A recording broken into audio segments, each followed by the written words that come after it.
Well, we're back at it again. Good afternoon, good morning, good evening. This is DSP News. This is the Snort Report, brought to you by SnortBucks Coffee Company, the best beverage company, as well as our storefront. And let's go. Ladies and gentlemen, I've been damn near chomping at the bit to do this particular situation, which I'm sure, for any of you who've been following me for any period of time, you knew this was coming. We're going to go over episode 1 of Smart, guys. I would like for this to be out the Monday before episode 2, but it probably won't. So hopefully it'll be out that Tuesday morning before episode 2 of Smart Guys goes out, and I'll try to figure out my recording schedule in such a way that it can be out. These reviews, so to speak, could be out either that Sunday, Monday, at the latest Tuesday. Don't hold me to nothing, because you know how that works. Life comes at you fast. In any case, that's what we're going over. I've watched it a couple times to kind of get an idea of what I'm kind of going into. There were some things that I missed on the first watch through, which usually happens. That's why I watch things multiple times. So I think I have down at least my points. My mental points, I should say. I'll take notes. And we'll see from there. There'll be stuff that I miss. Feel free to go leave it down in the comment section below. That's what's there for.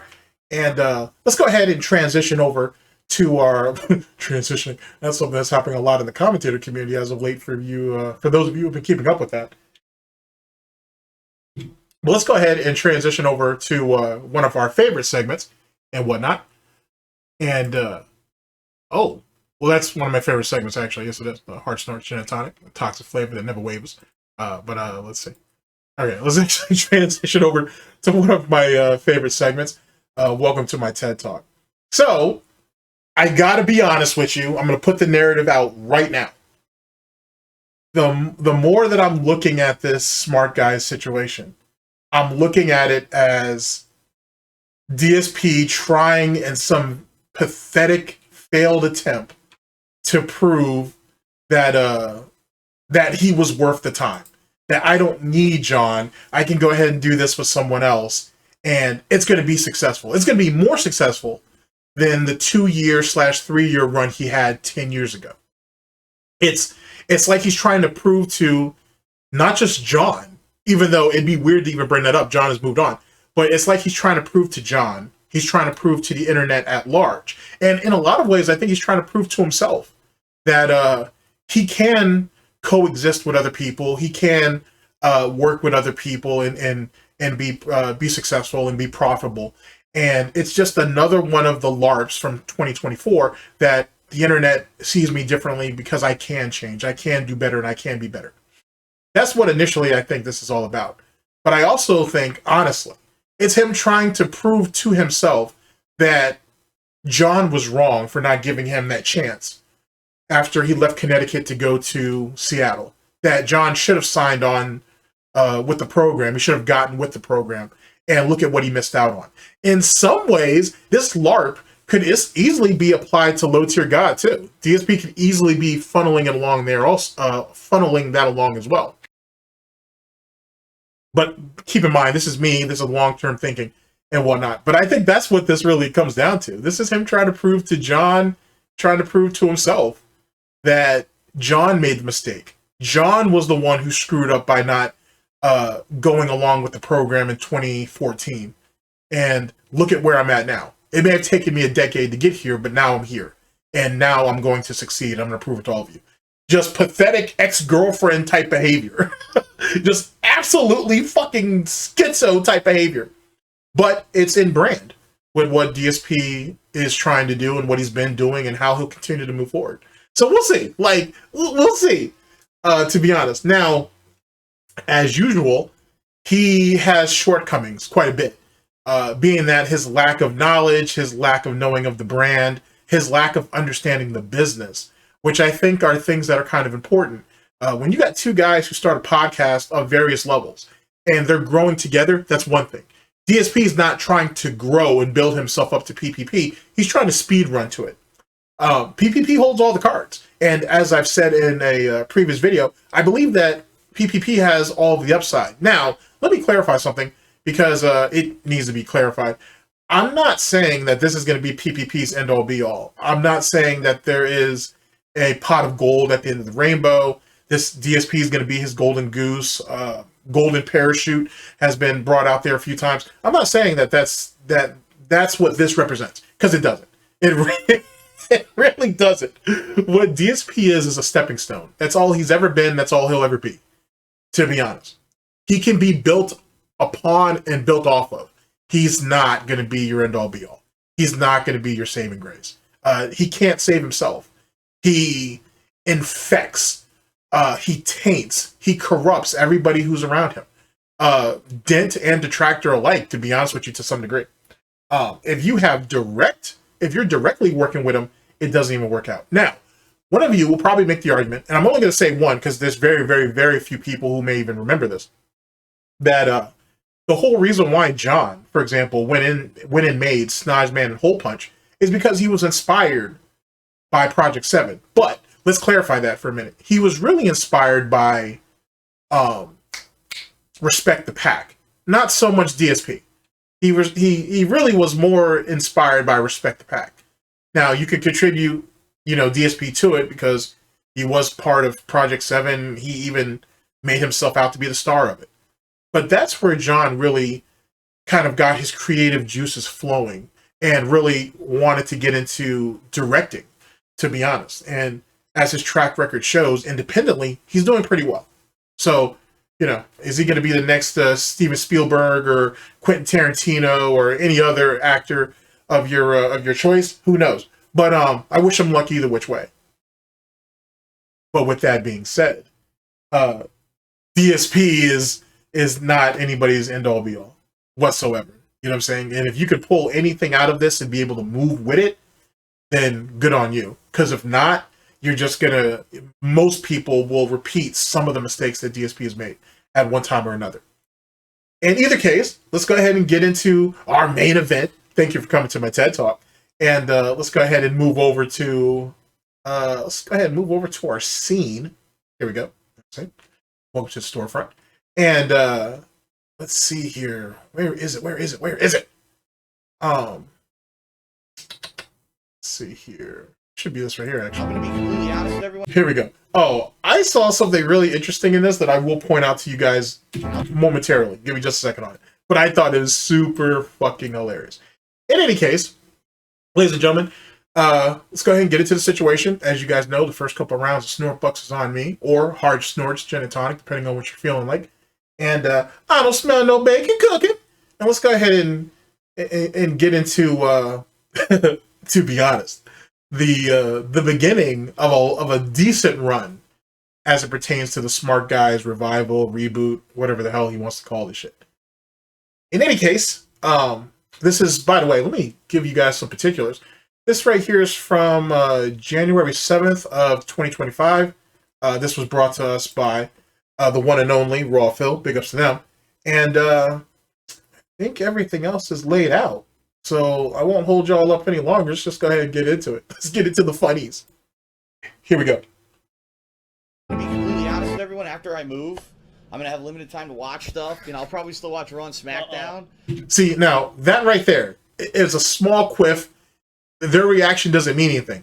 But I think it tells a much larger story. These two right here knew, I think deep down, they knew that Phil was a fake fan. They knew DSP was only doing this shit for profit. The way that these two looked at each other real fast, like they kind of shot each other that glance when DSP was talking, they already knew it. They already knew he was a fake fan. They already knew this, that, and the third. And what makes it even funnier is at this particular point, DSP has allegedly already talked to John about rebooting this series after he moves to Connecticut, after he moves to Washington. And he gets himself up and ready to get back into making this type of content. So the fact that John and our boy over here is already mocking him, or already laughing at him and mocking at him at this particular point as he's announcing, hey, I don't know if I'm going to be able to keep up with the product. I don't know if I'm really going to care, this, that, and the third, is telling. It's telling, I think, in some small way, on why John didn't want to jump back into this.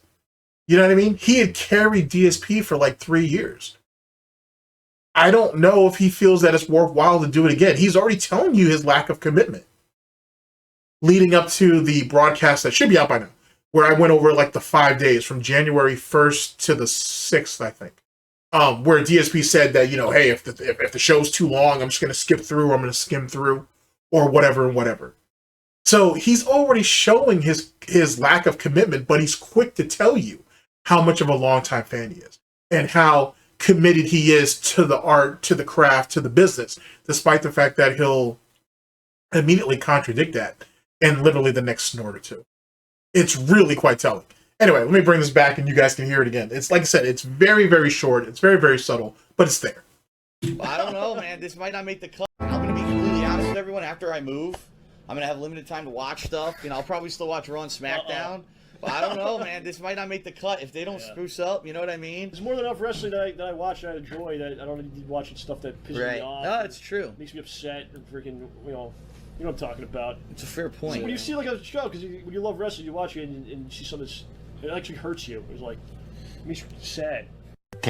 That's actually kind of funny too, because if you really listen to John's last comment, it's kind of a direct slap at DSP too. Hey, if you're really invested in this and you really love it, you know what I'm saying? It bothers you, it hurts you, so on and so forth. DSP is just dropping it just to drop it, because now he's not in a position that he can make money off it. Let me bring it back for you one more time, and then we'll move forward with whatever this intro is going to be.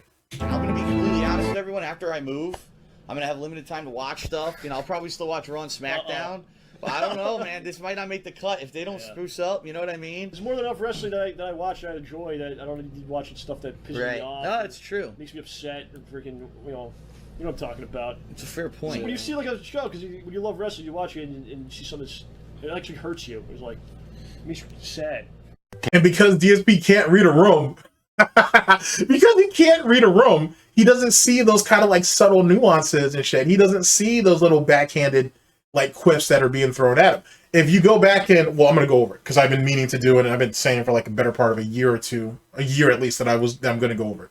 When I go through the side scrollers situation, I got to scrap everything that I already have, by the way, so I'm going to have to do it completely from scratch. But I feel that there's value in it because so much has happened since then. Anyway, Adam was throwing zingers at Phil from damn near Jump Street, and Phil just ignored them. Now, it's possible he just didn't catch them, but I think some of them he recognized, or he acknowledged, or he understood, and he just let it slide because he was keeping his eye on the prize of having that guest seat on side scrollers. But that's neither here nor there. I can debate any of you guys on that later. 10 years later.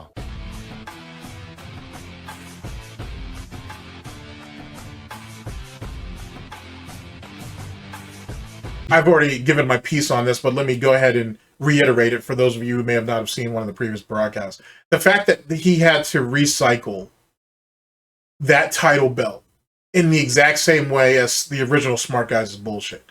He could have easily have picked another title. There's a bunch of them out there. There's a shitload of PNGs out there that he could have grabbed. He could have pasted DSP and PPP, or Triple P as I like to call it, his face on it, and they could have moved off that. Now, I understand he's trying to stay on brand so he can get people to go back and watch the old stuff so he can grab his shekels off of that. But, excuse me, because there is a 10-year gap, he should really be trying to show growth, right? We're supposed to be trying to show growth here. So doing this is just us pedaling backwards.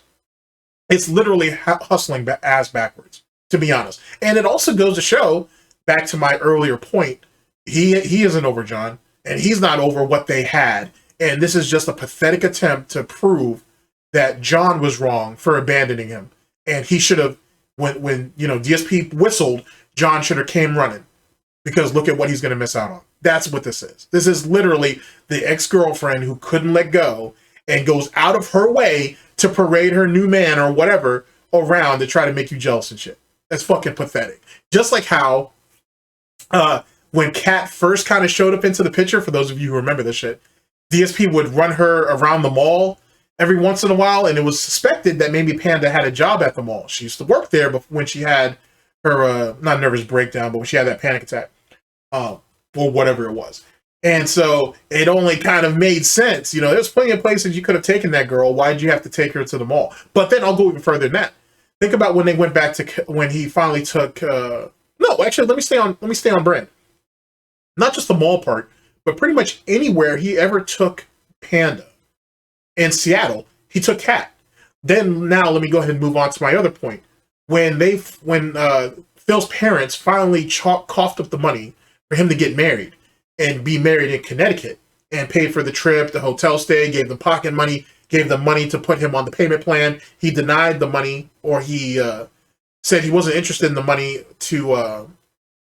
for a honeymoon. He wanted that additional pocket money as well. I could go through the gambit on that, but you know what I mean.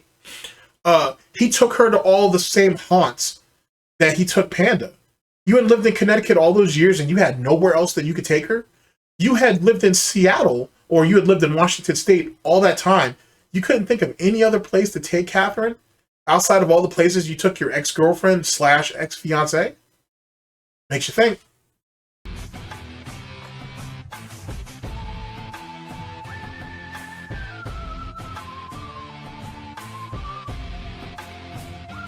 That's the only picture we could find for PPP. Nothing else.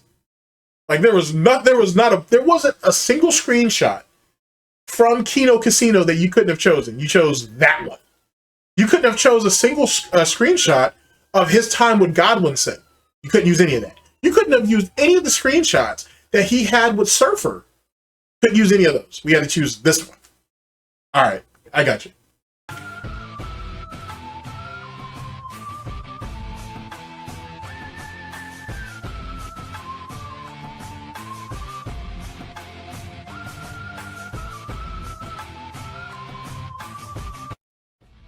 Wow.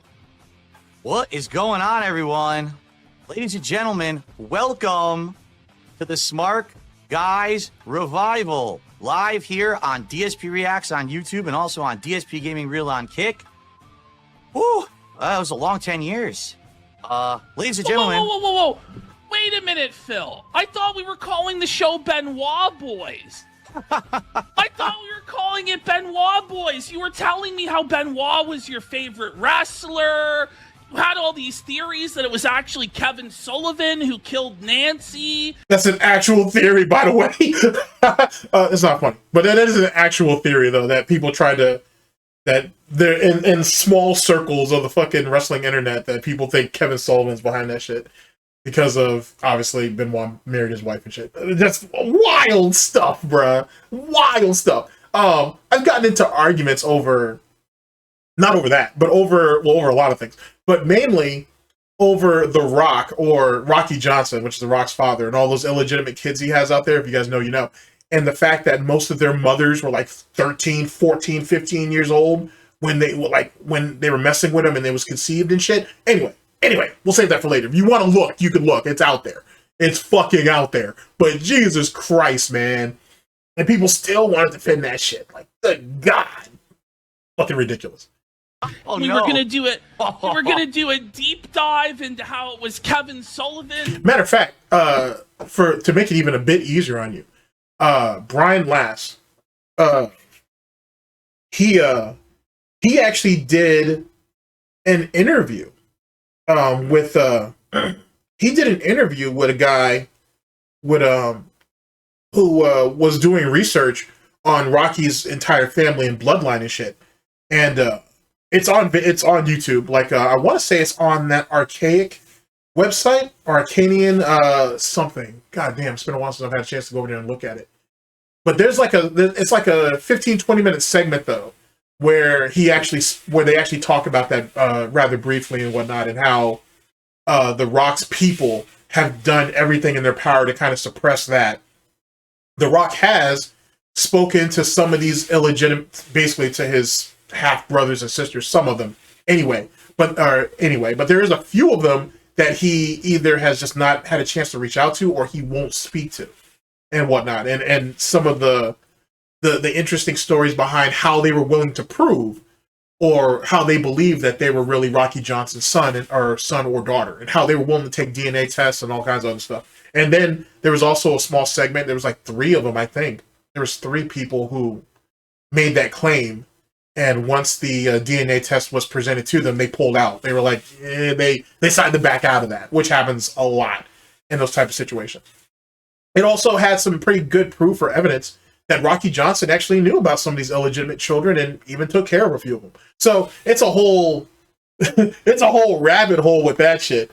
But the fact that there's people online that are willing to discount that's crazy to me. But that's neither here nor there. Who was responsible, how he framed Benoit. What are you telling me it's called Smark, guys? I thought it was Benoit boys. Well, I mean, if we wanted to be the shortest running show in wrestling commentary history, I guess we could call it that. Benoit for the Hall of Fame. Ride the Bowflex. Maybe ride the Bowflex. But no, it's good to be here with you, King Phil. It's good to have you. Wait a second, isn't superstar Jimmy Snuka in the Hall of Fame, though? I mean, and he literally beat a girl to death. And Vince covered up for him. Semantic.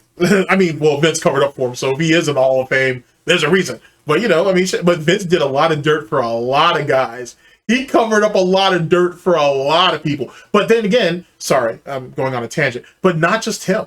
There were plenty of promoters back in the territories back in the territory days who cleaned up for, you know, some of their top stars or whatever. Like, that happened quite a bit. Like, it's a dirty, dirty game. And it always was. You know what I mean? But semantics, let's continue. Legend. You had a huge run with John Rambo back in the day. Legendary show, Smark, guys. I'm so proud to be a part of the revival. Wrestling's back, bitch. It's on Netflix and it's cool again. At least if you're 400 pounds and autistic dented like me, then you love wrestling. It's back and it's cool. Guys, it's going to be a great show today. And already big support. Yes. Harry the White for 50 Great British pounds. Now, here's some of the early problems. So PPP's coming in hot with a bunch of energy. DSP doesn't have enough knowledge or know-how to really have that type of energy, but he should be hyping up the donations. That's what Warski does. Like, that's Warski's gimmick, where if he's not too familiar on a subject, he kind of listens in and he picks his spots. But when the donations come in, let's go! Like, you know what I'm saying? Like, he really feeds into that. DSP needs to do the same, though it's not in his character. But then again, DSP doesn't have any character despite him portraying himself as a character. So, womp womp. Let's go! Fuck Thank you. yeah, Perry! And Fives for $4.99 saying total PPP victory.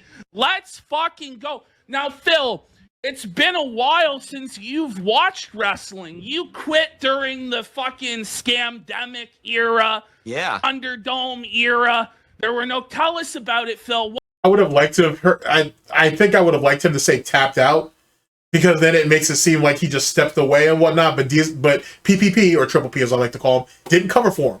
He said, you quit.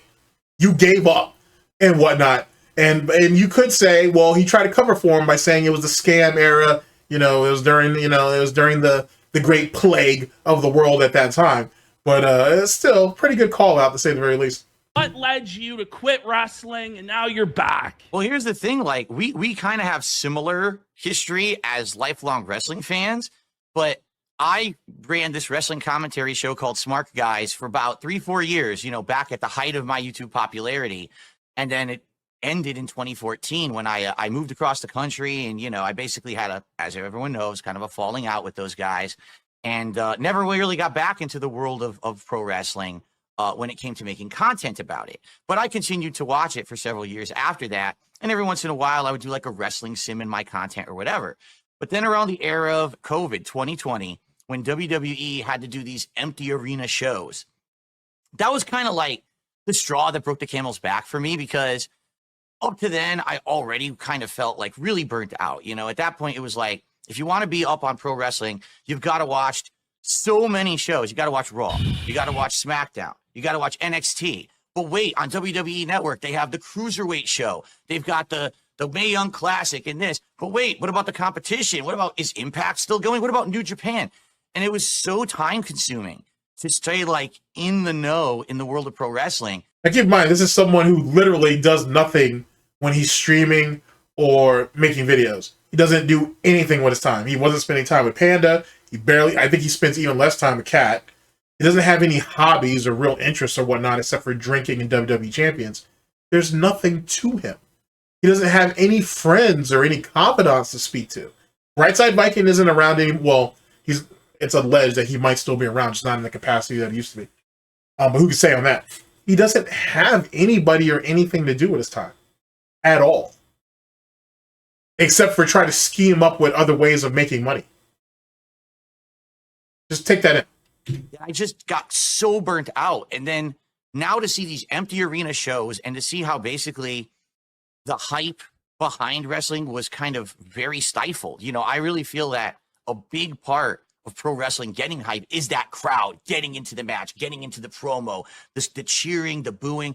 And when it all went away, it just felt so empty and boring. And I was like, I'm either going to keep watching and be disappointed or I'm going to cut it. So I cut it cold turkey. And I really have. So really what he's saying is there wasn't a lot of hype going on. There wasn't a lot of people talking about wrestling, or at least people that he follows. So he gave it up because it wasn't the end thing to do. It has nothing to do with personal interest. Oh, this thing that used to be so hyped up that I felt like I was a part of is not cool no more. Okay, I don't want no parts of it. End of story. I haven't even seen a wrestling match in no exaggeration about 5 years until last night when I watched the premiere episode of Raw on Netflix. Is that true, Phil?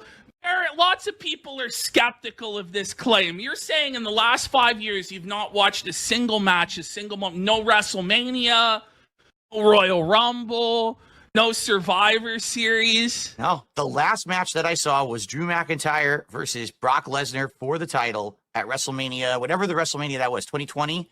I think they were at the Performance Center. And by the way, thank you to Wolves for another $5 super chat. He was correct. He says it's pronounced Wolves, sir. My apologies. Maybe if you add an extra 0 to that super chat, we'll pronounce the name properly. Now, see, here's the thing. Now, when DSP tries to do quips like that, it comes across as greedy and, like, soulless. When PPP presents you the same exact grift, right, it comes across as rather funny. You know what I'm saying? It comes across as, not admirable. What's the word I'm looking for? Endearing in some ways, right? It's inoffensive when PPP does it, or at least it could come across as such. But when DSP does it, it just comes across as slimy and grimy and dirty, like the rest of his life and his house and everything else that's in that includes. So keep that in mind too when how these guys decide to present the exact same gimmick. But like, we need at least $50 from you, buddy. Come on. What's going on? It's the return of Smark, guys. Let's get some fucking donos in here for Philomania. It's running wild with the Philomania brothers. The power of Philomania is running wild on you with PPP here in the house. So I'll give you my perspective. I feel your pain, Phil. It's such a time commitment to watch professional wrestling. And the problem with professional wrestling is that most of it is garbage. You know, you're watching 3 hours of Raw, 2 hours of SmackDown, 2 hours of NXT. Half the time, if you are watching week to week, you're fucking skimming through the shit. You know what? I've kind of had an epiphany. If you're a DSP fan, I want you to really take this in. If you're a DSP fan, or let's reword that, let's remix it. Being a wrestling fan, when the product is garbage, I should say, is like being a DSP fan. You can literally move from week to week and barely find anything that catches your interest, right? Which is the reason why the rise of popularity when it comes to wrestling podcasts even exists. Because some people couldn't really stomach the product in larger doses. So they would just go to a podcast and get the breakdown of it. And if you like the personality of the people that are presenting it to you, then it pans out. Theoretically, that's what it's like to be a DSP fan. And if you think about it, that's kind of the function of a detractor. They take the slop, They turn it into something palatable and present it to people who don't want to watch or listen to it. Listen to it in its most original form or as part of the original brand. They can kind of pan off and do other shit. Same concept. If you're a DSP fan, you should be able to relate to being a wrestling fan to some degree. If you really think about it, that's kind of funny. that's really, really funny when you think about it. Right. A lot of it you don't have interest in. You have to fast forward, stuff like that. It eventually got to the point for me where I just watched the pay-per-view. I would just watch the pay-per-view each month, and I would just watch recaps of Raw or whatever segment I needed on YouTube. And I was watching fairly consistently. I got into the Bloodline story with Roman Reigns and all the Samoans, which is past your time. Yeah. But once that jabroni Cody Rhodes won the title at WrestleMania, this bitch bum Cody Rhodes, who could never, ever hold a candle to the true legends of the business. I've kind of been on and off since WrestleMania 40. I felt like with a lot of Cody Rhodes' title run, it was just really predictable. Well, it is, but I mean, you could say that for most of his career because he kind of tried to come out being his own man while trying to emulate his father. And then you have the Stardust era where he was basically just emulating his brother. And now you have the American Nightmare, which is probably the first real time that Cody Rhodes is trying to be his own man. You know what I mean? But he comes across far too emotional, which is supposed to make him relatable, I think. But it just also kind of gets annoying. But him as a heel, it works out. I think he's a pretty decent heel. He's definitely not in my top... Shit, he's not even in my top 10 heels. But I would say that he's fairly decent as a heel. I don't really like him as a face, to be honest with you. Like, I prefer when he has the resentment, when he's willing to be ruthless to get whatever he wants. It works, to be honest with you. It works a whole lot better. But Cody Rhodes can't deal with the idea of people not liking him. That's the problem. And you could say that for most wrestlers, to be honest with you, have that issue or that problem. But a lot of them just embrace it because it shows range. You know what I'm saying? It shows depth. If you don't have those type of things, then you're always going to be basically typecast into whatever the fuck the writer room decides to put you in.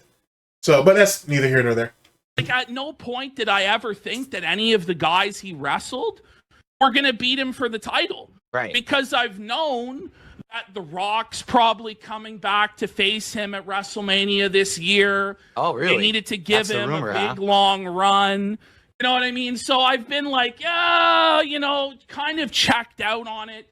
The Bloodline storyline that they introduced with now, there's the Tongans that have come in. And right. The new Solo Bloodline, Sikoa and stuff. We'll get into it, but I didn't find it as interesting and compelling as the previous parts of that storyline. But I loved Roman being champion for so long. It made so many people so angry. It made so many fucking AEW fucking smelly marks seethe that the tribal chief Roman Reigns was champion for like 4 years. Which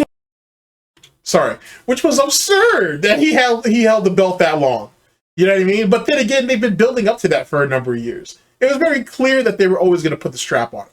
It was very clear that they wanted him to be the face of the company after Cena and after a few others. I mean, theoretically, The Rock was supposed to help boost that and or elevate it. It's just, I don't know. I just, there's something about Roman that just never has, like, it never stood out to me. Nothing in particular. Like, as a henchman, as part of the Shield, he played his part. From going to that to being the lead guy, I don't know, man. Like, Seth Rollins was able to do it for a while. Obviously, Dean Ambrose has been able to do that over there with AEW. Of course, he makes it believable. With Seth, it was somewhat believable. Even though Roman's supposed to be the muscle, I also have always looked at him as the weakest link of the group. So, and I think it's just because he just doesn't have, I feel like they just didn't give him enough time to cook, to be honest with you. And it makes him come across as underwhelming, amongst other things, but, semantics. Yeah, And right. I was sure they were gonna bury Cody at WrestleMania 40 and Again? let Roman be champion to Yeah, to get the get back from what he did with AEW. Yeah, that's what everybody's expecting that's going to happen to Punk too. But whatever. eat Bruno San Martino's record, but never fucking happened. So I've been paying attention to what's been going on, but I mostly have just been watching like the monthly pay-per-views and recaps and stuff like that. But when I heard Raw was going to Netflix, there's been a lot of hype about this. Right. You know what I mean? People have been saying it's going to be the Attitude Era again.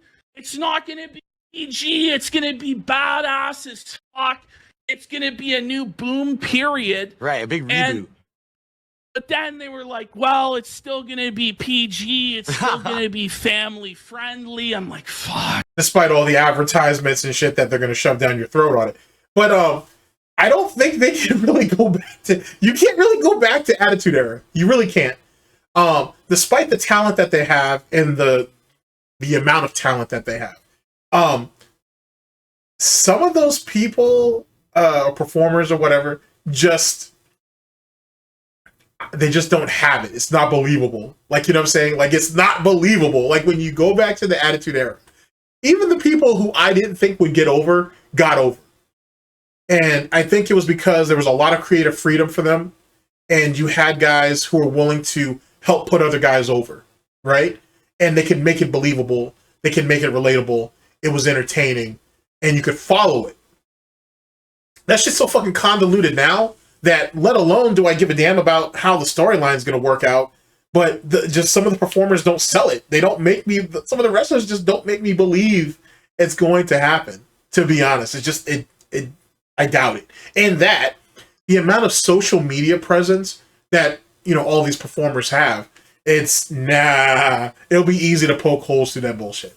It'll be super easy to poke holes through that bullshit. So, I don't think you'll ever see another Attitude Era. I think you'll probably see like glimpses of it.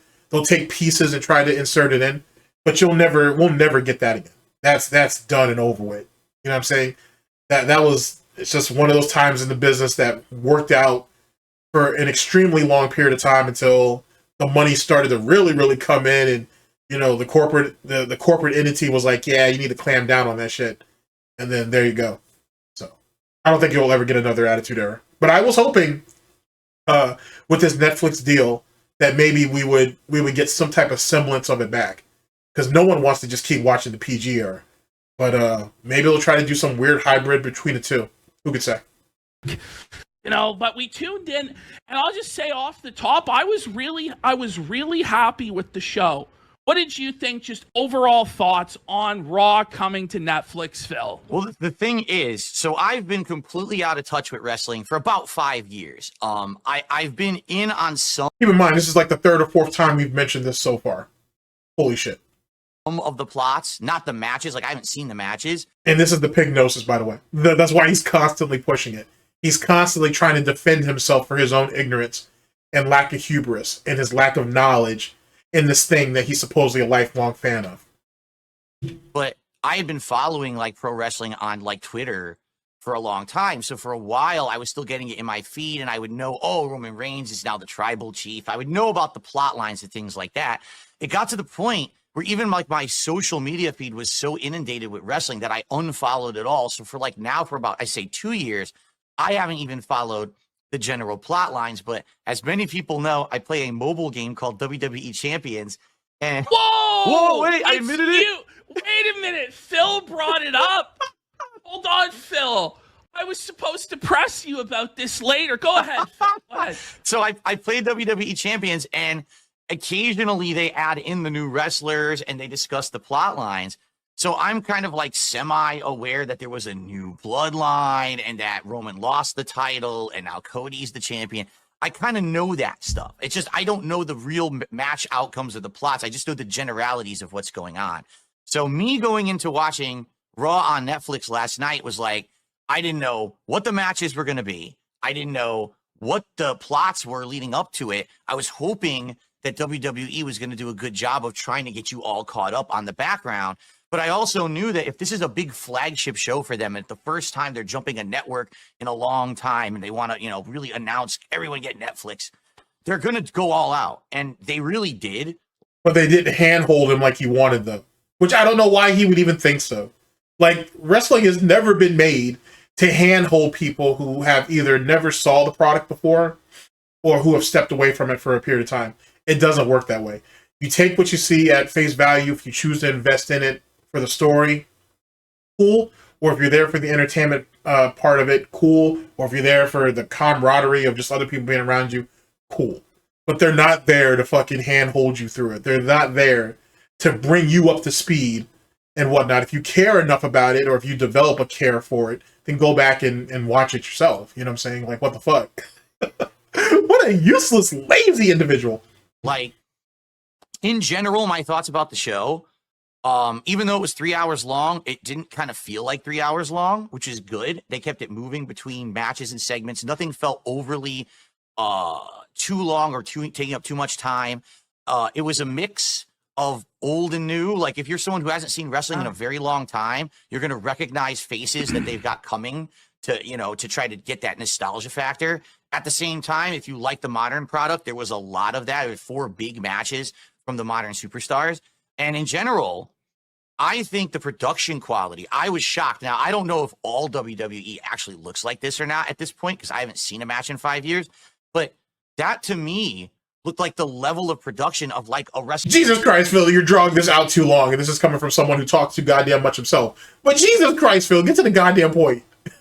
Jesus Christ. This shit is already getting drawn out. Like, come on, Phil. Like, Jesus. You're already messing up the pacing of the show. WrestleMania. Like, it was big. You know, the camera shots, the background, the giant screens, and just the shots and everything. I felt like I was watching the biggest event of the year for pro wrestling. So, you know, I don't know if they're going to be able to hold that level of production quality every year or every week moving forward.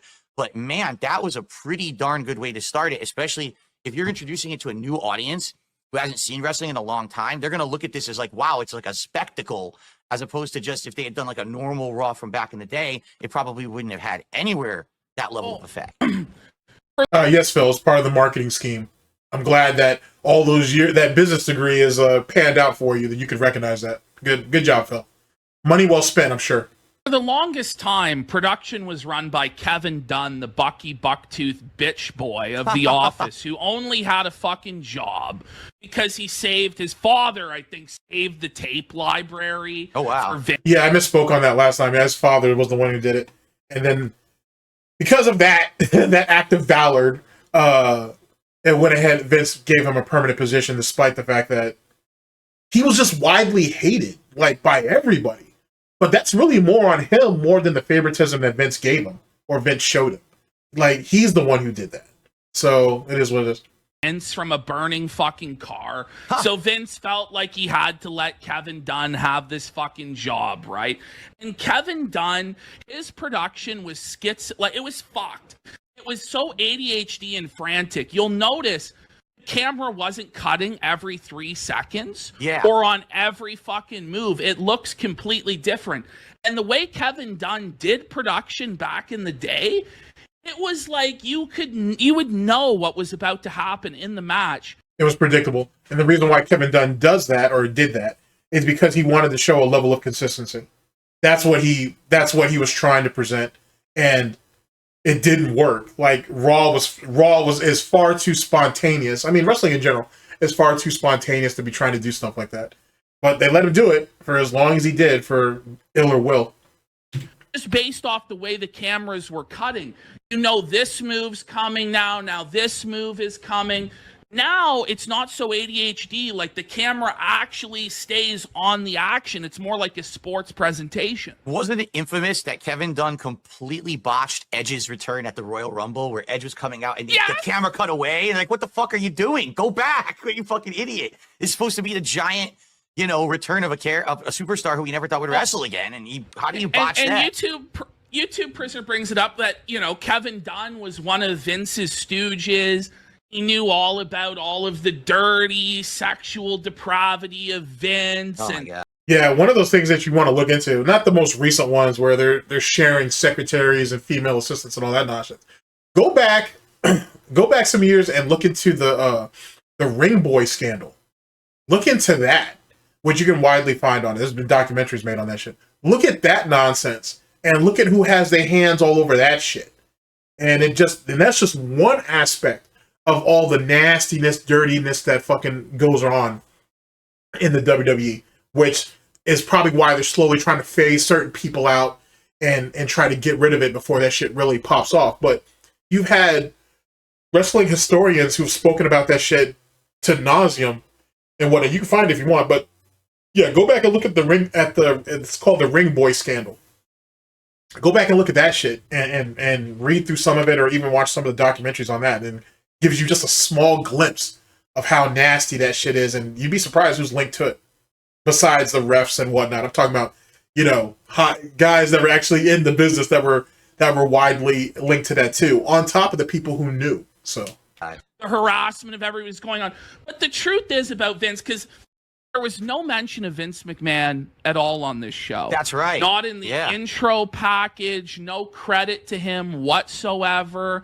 The only McMahon family member we saw on this entire broadcast was Stephanie for like 2 seconds. And even then they hesitated to call her Stephanie McMahon. Right. and she, I don't think has anything to do with the company at this point. I don't think there are any McMahons currently working at the company at all. Wow. So far as I know. What a change. And what a sweeping change. I mean, it really is a brand new era. Well, Stephanie was head of, I can't remember, she was head of creative, or she was like the head of the writing division. I can't remember. Linda had spent the majority of her years trying to follow her political career, which I personally think Vince stifled it, whether he meant to purposely or overtly or inadvertently. He really costed Linda in a number of spots because his beefs with the state athletic commission, as well as other things he's had with the government over the many decades, kind of fucked Linda over. And they expected that if Linda got in, she would have been played as the mole for Vince to feed him information and dirt on other people so he could get certain changes to sweep in. Because, Jesus Christ, Vince has sent millions and millions of dollars on Linda's behalf to get her in there. And it never really panned, to be honest. Which I guess you could kind of say is unfortunate, but it's the belly of the beast when it comes to that shit. They're now under the umbrella of UFC, same company now, WWE and UFC together. That's right. Which could lead to a lot of crossovers and promotions. I'm surprised it hasn't. Actually, I don't see why it would, because we already saw what happened with the Ronda Rousey thing. We saw the thing with CM Punk and Brock. I don't know, but you'll see. Well, seeing different fighters and or wrestlers in the crowd for most of those events, which you see that now anyway, is not too surprising. There's another documentary that I saw that talks about The Rock and the people who financially back him and the whole TKO deal. If I can find it, I will have someone link it in the description. It may not be there as soon as this video comes out, but if I can find it, you should definitely watch it. And that'll tell you a little bit of, really, it kind of lays out The Rock's power and those who are behind him, who are funding all of this and their investment in TKO, amongst other things. So it's a decent watch. I think the guy made a whole series about it, actually. And it's still ongoing. But if that's something that you're interested in, if I can gather it all together, I'll send it and I'll have someone link it down in the description. Where they haven't had like UFC people showing up in WWE yet and doing that. They have Logan Paul, and there's thoughts that perhaps like Logan Paul might have a fight with Conor McGregor later on in the year and stuff like this, or that doesn't make a whole lot of sense because Logan's just not skilled enough to do that. He's never really been good with his hands. He's a great athlete, but he don't have hands like that. Jake Paul don't have hands like that either, but theoretically, Jake should be the one in the ring getting beat the fuck down by Conor McGregor, not Logan. But whatever, who could say? Logan Paul might get into the UFC side and cross promote between UFC and WWE. I could see that, and with the brand Prime behind him and KSI, that does kind of make some sense. But it is a completely new era. It's a completely new company, new executives in charge. It doesn't have all of Vince's various booking idiosyncrasies anymore. Right. Because Vince was like a psycho with the way he would book things. You know, he would change things like 2 minutes before they were supposed to happen. He would be rewriting. He would surprise people on the air. I remember when he surprised Jim Ross on the night of the WWE draft. Jim Ross had no idea he was being sent from Raw to SmackDown. And you could see his reaction live. He was fucking rattled. And that's the shit Vince would do. He would just fuck with people. Wow. He would make them do like humiliation rituals and crazy shit like that. So there isn't that anymore in WWE. So it's a fresh new era. People are going to be able to come in and it's not going to have the stink of McMahon on it, stuff like that. So it's interesting. Let's start off the top of the show. Actually, let's do some shout outs because a bunch of contributions came in. Let's get them out of the way. Let's go. Thank you to Dick Jones. Here comes the money. Here we go. Let's get the money. Now, when they do these transitions, when they go from topics to donations, it has to be smoother than this. It has to be smoother than this because, you know, PPP gave you all of that. Right before PPP says, let's go into the show, DSP should, even before, like when PPP said that, hey, we're not going to have that type of issue anymore going forward, you know, without the influence of Vince. That's when fucking DSP should have cut in and been like, all right, cool. Before we go any further, let's go ahead and get into donations. Let's thank the people who have contributed to the show so far. And please, hopefully you guys will continue to contribute moving forward and then do it. Where they do these breaks it needs to be smoother. It needs to be a much better transition. If not, it's gonna just fumble over itself. More gifted subs over on Kick. Thank you to Dick Jones for that. Appreciate that. We got Falcule with a $5 super chat. This is the King and PPP together at last, shooting on the business, stunning the detractors, making them holler. So let's give them our top dollar. Let's go. Thank you, Falcule, for that. Appreciate that. And I received a $10 tip here. First tip of the day. Ooh. From Lady Charisma, let's go. A new era, and I am here to show my support. Thank you very much, Lady Charisma, for that. Not just a new era of wrestling, but a new era. The DSPP era of the wrestling show. Big Very support, $10. Let's keep it coming. Let's add some zeros on. Let's get a hundo bomb. Let's get a $100 tip for Phil, the fucking legend. He's putting in OT. This guy's all day, all night, every day. Oh. And then watching Raw, he's taking notes. He's paying attention. He's here. Let's reward the effort from Phil, guys. Thank you to James over on Kick, who also gifted a sub over there. I missed that between the lines there. Thank you to James. Appreciate that. Thank you. All right. Yeah, James. All right. Let's get started, shall we? Let's start talking about Raw, right? How it opened. So I was hyped up. I was excited. It starts off with like a countdown timer to the show. I'm like, oh yeah, it's a new era. It's so exciting. And then it cuts to the lobby of the Intuit Dome, and you hear Michael Cole announce and Pat McAfee. And instantly I was anti-hype. Well, because did we know that they were going to be the announcers? Again, I had no preconceived notions, no knowledge. I didn't know who the announcers were going to be. I thought maybe they'd bring back Jim Ross for a one night or something. But was it known that they were going to be the announce team? They've been the announce team for a while now, and I understand why they have Pat McAfee there. He has a huge show about the NFL. Millions of people watch it. It's one of the most popular sports talk shows in the world. So basically some people say he saved ESPN despite all the fuckery that's going on. Well, no, that's Fox Sports 1 that's going through the fuckery, but ESPN's always going through some shit. But yeah, Pat McAfee is basically, the company's kind of single-handedly on his back. And truth be told, a lot of people don't even understand why he even went to ESPN. He had his own show. He had his own show online that was doing incredibly well. he had the pick of the litter of where he went. And so even to this day, excuse me, people still don't understand why Pat decided to choose ESPN. The real brilliance of Pat's situation comes in the fact that not only is he getting a crazy paycheck for his show, he gets the co-branding and co-signing of ESPN, if that even means anything. Not necessarily ESPN, but the people who own ESPN. That's what he gets. He gets access to those people. On top of that, Pat was paying people out of his own pocket for his show. He was getting them insured. He was doing all that under his own brand, on his own business.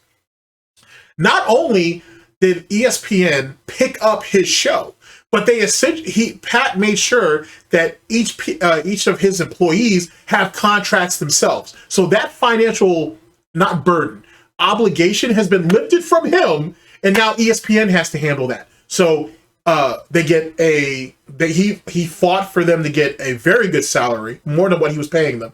But obviously they have more resources. Healthcare, retirement, all that bullshit. Even though they work for Pat, they're paid by ESPN and their parent company, as well as other stuff. Like there are plenty of shows out there that talk about that, and I can get into that later if you want, because it's fantastic how he did that shit. Fantastic. And for Stephen A. Smith, or for you guys who are Stephen A. Smith fans, if you are one, Stephen A. Smith fucked himself, because he really thought, oh, now that everybody's kind of been pushed out, or everybody's into these little situations or whatever, especially after he got rid of Max Kellerman, which is bullshit that Stephen A. did that bullshit, but whatever, or helped contribute to it. He didn't expect Pat to get the position that he had with all the influence. He thought he would be the leading man because he showed his loyalty. He took the pay cut and all that silly ass shit. Man, you would think Stephen A., after all these years, would have been smarter than that. You would have thought he'd have been smarter than that. And you ain't let Pat come in there, and now he's got the whole run of the shit, and now you're just stuck. You know what I'm saying? And you're just stuck. You know what I mean? You're always going to be second fiddle to someone. You were second fiddle to Skip. You were second fiddle to fucking Shannon. You're going to be second fiddle to everybody. You were second fiddle to Max. You're going to be second fiddle to everybody. You know what I'm saying? And now you're not even getting paid what you're worth. Jesus Christ, man, that shit hurts. It just hurts. I don't mean to laugh at him, but that's a goddamn shame. I know why he's there. I still don't like him. I still think he's a shitty commentator, and I think he's cringe. I will say he's better than Michael Cole. Everybody's better than Michael Cole. I mean, yeah, because I'll take Coach over him. Yeah, everybody's better than Michael fucking Cole. Fuck Michael Cole. It's fucking garbage. I can't fucking stand Michael Cole. I've never, ever fucking Michael Cole. WWE commentary has been in the shit ever since Michael Cole took over. Let's be real. Once they phased out JR and Jerry Lawler as the main commentators, we have been in the... Who was that other guy, though, that used to do commentary? He was all right, but he came across really meek. Was it Kevin Kelly? He didn't have that much enthusiasm, but I would take Kevin Kelly over Michael Cole all fucking day. I would still take him over Michael Cole. Michael Cole's just terrible. Fucking terrible. Dark ages of commentary for 2 decades. Yeah. The guy fucking sucks. When I grew up, the commentators were just as much a part of the program as the wrestlers. I mean, think about Gorilla Monsoon, Bobby the Brain Heenan. These guys brought big personality to the show. Half the time they'd be going off on tangent conversations that had nothing to do with what was in the ring, but it was entertaining. It hooked you. And then they would have former wrestlers. Like, remember when Macho Man was on commentary for a while? That was highly entertaining. On top of the fact that most of the color commentators were very heel eccentric or heel leaning. So that worked out too. And then you had JR and you had the King, and that was great. And then all of a sudden, you're right, we had this era where they decided to stop kind of having that level of banter and instead have more like serious. Now, admittedly, Michael Cole has had some dumb plot lines before. Remember when he was in that stupid... The coal mine? The coal mine bullshit and everything. The shitty glass box. And he was basically took over the whole show. Right. The whole show was about Michael Cole and The Miz for like 18 fucking months. And I actually like Miz, and I think he's actually really underrated, and people shit on Miz way, way, way too much. Fuck all that. Well, I do think Miz deserves a bit more credit than what he has, but that's what his character kind of represents, though. Like, you know what I'm saying? Like, that's what his character is supposed to be, a douchebag. So, you know, it is what it is. Do I think he goes... I don't know if I say he's underappreciated. I think he deserves a little bit more than for what he's done. But I don't necessarily know if I would say he's underrated or completely underappreciated. I don't know if I can go that far. I don't know. Let me think on that. But to be honest with you, he wouldn't be where he is if people didn't hate him, to be honest. So it works out no matter how you look at it. Someone who's underappreciated is Dolph Ziggler. That dude is fucking underappreciated. Fucking A. But then again, he ain't ran the gambit on most of the female wrestlers anyway, so, you know, I guess at least he has that. The Michael Cole stuff, that's probably why people didn't like Miz back then and gave him the respect that he actually deserved and earned. Remember back then, like, when Miz first came in, he had to change in the fucking hallway. Yeah. Everybody made fun of him. They hazed him. They treated him like shit. He overcame all of that, ended up main eventing WrestleMania and stuff like that. But I think a lot of the reason why some people don't remember Miz fondly is because the Michael Cole stuff, it was just too much. It was so cringe. And because he's commentating over everything back then, there was no break from him whatsoever. Now, I know a lot of people today like to try and praise Cole and say that he's improved. But let's be real. The only reason this guy was ever around was because he was Vince McMahon's human fleshlight, human sock puppet bitch that Vince commanded and dictated the commentary through him.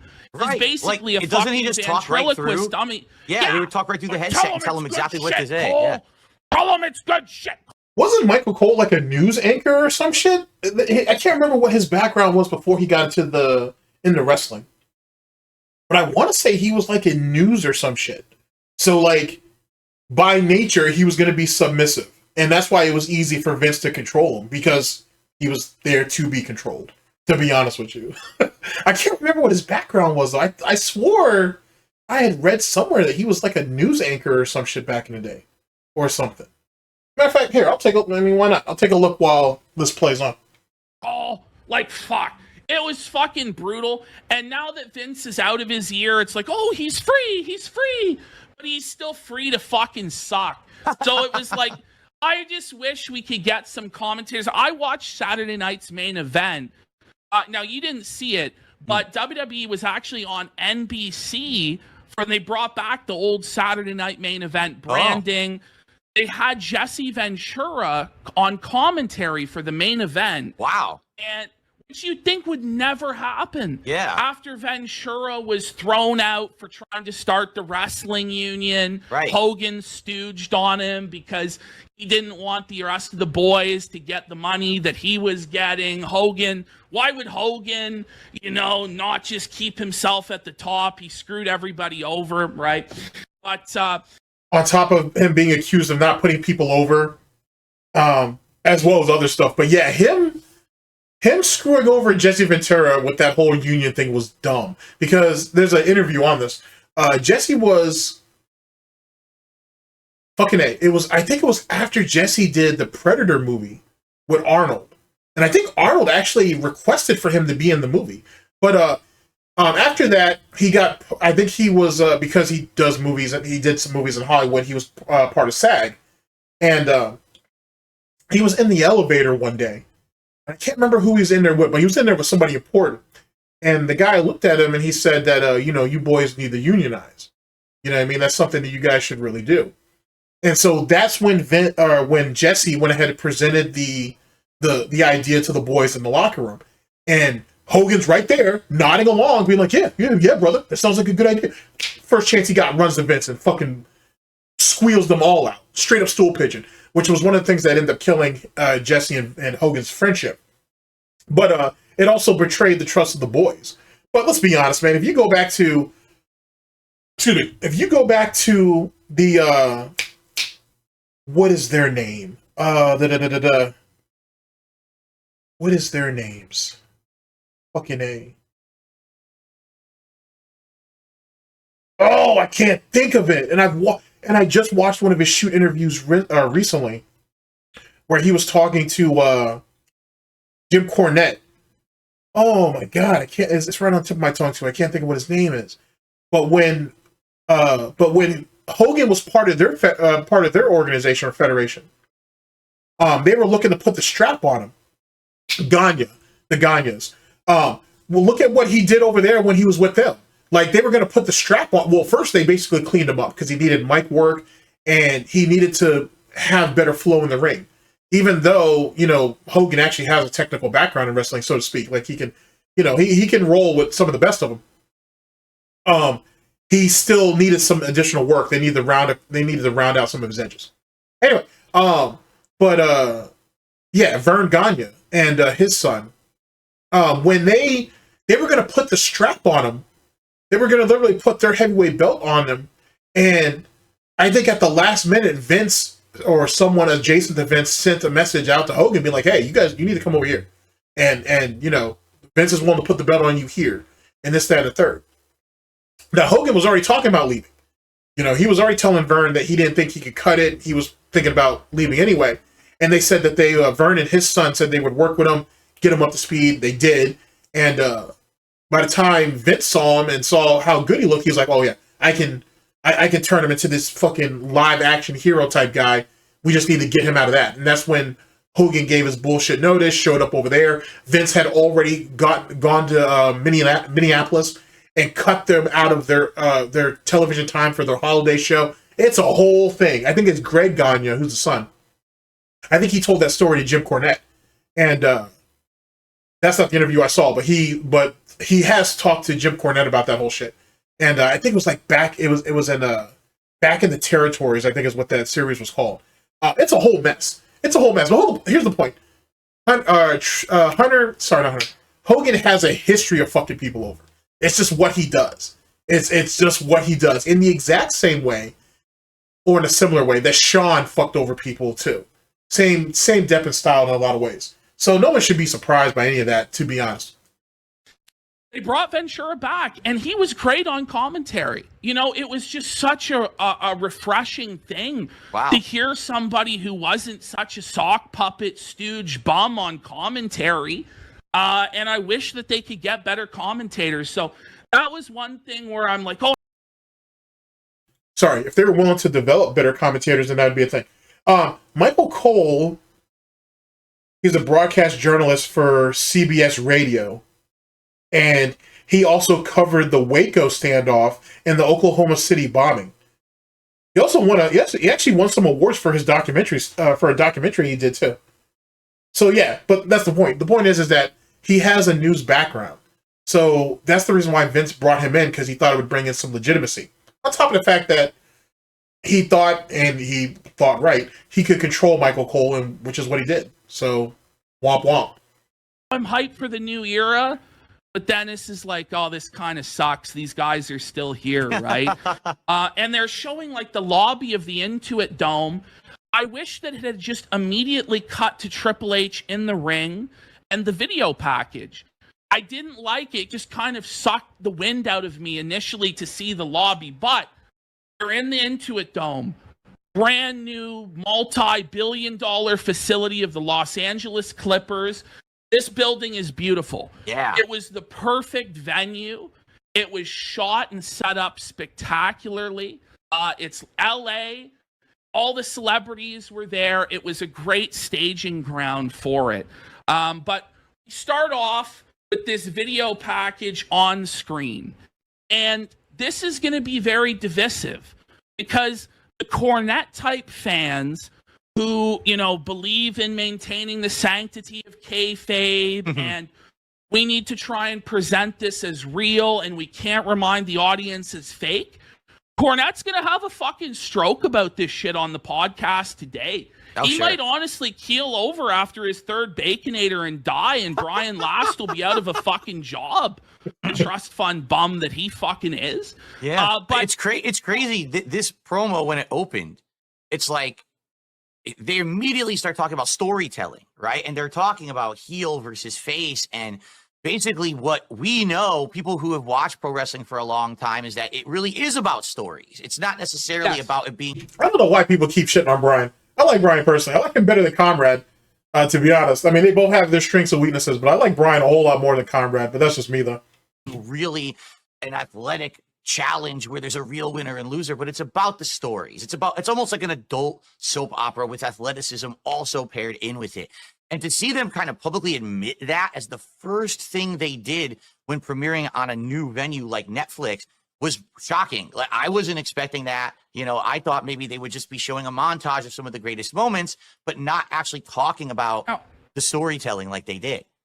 I thought it was actually a really smart way. And I think that the way that they did all of this was really, really smart, the way that they laid it out. Because the first objection you get when you tell somebody you're a wrestling fan, which most people are ashamed to admit, you know, it's kind of like admitting like you have a mental illness or like you're a Sonic the Hedgehog fan, something cringy.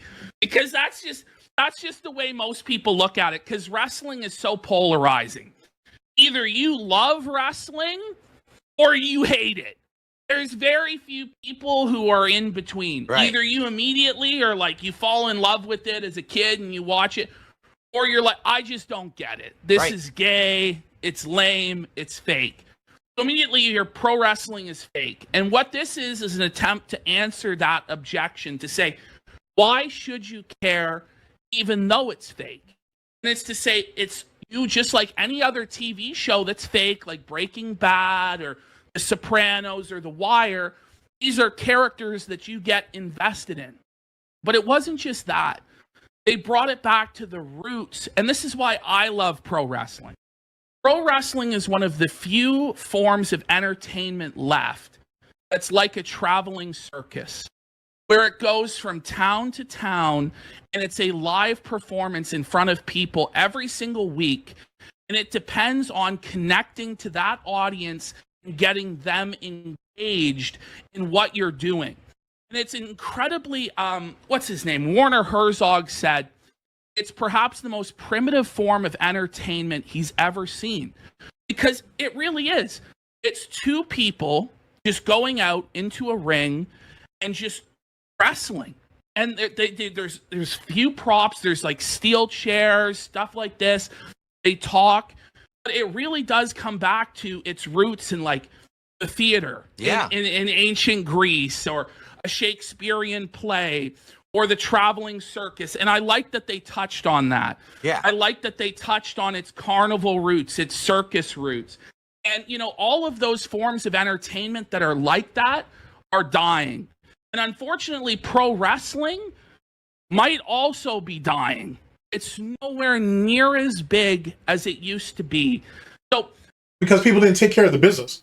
They didn't take care, and this goes back to Jim Cornette's argument about, when you expose the business, you know what I'm saying, you took the, like DSP wants to say later on, the mystique of it all. It's like the same thing with boxing, right? Like, you know, the Middle East basically has the stranglehold over it because they're the only ones willing to make the matches, because people like, you know, fucking Don King and Bob Arum and Al Heyman and some of the others sat there and had a chokehold on who could do what, and there's so much bullshit politics and whatnot, but that by the time you guys saw the matches you wanted, they were too old, or they had lost to certain people and you lost interest in it.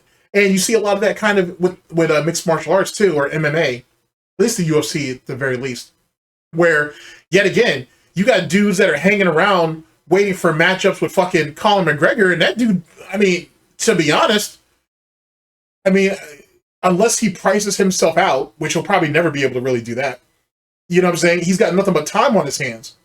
And with that time, he's utilizing it to make more money and do other shit.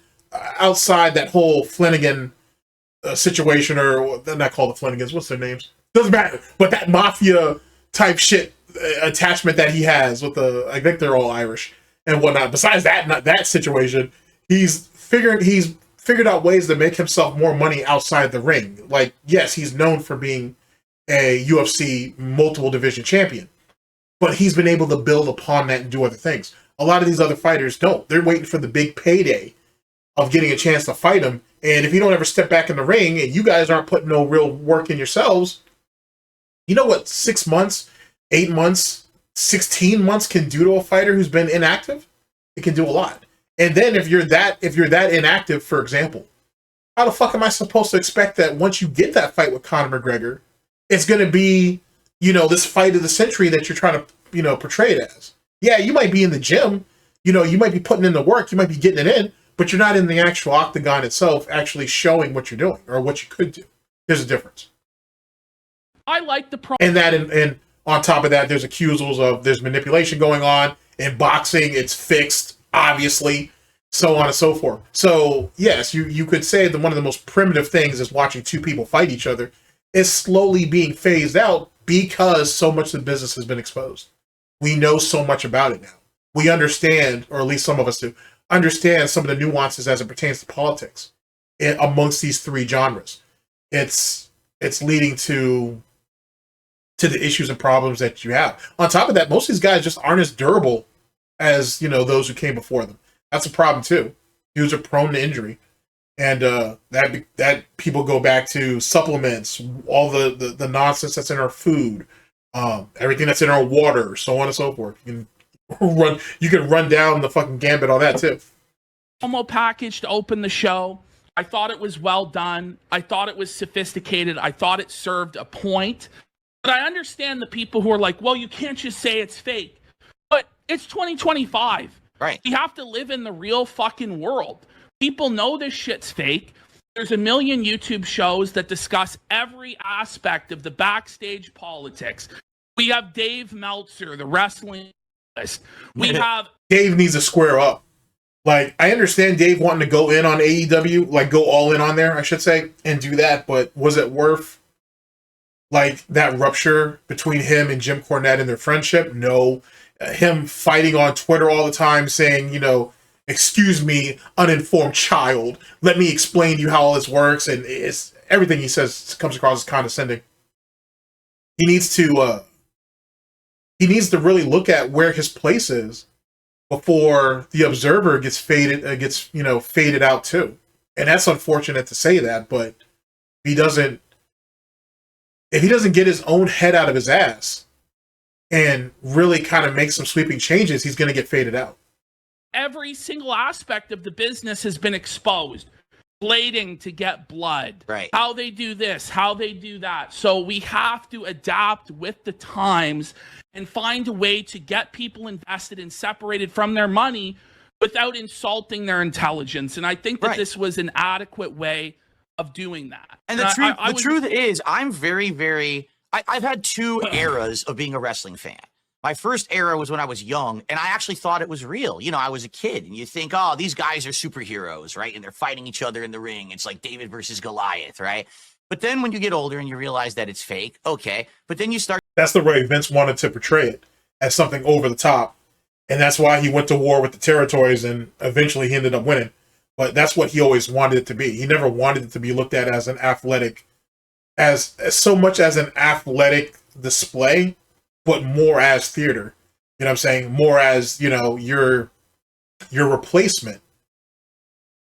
Well, an adoption that eventually becomes a replacement to like your children's Saturday morning cartoon or whatever the fuck.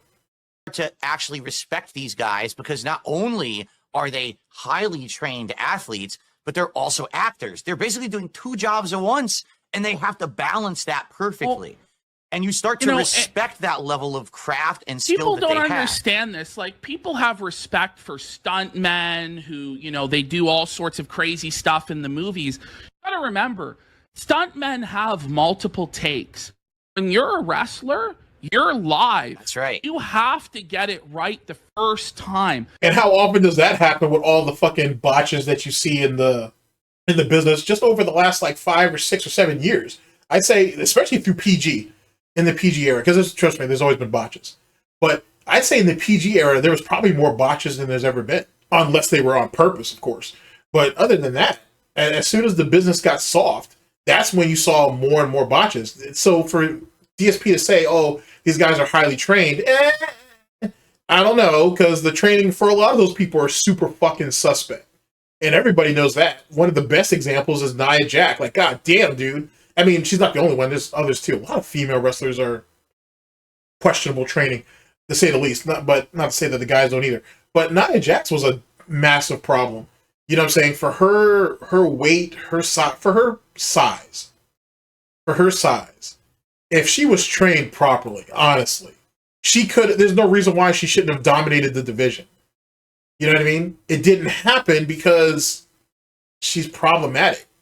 You know what I mean? Like, yeah, she has all this size, but if you don't know how to use it, you're only going to get people hurt or yourself, and so on and so forth. Even though that infamous punch she threw at Becky Lynch, that made Becky. That made Becky. If Becky doesn't get hit and takes that shit flush and gets the fuck up, she doesn't become what she ends up becoming. So there's that too. So big ups to the man. And a lot of people don't understand. They're like, oh, this is... And they have to be able to do it without hurting themselves. They're on the road 300 days out of the year. They rarely see their family. They're constantly traveling, right? So... Well, yeah, but see, if they went ahead and see if they had the union, then Vince wouldn't have been able to do that to them, and they could have reasonable schedules and shit. And more importantly, more people would get that spotlight or get that shot or that chance at the brass ring, as Vince like to call it. But because, you know, everybody's been resistant to it, not everybody ever gets their time to shine, and it just turns into a massive fucking sweatshop. So there's that. It's something where, for the average person, when they look at it, they go, this is fake, this is gay. But there actually is some incredible stuff to it, right? Right. By the way, I think we should do some more shout outs because so many contributions are coming in. First of all, on the kick side, wow. Thank you guys so very much. Just literally the proverbial tip monkey. That's fucking crazy. And it's almost like he took the position willingly. Like, you can see with Ashton and Andy, it makes sense for Andy to be the one to do that shit. But for DSP, he just jumped into it willingly. Like, he literally took another man's spot, or at least temporarily anyway. Oh, that's amazing. listen to this. We've got Barry Smooth with a gifted sub. Thank you to Barry Smooth for a gifted sub. We've got Whoa Baby with 5 gifted subs. Thank you, Whoa Baby. Whoa Baby, let's go. Choo choo, sub train. Let's get her going. And then, ladies and gentlemen, Rare Tricks, 25 subs on Kick. See, you can't tell me this right here couldn't go further on Twitch. Don't be wrong, I don't expect a lot of longevity out of this.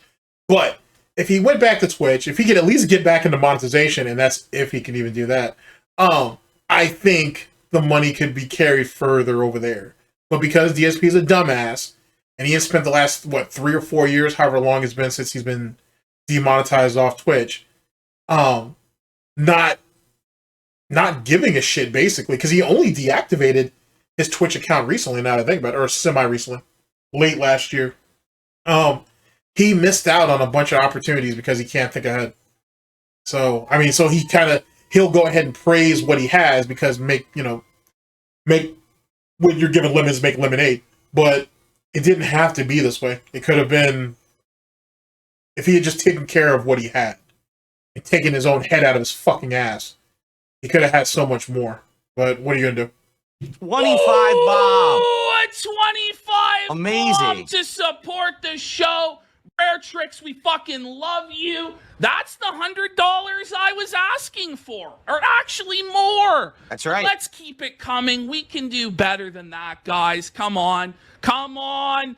Let's show them that wrestling fans aren't just poor, broke, smelly, 400-pound bums. And that's one of the problems with pro wrestling is they have trouble attracting advertisers that pay the big bucks because the stereotype is that wrestling fans are uneducated, they're ignoramuses, they're dumb. But that's not true.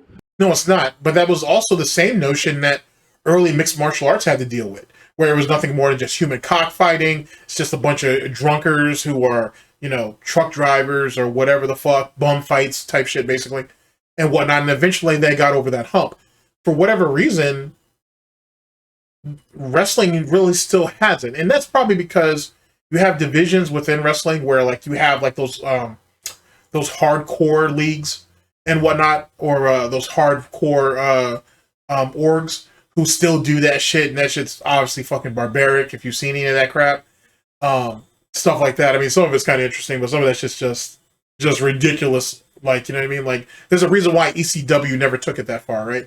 There's a reason why even some of the extreme Japanese wrestling organizations never took it that far. Like, you know what I'm saying? Like that whole backyard wrestling type shit is what I'm talking about. But that's neither here nor there. Wrestling fans are really high quality people, and let's show them that tonight. Also, okay, on the YouTube side of things, we have Ban Amber Heard's Turd, who did $2 super chats. First one, he says, Andy sounds like Iago from Aladdin. I don't know if that's some kind of a running meme or something. No, I haven't heard that one yet. And also he says, wrestling hasn't been good since the late 90s. Well, some people are of that impression that the Attitude Era was kind of the epitome of what pro wrestling can be, and that we're never going to see it reach back to those heights. And as Ash had mentioned, a lot of people had thought that going to Netflix would mean that WWE would return back to that kind of Attitude Era of content, but it seems like they're still sticking PG, at least for now. Let's talk about that. So I wasn't alive for the Attitude Era. I started watching wrestling when I was 6 in like 2002, 2001. So I saw the very tail end of it or whatever. But I have now, WWE Network or Peacock or, it was on Sportsnet in Canada for a while. And you can go back and you can watch the Attitude Era.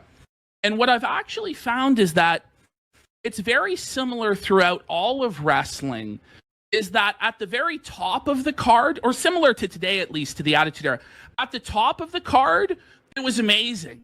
Rock, Austin, Foley, it was amazing. Every time Undertaker, Kane, every time those guys are on screen, it's great. But if you go back and watch, a lot of it was dog shit. Yes, the filler in between was bad a lot of the times, like shoveling shit to get to the good segments. Well, wait, you wouldn't know that, Phil, because you didn't watch the Attitude Era. Oh, let me bring that back, because just in case I'm jumping to conclusions, because I'm pretty sure Ashton is trying to reminisce about, well, not reminisce because he didn't live through it, but him watching the Attitude Era, and DSP sitting here commenting on shit, and it's like, the mid-card wasn't too bad during the Attitude Era, but whatever, let me bring it back just in case. But that's not true. Wrestling fans are really high quality people, and let's show them that tonight. Also, on the YouTube side of things, we have Ban Amber Heard's Turd, who did $2 super chats. First one, he says, Andy sounds like Iago from Aladdin. I don't know if that's some kind of a running meme or something. No, I haven't heard that one yet. And also he says, wrestling hasn't been good since the late 90s. Well, some people are of that impression that the Attitude Era was kind of the epitome of what pro wrestling can be, and that we're never going to see it reach back to those heights. And as Ash had mentioned, a lot of people had thought that going to Netflix would mean that WWE would return back to that kind of Attitude Era of content, but it seems like they're still sticking PG. Well, yeah, let me cut in real fast, because when when you think of late 90s, you think fondly of the Attitude Era, but you also got to remember what was going on in WCW and them in their death throes, so to speak, but them trying to go ahead and kind of fight the good fight. And then you still got to think about ECW was still in play too. So Vince was fighting basically on multiple fronts, if you will, which is what allowed a lot of that attention to be drummed up, because you had these other entities around you, and it was just constant competing, and it was very public. You know what I mean? Which you don't get that now. You don't see that now. You know what I'm saying? Like TNA, Lucha Underground, Impact, none of them are actually out there with the production value or even money to sit there and try to advertise over the WWE. Whereas Ted Turner could, at least for a time anyway. At least for now.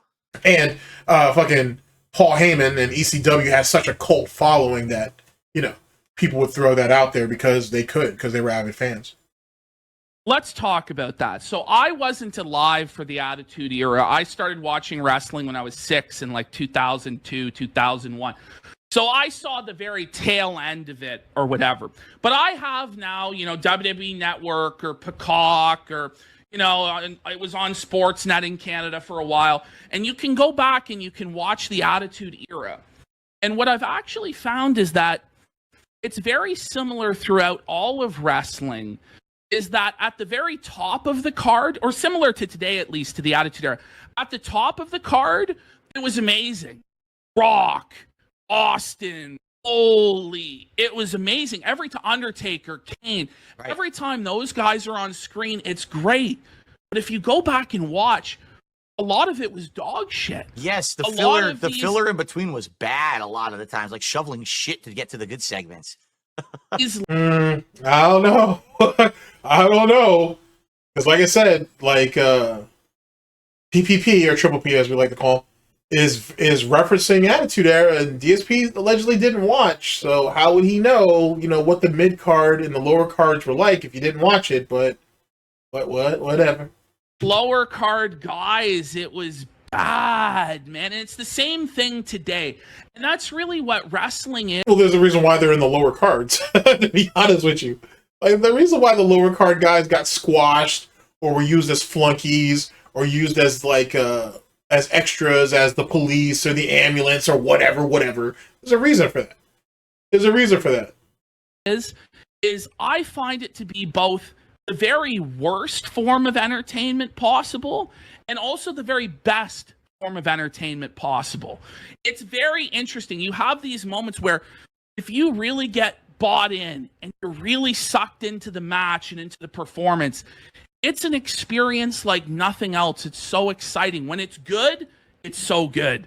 But when it's bad, Yeah. it's so bad. Especially So if you've bad. invested so much time to see an outcome and then the match ends up just being so bad. You're like, oh, I waited all this time and watched all this content just to get to this shitty ending, You know what I mean? So for me as a Sometimes the journey though is better than the destination. But since DSP is completely and utterly like goal driven, you can see why he would give the opinion that he has. And even if you share his opinion, it's nothing against you. But it really is. It's the journey. You know what I'm saying? More than the payoff or whatnot. At least for some people anyway. wrestling fan, I am like just going through shit after shit after looking for the gold dust, looking for the gold nuggets that are there. And, it used to be worth it. And then for a while, I'm like, it's not worth it, but I want to get back into it again in this Netflix era. And I say, watching that show last night, I was like, it is worth it. It is exciting. It is fun. So let's keep going down the order of what happened. I mean, he says that now, but we'll see what happens in like 6 to 8 weeks. You know what I'm saying? Because everybody likes a shiny new toy when it's still a shiny new toy. And then after a while, Yes. So talked about the promo package. We have a new mat.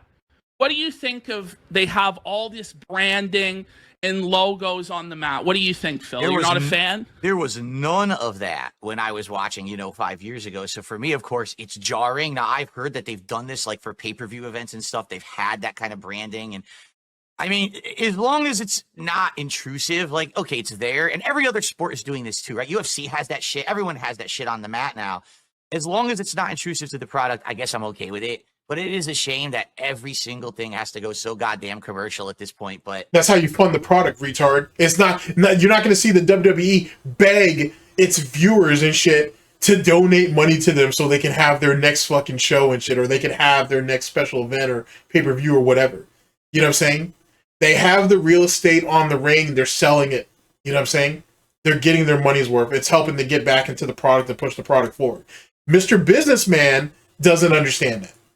Remember, DSP is the one that tells us it's not begging, it's advertising. Okay, well, they're advertising on their product. You know what I'm saying? It's part of the product.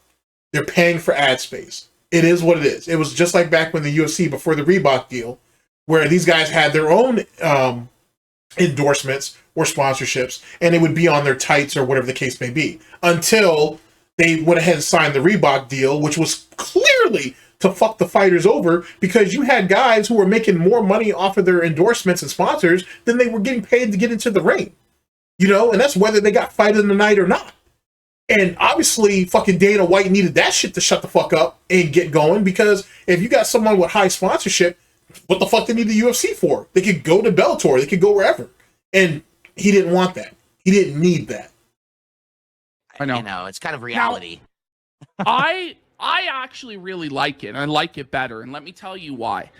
it makes me feel like it's a real sport. It makes me feel like it's like UFC. When you tune into UFC, which they're now merged with, they have that stuff on the ring mat. Yes. And going back to New Japan has always had those advertisements on the mat and stuff like that, which assists in the sports-based presentation.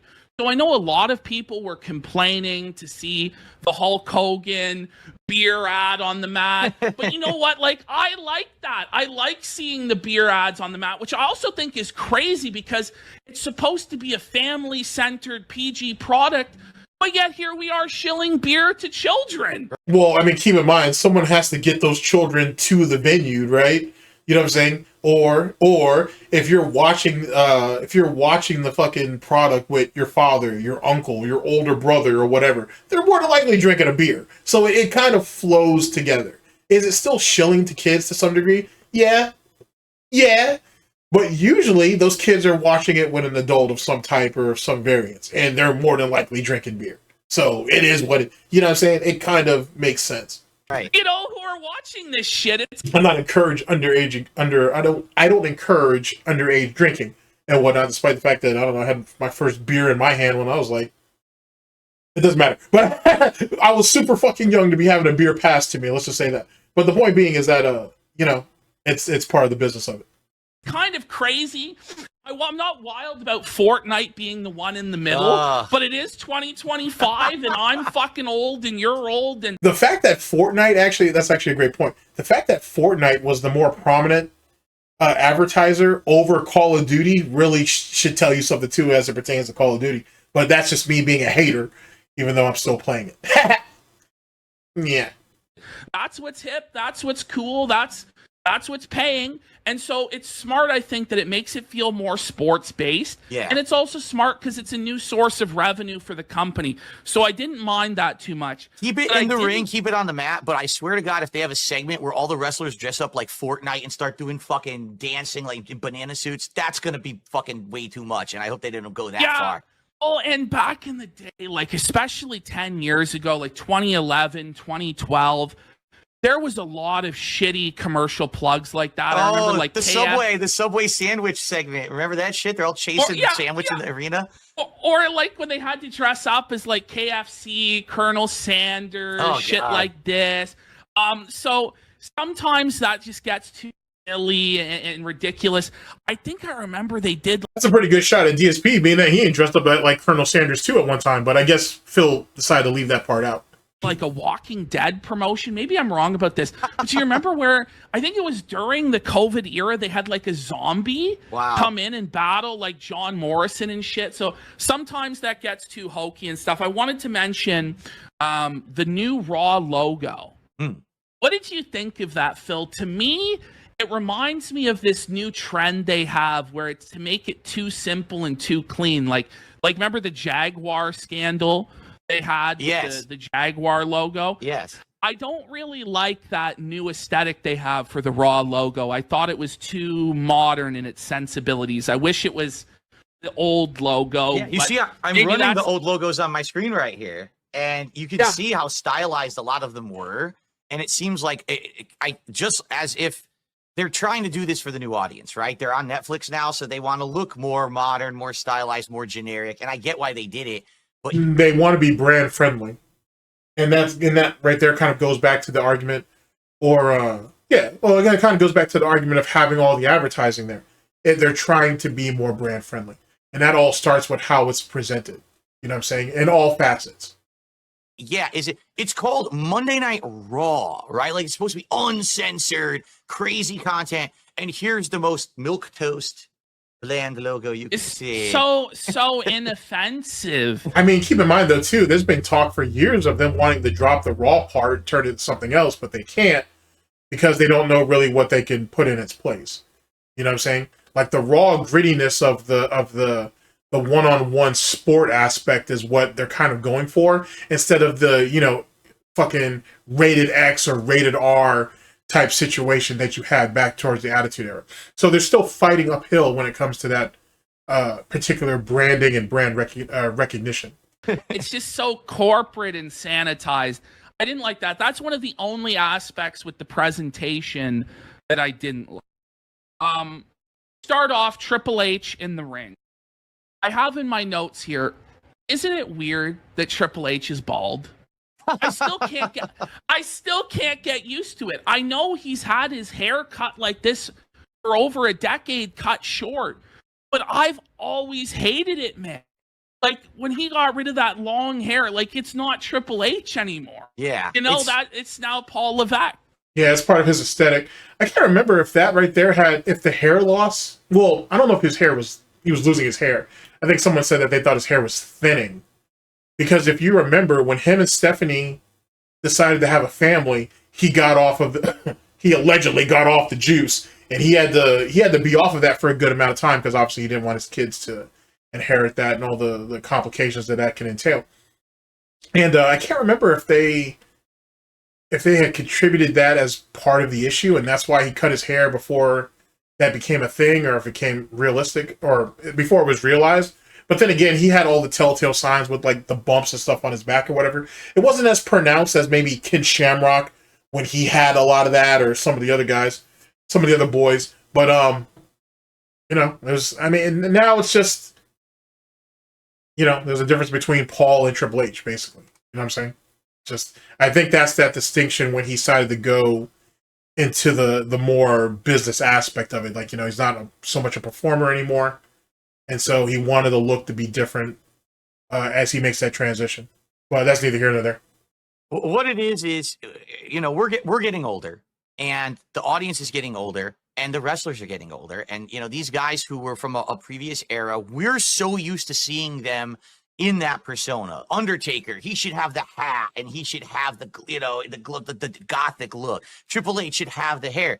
But these guys are getting older, and, I hadn't seen Triple H in 5 years, and when he came out, I was like, oh, he definitely looks a lot older now than I remember seeing him just 5 years ago. But, Isn't he in WWE Champions? Didn't you say he's wrestled within the last 5 years? Pretty sure. I'd have to look. I'm pretty confident that he's been in a match in the last 5 years. Like, so, whatever. I'll let that go. Actually, now I think about it, as it pertains to WWE Champions, Yeah. Because I would think his King of Kings variant, if they have one, he's gonna have his head shaved in that. Because when him and Sean reformed DX, he still had hair. I have to look now. What else can you do? I mean, I'm sure he started shaving his head because he needed to, like he probably couldn't. I don't grow know. Out the hair I guess anymore. he couldn't grow it back out or whatever. But he had those health issues recently as well, where he had those heart attacks, and he'll never wrestle again, which is crazy to me. That he'll never ever wrestle again. He's in charge of the company now, and it's crazy to me because it's shocking that he is now in charge, because we always knew that one day he might take over. Yeah. It was always a question of the succession. Because when I started watching, of course, Shane will take over one day, and Shane will run the company with his father. And I always wanted that to be. And for me, well, he was never going to run the company with Vince. Like, either he was going to be the face of the company, and Vince would basically just puppet everything through him, or Shane was going to be running the company with Stephanie and Hunter. There was never going to really be Shane was going to be the man. That was just never going to be a thing. Vince was never going to allow that. It's tough that Shane, did you watch the Vince McMahon Netflix documentary, Phil? No, I've been totally out of it. I haven't seen it yet. Yeah, maybe I will. Vince told Shane, if you want this company, you need to stab me. He gave him a knife. He said, stab me and kill me right now. Wow. Or you'll never have this company. You'll always be my bitch. And I guess he didn't respect his son, because unlike him, who was willing to steal the company out from under his father, who was willing to take risks, he felt Shane was a pussy. And it's actually like a really sad story of... Well, that goes back to how sad Vince's story, too, is. Because, Vince usurped the company, well, financially anyway. He usurped it from his father. But, keep in mind, if you guys have ever heard this story, Vince has a brother I can't remember if he's like a half brother or if he's actually his full blooded brother. I can't remember now. But when Vince and his mother, they were living in the Carolinas, I think at the time. So Vince was really young. Vince's father, Vince Sr., came out there and took his brother with him and left Vince. And Vince was always resentful for that. On top of the that incident with Vince's mother, and you know, Vince Jr. wanted to kill that guy, and surprised he never did. But you know, there's that too. So like, you know what I'm saying? Like Vince had a lot of motivation to get back at his father, and a lot of people feel that that's the only reason why he went to work for his father in the first place. It's the only reason why he even cared about going into wrestling. He wanted to take from his father what his father valued more than his family, allegedly. Oh, Shane always wanted to gain his father's respect. He would do all these stunts, fall off of stuff, go through broken glass. That was and insane, the like stuff this. he did back in the day, the plate glass with Angle. Oh my God, man. That's just brutal. And he never got it. And then, you know, Stephanie. He got the respect of the boys, though. He got the respect of the people, like, you know, everybody else in the company. I mean, that doesn't obviously take the place of the love and respect for your father or of your father. But it wasn't all for naught. But let's be honest, though, too. He was never going to earn Vince's respect like that. It was literally going to be only in death, to be honest, which is really sad when you think about it in hindsight. Didn't get it either. Yeah. And now I've heard rumors that, you know, all of the sexual harassment lawsuit stuff that came up, it was actually Stephanie Triple H's plan to get rid of Vince and steal the company out from underneath him.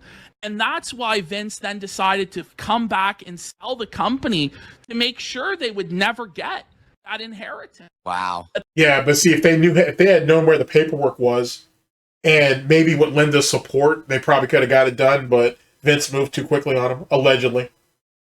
But that was neither here nor there. But if he wasn't going to give the company to Shane, he was never going to let Stephanie have it. He probably didn't mind Hunter running it, but he would be damned. He'd be damned if he would let his father's company fall into Stephanie's hands. That definitely wasn't going to be a thing.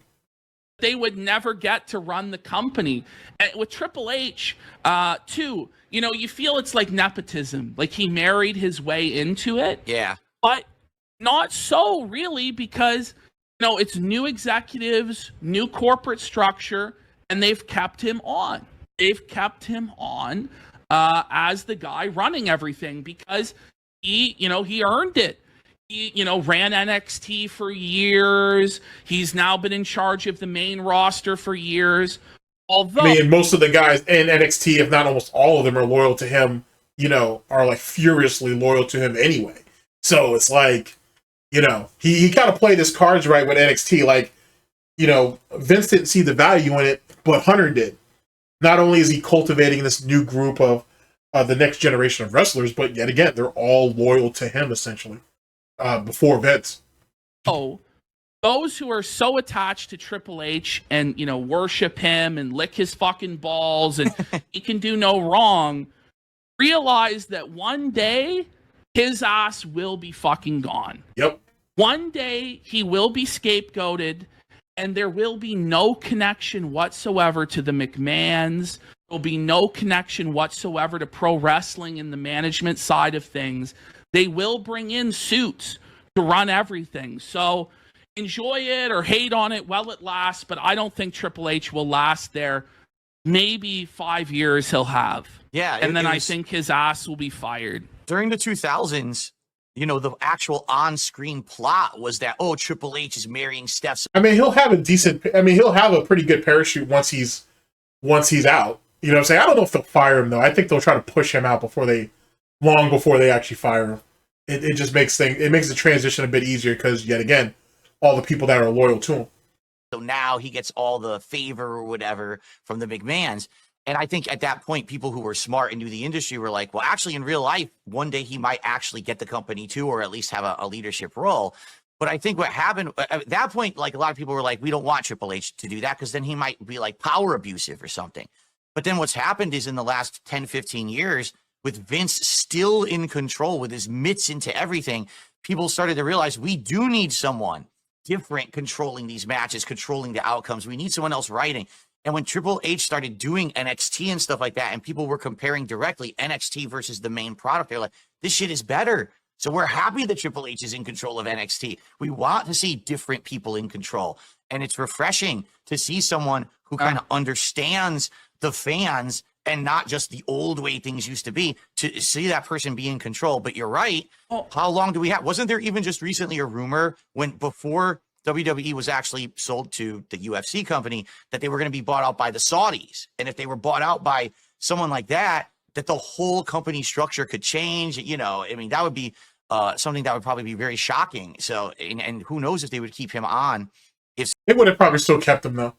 They would have still kept him. I don't see them pushing him out just because before they throw their own people in there. You kind of want to keep the existing structure for a period of time until you can groom, for lack of a better term, your own people to come in and start doing that. Because if you just sweep everybody out, it's gonna lead into absolute fucking chaos.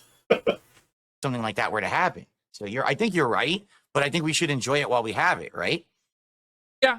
I mean, now Isaiah here in chat goes, I don't think Triple H will last based on absolutely nothing. WWE is making more money under Triple H than ever. Like what? I think the reason why he will eventually go is because he is married to Stephanie McMahon and that there is that association with Vince. Yeah. And as we continue on in this cancel culture, guilt by association, PR, corporate, sanitized world that we live in, I think that he eventually will go. And I also think that the corporate-minded people at TKO, because remember, this is Ari Emanuel, this is UFC coming in. Right now, they feel like they don't know the business. They need to have one of the boys running it. But eventually, one of those executives, one of those suits will go, why do we have a wrestler running this shit? This guy doesn't have a business degree from Harvard or Yale. This guy doesn't have the credentials. This guy, we need to get somebody in here that actually knows, and then they'll fucking throw us out. Let's see if DSP puts out that book smart versus street smart type shit. That's my reasoning. We all know that from the history of the gaming industry recently, that totally makes sense because, you know, all the suits that are running the AAA game companies and then every game that comes out is a woke piece of garbage that no one wants to buy anymore. We definitely need the suits in charge, not people who actually understand the industry, right? You know, it's the stupidest reasoning ever, but you're absolutely right. People in power of these companies seem to have this mentality that they don't need someone in the know. You know, I always think have someone who has their fingers on the pulse of the fans. Those are the people who are your life's blood, who are going to pay you, who are going to make you profitable. Why do you have to disassociate from that? I just don't get that. I agree. Okay, I know we're going off on tangents. Because the whole business can't be predicated on one person. Like one person can't just be the draw. It doesn't work that way. If Hunter, let's say, going by that logic, if Hunter dies tomorrow, who do you put in Hunter's place? Stephanie can't fill that role, even though she's been around the wrestling business her entire life. Shane has his own ventures and whatnot. You damn sure don't want to bring Vince back into that. You could put The Rock in there, but he's too, like, you know what I'm saying? He's too locked in with all his other shit. Can't put Cena in there, to be honest, because Cena's too busy, to be honest, trying to chase The Rock and what The Rock has done. You know what I'm saying? Like, who do you choose? We got to start okay, Pyro to open the show. Hallelujah! For a long time, Pyro was nowhere to be seen. Oh, really? I didn't know that. For a long time, they didn't do Pyro to open the shows. I don't know why, whether it was an insurance liability or for what, but it was cool for me to see that Pyro was back and that they used Pyro a lot throughout the show. It just always made it feel more of a spectacle. Right, like you're bigger. at a pay-per-view or at WrestleMania. It feels like this is an important event. Right.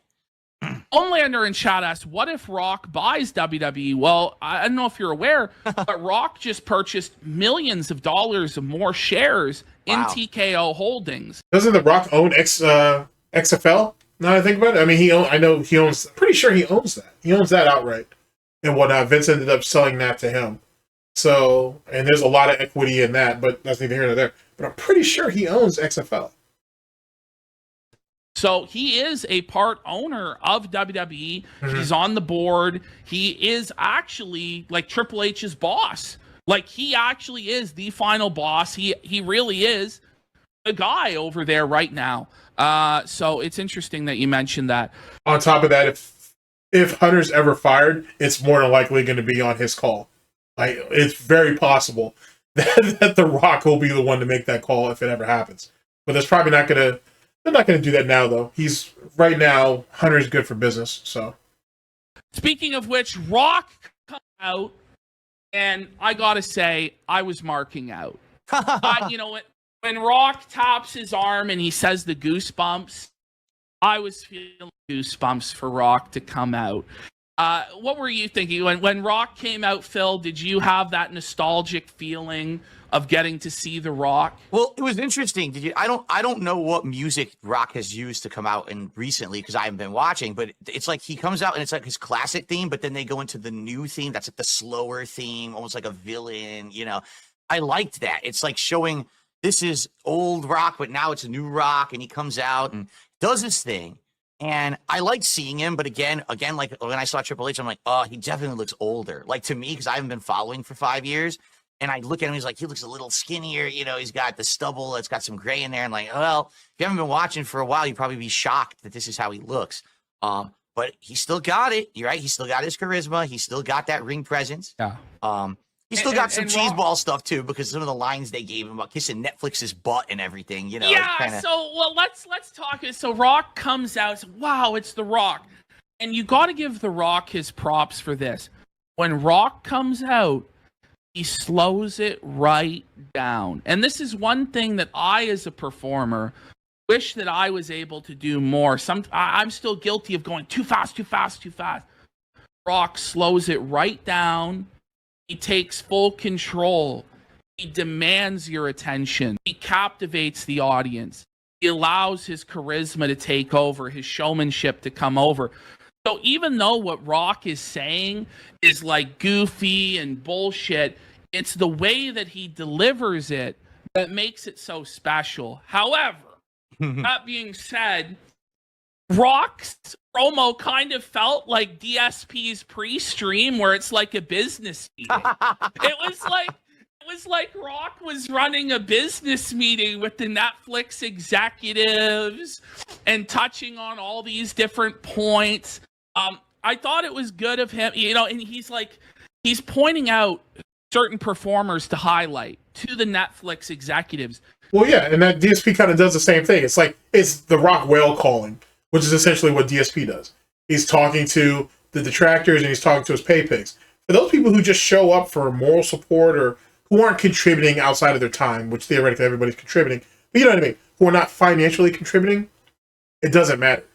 But if you really break down, DSP's business plan for the Vortex, you have those who are completely and utterly there because of nostalgia. You got those who are pay pigs, who want to be recognized for their contributions. You have those who basically come there because they have nowhere else to go. And then you have the trolls. And that's pretty much the end-all, be-all. He doesn't really have anything else besides that.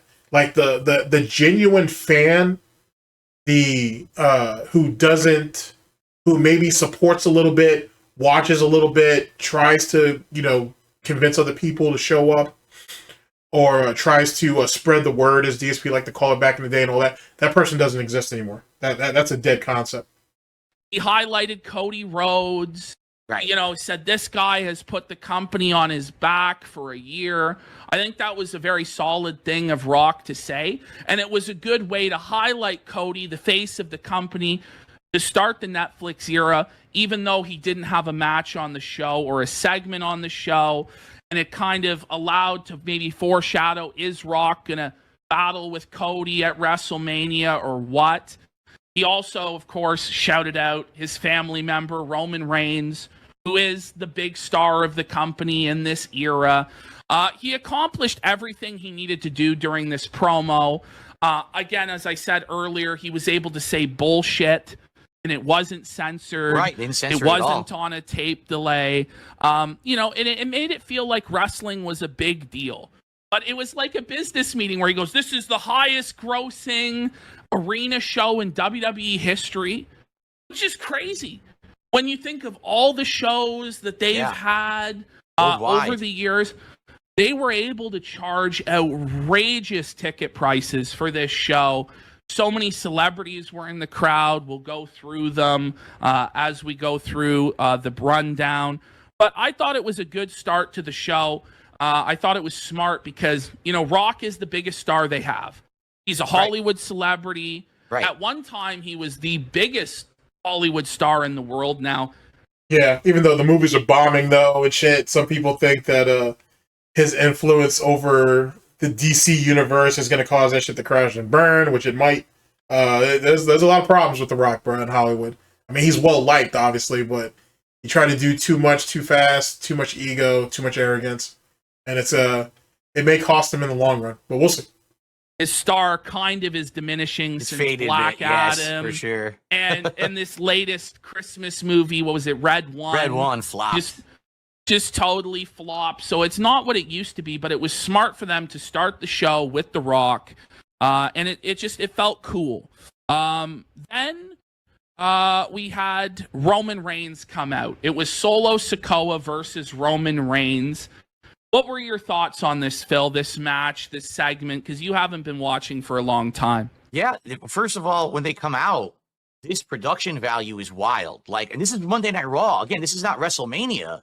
And to see them coming at this insanely huge LED screen that they have at this arena, the pyro that they've got for these guys coming out now, it just feels like a giant match feel for a match that I don't know the history of. So I'm just trying to get caught up really fast. To be honest, I loved this match. And the reason that I think I really loved the match was because if you haven't actually been watching wrestling for a while and you watch this match, Solo versus Roman, it's got everything, right? You've got the classic heel versus face, but you've also got the big fight feel where they're in each other's faces. What's at stake? Oh, it's the Samoan necklace, and it really has this big meaning within their culture. And then they're doing their spots, and they're on their game. It's a great match. Both of them are looking strong. You've got guys running in who are part of the plot line. So now you get introduced to other wrestlers as well who are involved in this new bloodline plot line. I didn't even know that Sami Zayn and Jimmy were still involved in it. So to see them running in, oh, this is cool. And then to see the new blood coming out, Jacob and was it Tonga? Is that his name? Tonga Loa. So that was cool. I'm not too sure. I always get them Go confused. ahead, Phil. But yeah, it was, for me, this is the quintessential, not quintessential, this is the essential Raw match. You've got great performance, drama, great camera work, like we had mentioned. The camera work now is much better. So you're seeing the action, but you're seeing the drama emphasized as these other guys are running in to get involved in the match. And had a good ending, not a botched ending, not a baloney ending, because these guys were getting interfered. There was no screw job. It was just a really solid match to open the show, and it was the culmination of an important plot line, so it had a meaning as well. It wasn't just a throwaway match. Now, I have some nitpicks. First of all, these guys' physiques are still fucking soft as fuck. I don't know what it is. Samoans can't get abs. I don't know what it is.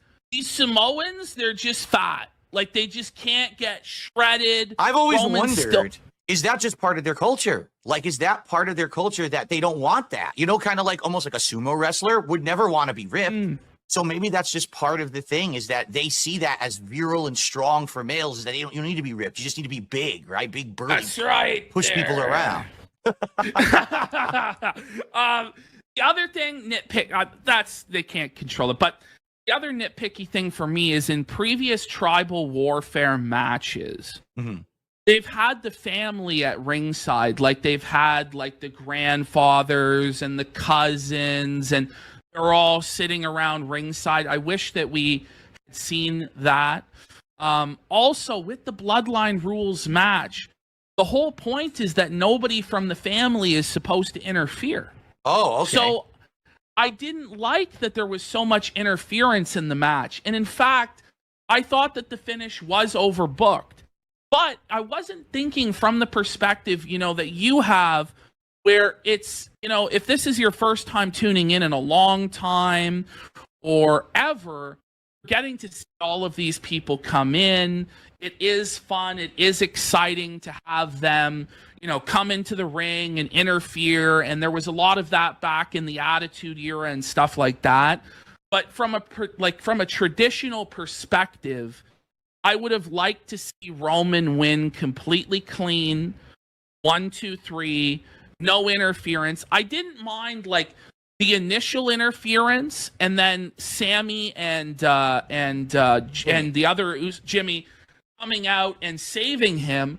But then you had Kevin come out to interfere, Right.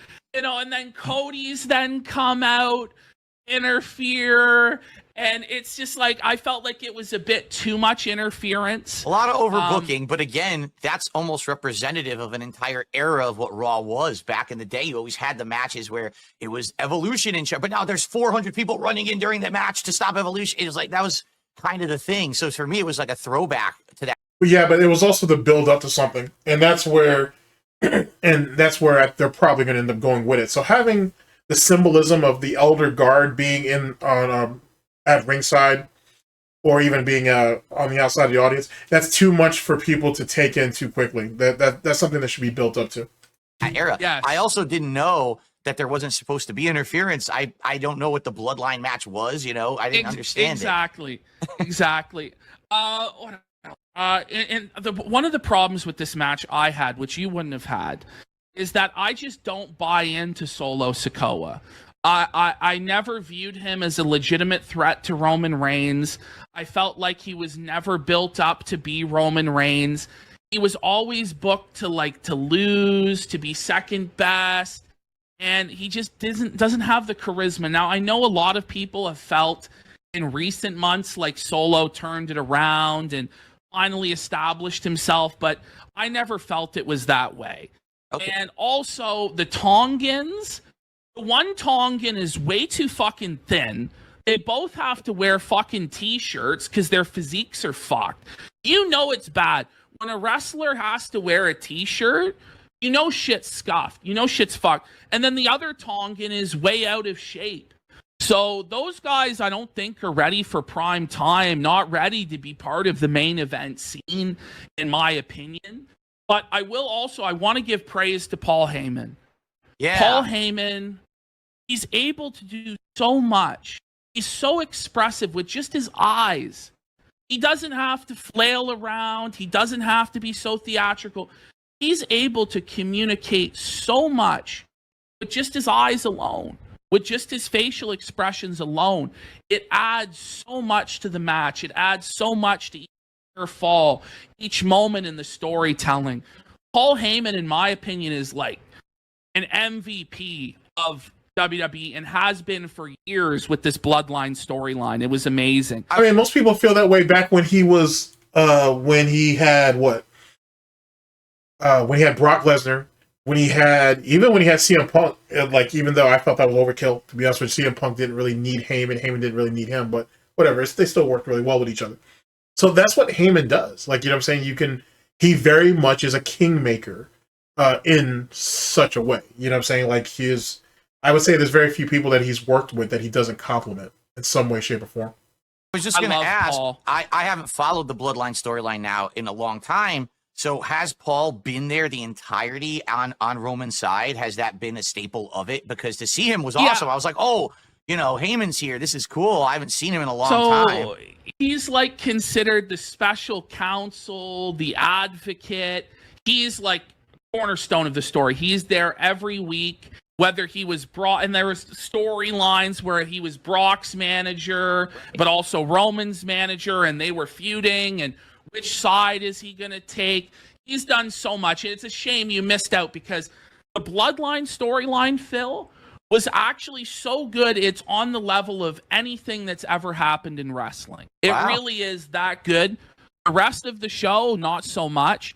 But those segments were so good. And it's a real shame you missed out on the years and years of, the wise man. Grimes wise man. That's right. Okay, so we had that match. What would you give it in terms of a star rating, Phil? Out of 5 stars, what would you give it? Out of 5 stars, I would say, well, first of all, technically the match was good. I think that both of them were on their game. I liked the fact that they had the interference because it was a throwback to classic Raw matches. I did like the fact that there was not a bullshit ending, you know, no nonsense. Oh, throw it out because so much interference. I would probably say maybe like a 3.5 out of 5. I would give it. That's exactly what I gave it. I Really? gave it 3 and I gave it. Starting to sound like DSP tries it's around this bitch. He was always giving those things like 2.5 out of 5, 3.0 out of 5, so on and so forth. He rates everything the exact same way. That's hilarious. 3.5 stars. I felt like it was a good match, solid, entertaining match to start the show, but I felt like it never kicked into that next gear. It never really reached that level where I was really buying into that Solo was gonna win. Yeah. There were no near falls where I was really buying in, really getting excited about it, really marking out. And I thought it was a bit overbooked. But good way to showcase the biggest star in the company, Roman Reigns. The match had stakes. The match had consequences. It's important going forward in the future. And then we had The Rock come out again. Yes. We had the showdown between The Rock and Roman Reigns. This was giving big time, like alpha, masculine energy. It reminded me of in Predator, you know, when Arnold Schwarzenegger and Carl Weathers, their hands come together and they do that handshake. Yes. That's what it was. They had that stare off, lots of masculine alpha energy there. And it got excited for, is that going to be the match at WrestleMania to determine who the real tribal chief is in the family between The Rock and Roman Reigns? Or will they go in a different direction? I thought that was cool to see. Rock coronated him, put the like a passing of the torch, pretty much. Yeah. Yes. So I like that. Then we get the news: Royal Rumble going to be in Saudi Arabia Next in 2026. Yeah. Have you seen any of the Saudi shows, Phil? I saw some of the early ones. Right before COVID, I think they had 1 or 2. And they always looked like WrestleMania quality when you were over there. The production was always crazy, but to be honest, like it's amazing how he puts such an emphasis on the production or the quality of something, despite the fact that everything he's ever done has been subpar as shit, and gets mad that other people hold him to that same expectation, even though he's willing to hold everybody else to it. Makes you think. I never really cared about the outcomes of those matches because they always felt like throwaway pay-per-views to me. Now, I don't know if any of the ones that they've done since actually have had like giant stakes, but I just remember like having certain matches. You would think this is going to be the culmination of a plot line, but then it would be like, oh, there was a bullshit ending because it was in Saudi Arabia. The real match will be in a month at the next pay-per-view, And I'm like, well, so I didn't really care about them that much. In a way, it kind of feels like a big house show. What was good about them, they would get like the old stars in and stuff like that. Right. People, but the Saudis didn't even know, like they would request certain wrestlers who were dead and stuff like that. Oh, no. To wrestle and stuff like this. The problem for me with the Saudi shows, though, is just the crowd isn't really into it. And it's just like a different culture, and it feels weird, especially with the women's matches and stuff. They have to cover up and everything. It's bizarre. Yeah, so I'm not really excited about the Royal Rumble being in Saudi. I'm not as upset as a lot of people are about the Saudi shows because of my politics or their, treatment of this or that. I don't really give a shit about that, to tell you the truth. But I just think it's bad for the product because the crowd's not really into it. I wrote down drone shots through the arena lobby into the stadium is really cool. Yeah. Super high-end production. Very good production. Real quick, let's do 3 quick shout-outs because we're moving to the next part of the show. Yeah. So RP had done a $10 super chat. This is in regards to us talking about the intro to the show with the storytelling promo and all of that. He says, I don't really want Hugh Laurie to interrupt the show to remind me, hey, guys, I'm an actor. I'm not really a doctor while watching House. It takes away from the presentation of the show. I agree. The thing is, AEW does a lot of this fourth wall breaking and shoot promos and references to inside baseball and backstage this and that. And the question is, how much of the audience even understands what's going on, what these references are? And if you are going to break the fourth wall and you are going to make these references, it should be very rare. It should not be something that happens every week, every show. It should not be the basis of the show. Otherwise, it starts to get up its own ass and become really pretentious and stupid and silly, I feel. So I get what you're saying, and I think fans are going to be really divided about that intro. But, again, if this is just WWE does it in a smarter way, where they're more sparing with that sort of stuff. Right. So I wouldn't expect to hear shoot and work and heel and face on a regular basis on the shows. That's just not really how WWE does business, and I trust them to be restrained with that. That was the best place to do it. The reboot on Netflix was the time to do it and get it out of the way, address it, and as long as they don't keep doing it every week, I don't think it's going to be an issue. I think it was the right time. So again, part of people look at like the CM Punk pipe bomb promo and how great it was, and that storyline. I remember it was so amazing at that time. Oh yeah. But it was so amazing at that time because nobody else was allowed to do it. Well, that, and it was rooted in some realm of reality too. So there's also that. And it never happened before, you know. Right. And it was like, wow, this is crazy that. But once it becomes normal and routine, it's boring. It's boring. Everybody gets tired of it, and then it just makes the whole thing feel stupid. Right. So you have to be very sparing with that sort of stuff. Right. We got. Go ahead. Yeah, shout him out. Casanova, 22 months as a member on the Reacts channel. Thank you, Casanova. And then we got a very generous $50 super chat from Papa Slapnuts, who says, Triple H big leaguing Cody Rhodes by introducing him in the crowd instead of getting his own entrance was actually pretty keno. It is keno. Well, you got to remember, and I'm surprised that they didn't just job Cody out as soon as he came back and put him through humiliation rituals and make him Stardust, because that's what I would have done. He's too big for that. He's too big to be doing that to him. Like, I'm not saying, it's not to say that Cody's too big to fail or anything like that. That's not the case.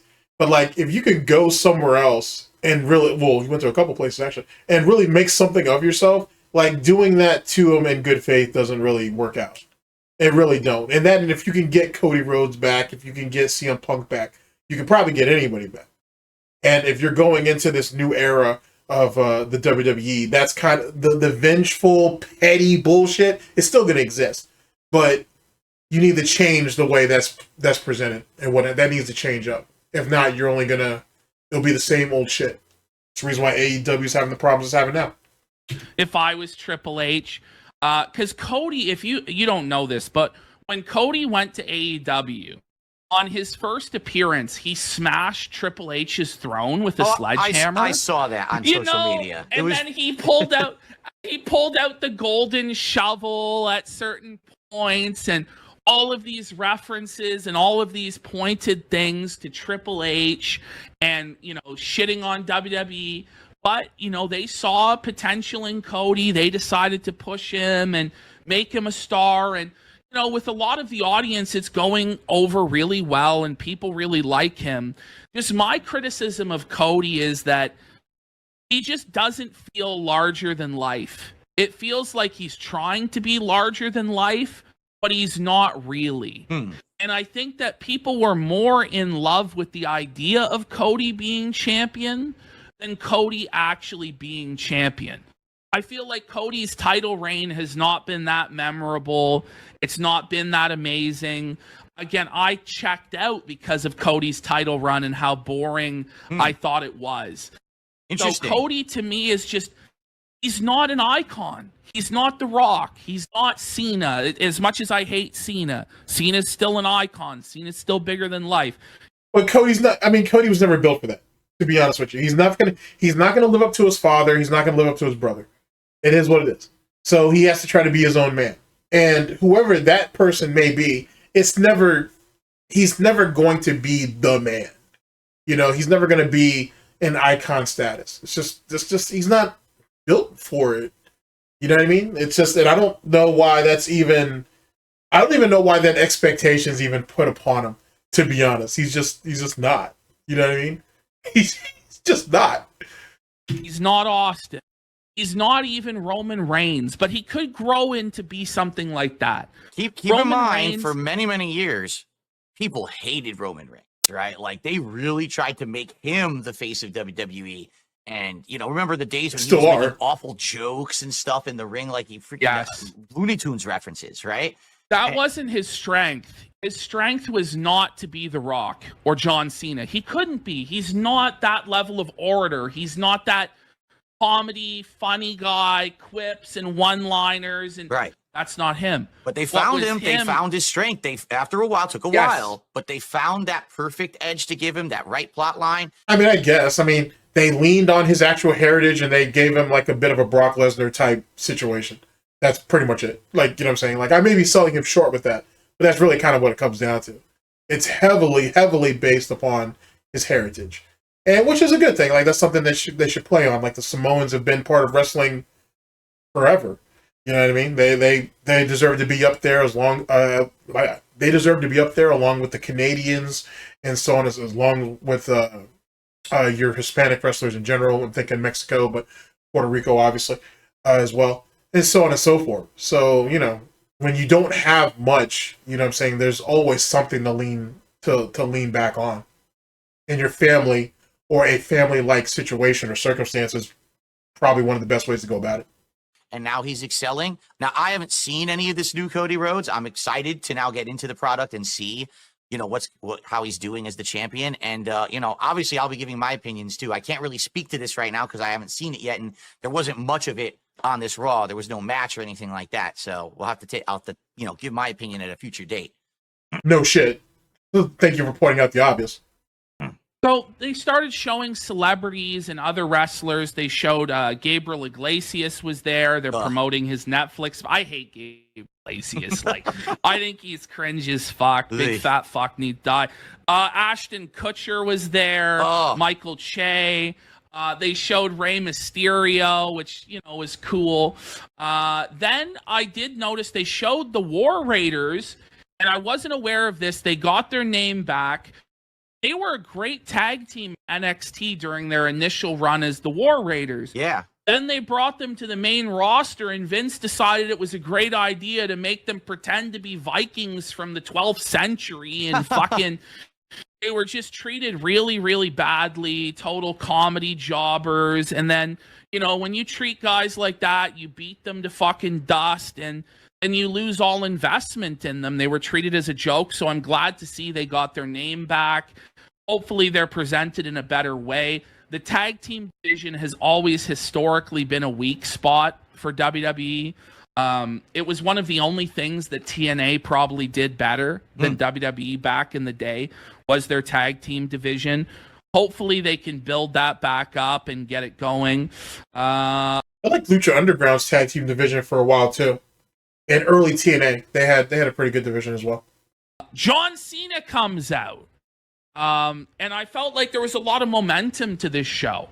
You know, I feel like this is going really well. We had that intro. We had the match with Roman. Now we have Cena coming out. Everybody was marking out for Cena, excited about Cena. What did you think about the Cena promo, Phil? Well, my perspective on Cena is probably a lot different from the modern wrestling fan because I've been disconnected from wrestling for 5 years. You know, when I was still watching wrestling, Cena had been out of WWE for a long time. And even when he came back, it was kind of like groan-worthy, like, oh, this guy's back. You know? Is this literally going to be your moniker? That, oh, I've been out of the thing for 5 years? Like, that shit's starting to get super fucking annoying. If you keep leading off with that, then how's anybody going to be invested in you when you're actively saying that you don't know anything? You know how dumb that sounds? And then you're going to go ahead and relate back to even older stuff that either some people aren't going to really care about because you're killing the flow of the show, or they've forgotten about it and they may not even be invested enough to go back and even find it and watch it. Like, you know what I'm saying? Like, he's got to take a stance on something instead of trying to hide behind oh, I've been out for 5 years and that's my crutch. That alleviates me from any fucking responsibility. He needs to come up with something better. PPP needs to tell him to work on his delivery or something, because if not, he's just gonna it's something that an asshole like me will just continue to use against him. And he'll never be able to do anything about it. So it is what it is. There was this era where everyone was anti-Cena. They didn't even want to have him there.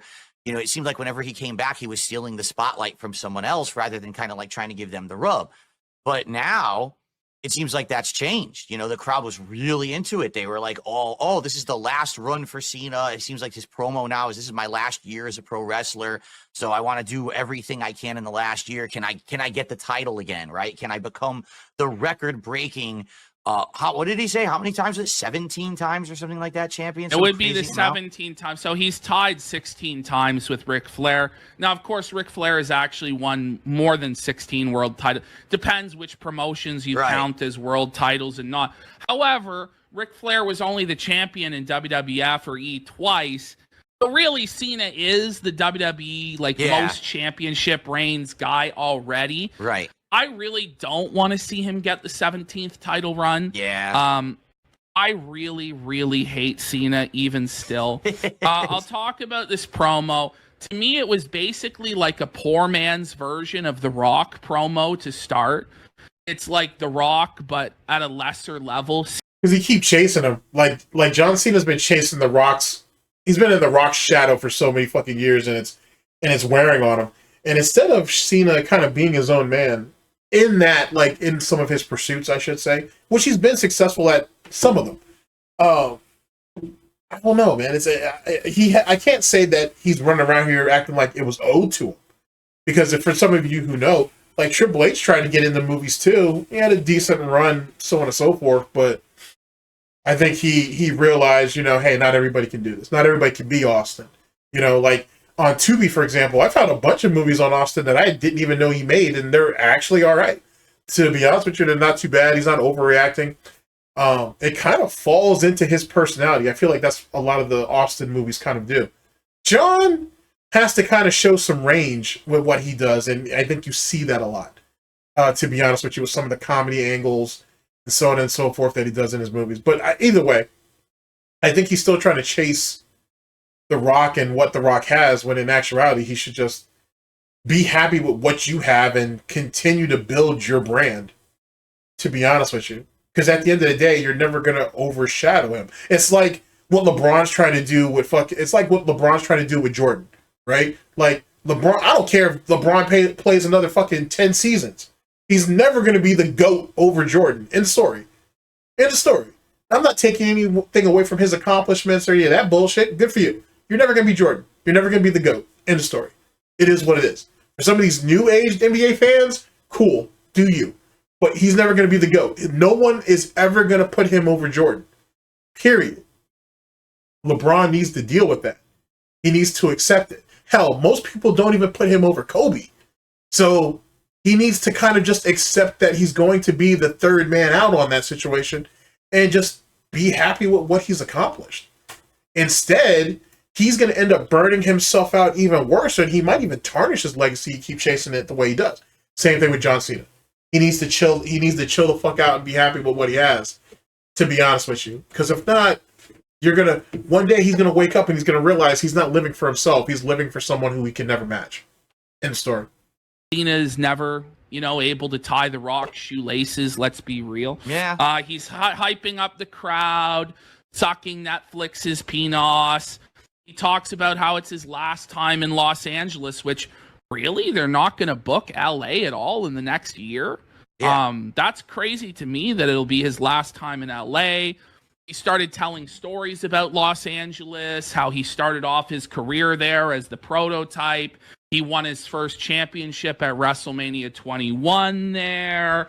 The crowd's into it. Cena talks about how it's been 2,400 days or more. It was more than 2,400 days since his last win. Right. Jesus. And that's true. That's true. He's been losing every time he's been there. And I haven't really been impressed with a lot of the matches that he's had. And in fact, it seems to me now that a win over Cena doesn't even mean anything.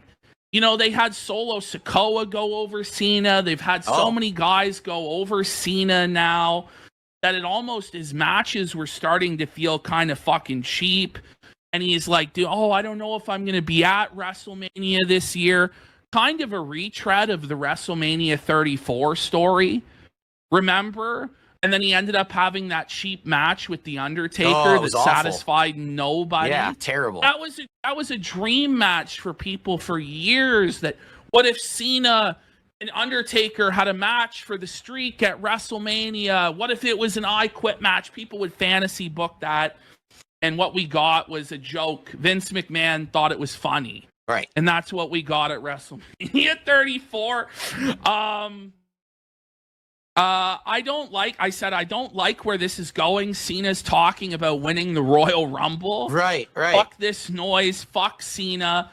I don't want to see him win the Royal Rumble. I don't want to see him win the championship again. People forget, everybody today, it's this revisionist history about Cena. Oh, Cena's the best. Oh, Cena this and Cena that. And we miss Cena, and we didn't know what we had. Well, we had it, and blah, blah, I don't get it. When Cena was becoming prominent in the 2000s, and he changed from the white rapper character to this Marine character, because that's really what it was. He started in the Marine, and so they made him this Marine hero character, right? He basically became the new Hulk Hogan. That's exactly what they were going for. They wanted someone who was like PG, telling kids to do the right thing, never give up. Here's my towel to buy, all the merch and all of that. I understand the game. I get it. But I never really liked him as a wrestler, to be honest. You know, the 5 moves of doom and all the bullshit. When he got into the plot line with CM Punk, he actually started to get a little bit better in the ring. I feel like they forced him to do that to make him more credible. But at this point, like, I just don't care about John Cena. I never did. I never will. So to see him come back here, it's my final year, I literally don't care. I mean, CM Punk carried John Cena through that, though. Let's be honest. CM Punk carried his ass through that. It is what it is. John Cena knows that, too, deep down.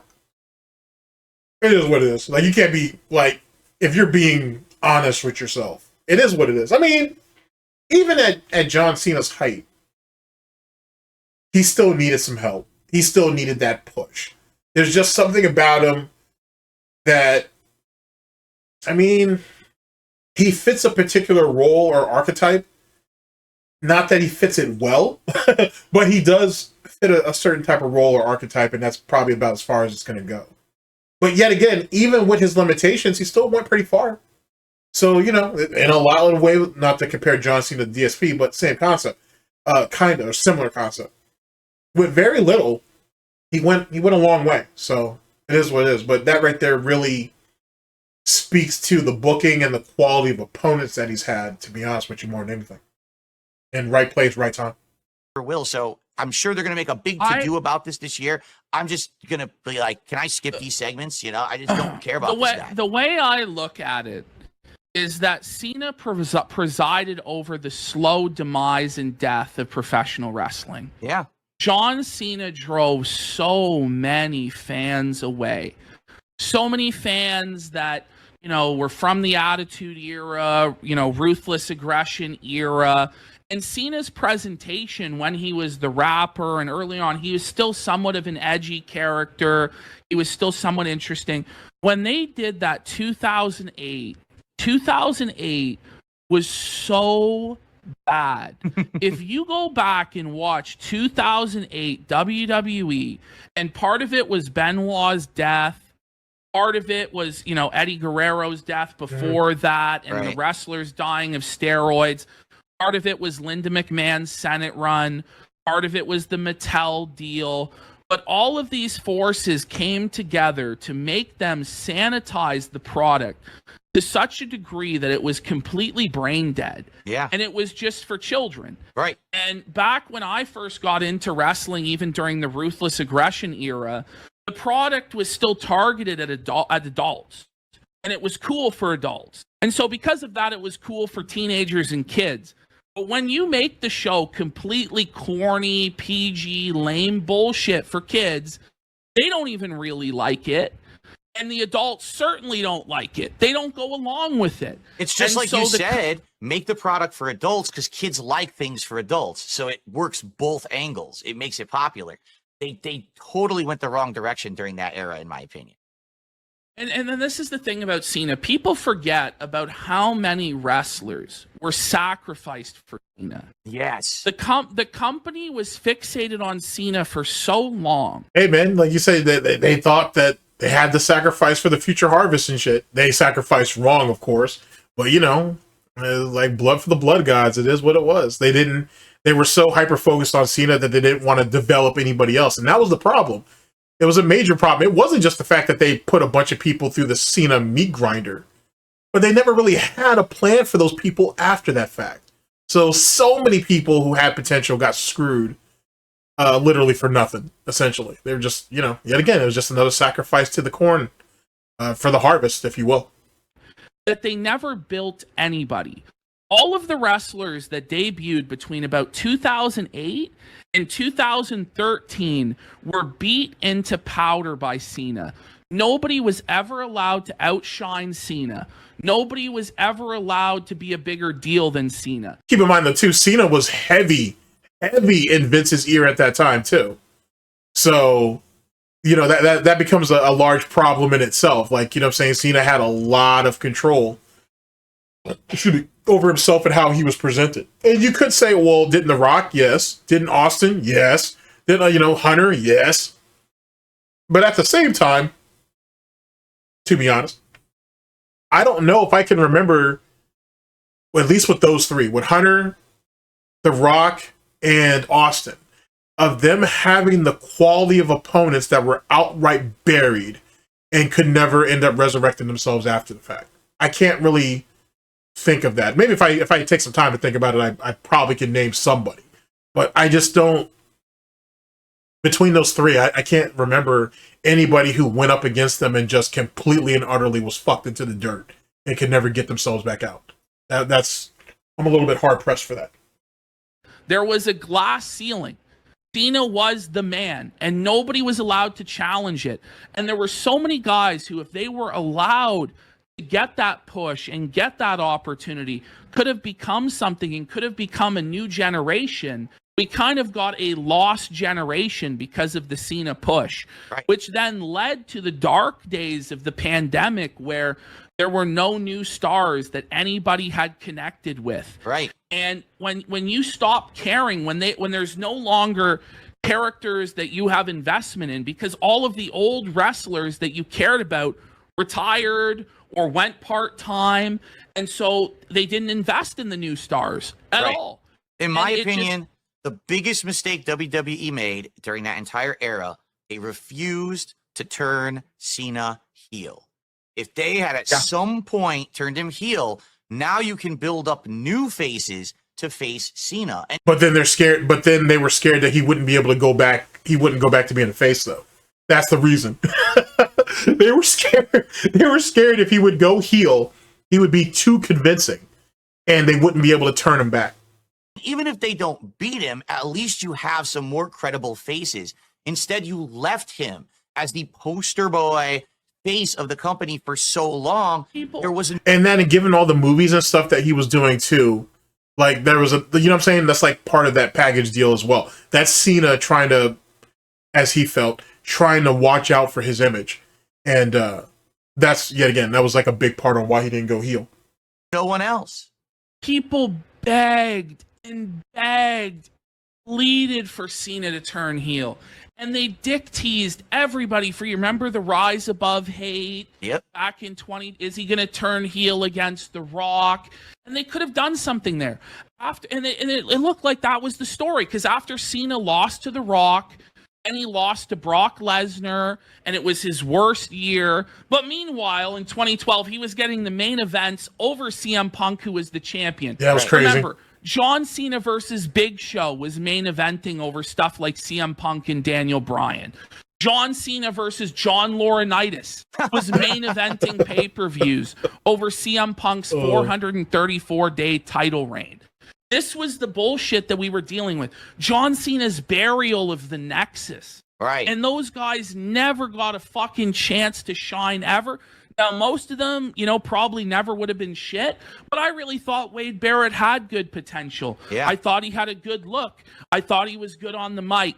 And for that whole storyline to culminate in him never winning the WWE Championship, it could have had the first ever English-born WWE champion, never did it. That was so disappointing to me. And that was part of, I honestly... I never thought about it from that perspective, to be honest with you.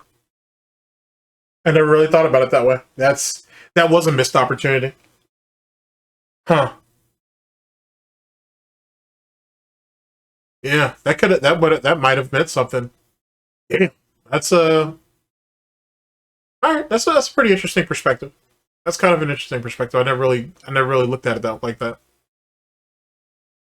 Checked out after that until the fucking pipe bomb, the brutal burial of like guys like Damian Sandow, who they had him cash in the money in the bank and lost to a fucking one-armed John Cena. Burials of Christian Cage throughout the years.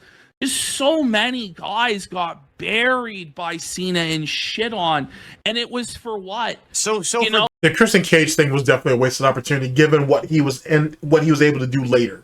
So I agree with that too, 100%. Fuck it, But you know, Christian still bounced back. You know what I'm saying? He still made it work. When you look at him, when you look at Christian, and you compare him to Edge, it's like Jesus Christ, like the fuck happened to Edge, man? Like he just looks.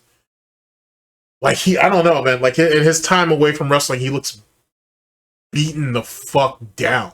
Like you can see it in his face, you know, because he's extremely expressive. And it's just Jesus, son. What happened to you, bro? What happened? Fucking A. Like he damn near living dead type shit. Those who now are listening to this show for the first time and they're like, I just don't understand how people don't like John Cena. Hopefully now you get it. Like we were there during the time frame when this product was seemingly ruined by this guy's presence and the inability of Vince and others in power to see what they were doing. Yes, there was merch being sold, but outside of that, the product was being ruined. And that's why with Cena coming back on Raw and cutting this promo, oh, it's my last year, whatever.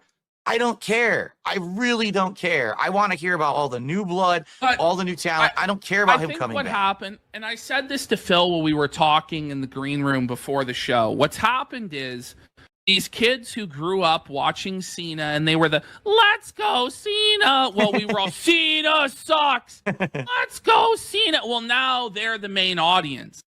Yeah, they're the target audience. They're the ones that are going to carry his final run, whether it pays off or not. But they're going to be the ones that are going to carry it. You know what I'm saying? It's kind of like always back to Call of Duty with me, huh? It's like Call of Duty. Like, you know what I'm saying? Like if you started playing Call of Duty from 2019 to current, that's all you know. And that's all you're ever going to really care about, because obviously Activision has a habit of burying the old games into a goddamn oblivion because they don't want anybody to reminisce about the old games, even though they'll still sell it for damn near full price. And they want you to only focus on the new shit. It's the same type of concept. Like if the new shit's all you know, that's where your loyalty lies. You know what I'm saying? Even though you're getting fucked over with ridiculous prices, shit not working with each and every update. So, you know, if you've listened to me any period of time, you know what I'm talking about, where I'm going with this. Same concept with Cena. Same concept with Cena. If that's all you know, then that's all you'll ever really kind of hold on to. You know what I mean?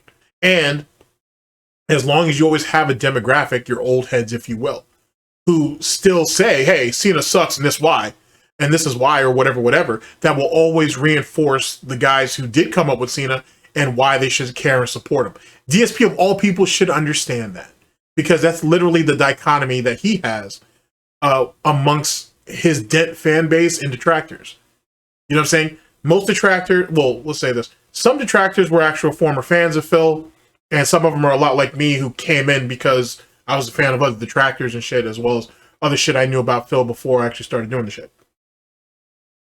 Those who are former fans can point out to all these different things on when they were watching him and what their issues are. People like myself can point out to all the outside shit and point at all this nonsense and say this is why he's a fuckboy. His dents will literally will try to go at both groups and say, oh, well, you're wrong. You're just jaded and you're just a clout chaser or you're just this, that, and the third, and whatever. And then they'll just side with them because it's all they have. They don't want to go ahead and side with the former fans who became detractors because they don't want that stigma to be put on them. They don't want to fucking side with other people like myself who are outside that demographic because then they really have to look at themselves as part of the problem too. You know what I'm saying? They're part of the issue. They're part of that formula. When does personal responsibility become a factor in this equation? So they could have taken the easy way out by siding with former fans who have become detractors, but they don't want to get looped up into that because DSP has already put a stigma on them. You know what I'm saying? So it's like between a rock and a hard place type situation. You can say the same thing with some John Cena fans too. And so now they love Cena. They're nostalgic for Cena. But for adults who are watching back then, or teenagers like I was watching back then, we rejected Cena. We fucking hated Cena. We wanted something different. And that's why when Roman Reigns took over, even though he sucked, I was like, at least it's not John Cena. At least it's not John Cena. Just shows you how low the bar was. It just shows you how low the bar was. Yeah. And I'm just glad that Cena never got the WrestleMania main event again after 29. I'm glad that he fucking, was put on the back burner after that. Didn't get world championships runs after, I think, 2015, 2016. But you know what? He was still an icon. He was still a larger-than-life character. He was better than a lot of choices that they could have done. And what we have seen is it could get worse than Cena because during the pandemic days and part of the Roman era, it really was bad. And so I understand why people are nostalgic for Cena, but I never really will go to this level of, we got to suck off Cena and we got to love Cena. Like, I'm just never going to be there as a fan. So I don't know. I really hope he doesn't win the Royal Rumble. I would like to see John Cena. And I know fans, every time I see a Twitter post about this, fans are angry about it. But I would like to see John Cena face Logan Paul, and I would like to see Logan Paul retire him, and he do the job to Logan Paul. It would give Logan Paul so much heel heat. Sure. He would be hated forever as the guy who ended John Cena's career. And the fact that Logan Paul has all of that, he kind of has all of that riz as it pertains to his like fan base and viewer base, and so on and so forth on these different platforms or whatever. I could see how that would be maybe the best transitional like move to have, you know what I'm saying, John do the right thing for business. John Cena does business, does what's good for the business. Let's fucking Logan go over. And then, you know what I'm saying, he gets sunsetted, he goes into the Hall of Fame or whatever, but he still has, a TV and movie career that's still going. To be honest with you, like, his movies as of late are doing better than The Rock's, you know what I'm saying, despite not having nearly the production value and promotion and so on and so forth. At least some of them anyway. So I could see it. I personally think there's probably better choices than Logan Paul, but whatever. I mean, like, whatever it is, to make it happen. Like, have him play that sad story on this last run where he's trying to achieve it, but he didn't. But look at everything that I did accomplish. Don't give up on your dreams. Bullshit. Salute. Get the fuck out. Thank you. Fuck you. Bye. That's what I would like to see, but I don't. Or I'd like to see Cena and CM Punk one more time, although we have seen that a lot. I don't want to see Cena and Orton. That might be what we end up getting. Again? But how many times will we do Cena and Orton? Why not just bring back Edge or Batista for it? Let's just have them all in the ring at once. The million matches that they've had. Crazy. No, I don't think Batista's coming back though. Like his movie career is doing incredibly well, and that in fucking A, man. I was reading something. I can't remember if it was in like Men's Health or something, but he said that he can't put the weight back on. He just can't do it. He just can't. Like it's just he can't do it. So Dave Batista is at that point where he's like, I just can't do it. So that's not a thing. I can't remember if that was in like Men's Health, was it? Maybe he was talking about that. I want to say it was leading up to. It might have been the lead up to one of the movies or whatever. He's still a real big guy, but not to. If you think it's shocking seeing Hunter the way he is, or seeing The Rock the way he is, or even seeing yet again Edge the way he is. You damn sure don't want to, you know, Batista is going to be that's going to be a real shocker. So, and there's no need to do that at this point. You know what I'm saying? He's doing real well where he's at. Wrestling did what it needed to do for him in the story.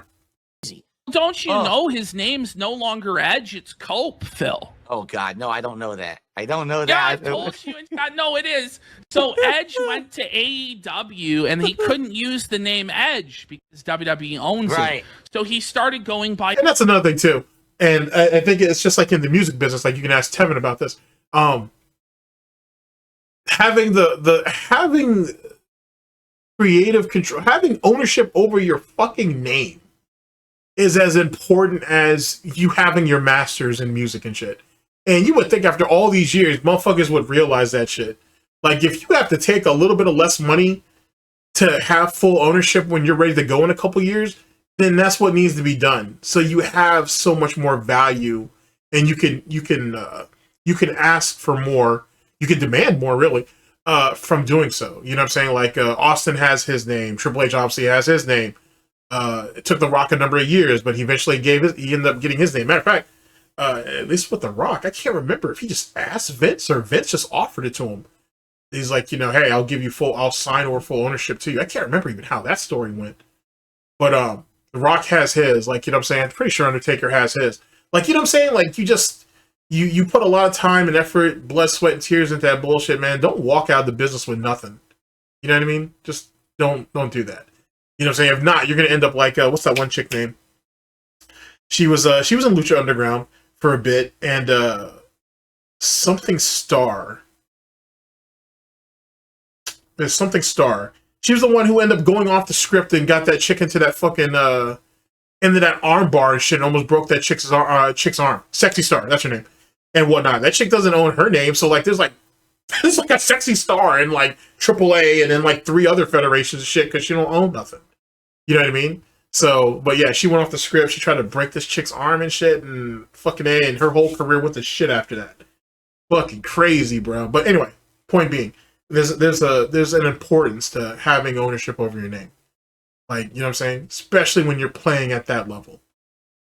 Crazy, sir. It's absolutely crazy. His real name, Adam Copeland. Well, and by the way, I just want to say this. Edge shouldn't be wrestling.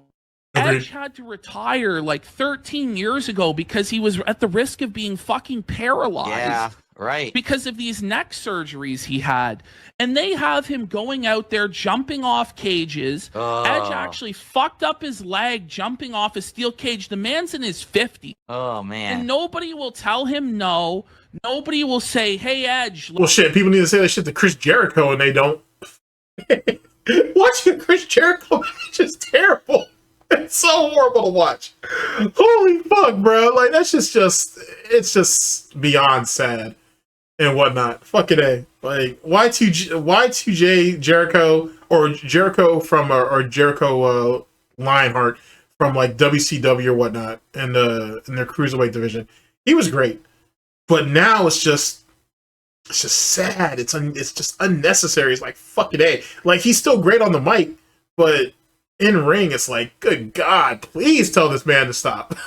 Please tell him to stop. It's not about money. Like, you know what I'm saying? It's clearly not about money and shit. And then, funny enough, I wonder if this is true or if this was a work. But allegedly, I think it was the TNA belt.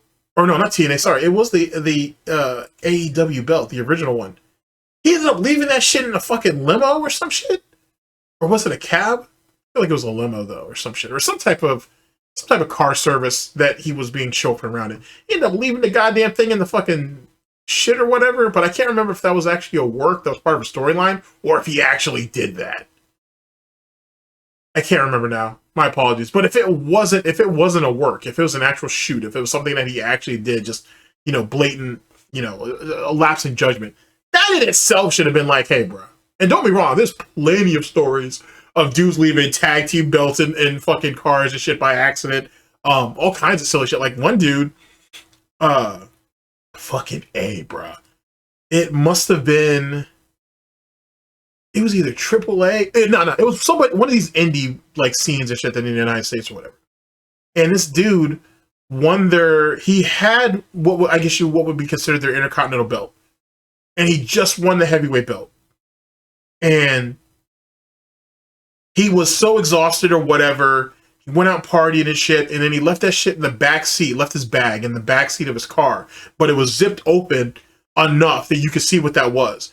They didn't even need to break the window because the dude left the doors unlocked. And they unlocked that shit and they took his whole bag, grabbed the belts. He reported that shit missing and whatever. By the time the cops came there, he had gone back into the hotel room for something. They brought the belt back, or they brought the no, they did. They brought the belts back, and they in the bag. They put it back into the car with a bunch of photos with the blurred of like their girlfriends and some other friends and shit that they had. I guess they went out for the night. You know what I'm saying? Like the dude did with the like Young Buck's friend did from G Unit with 50's 50 cent spinning chain or whatever. They went out for the night fucking showing off this belt and shit and had a good time with it, and they brought it back the next morning.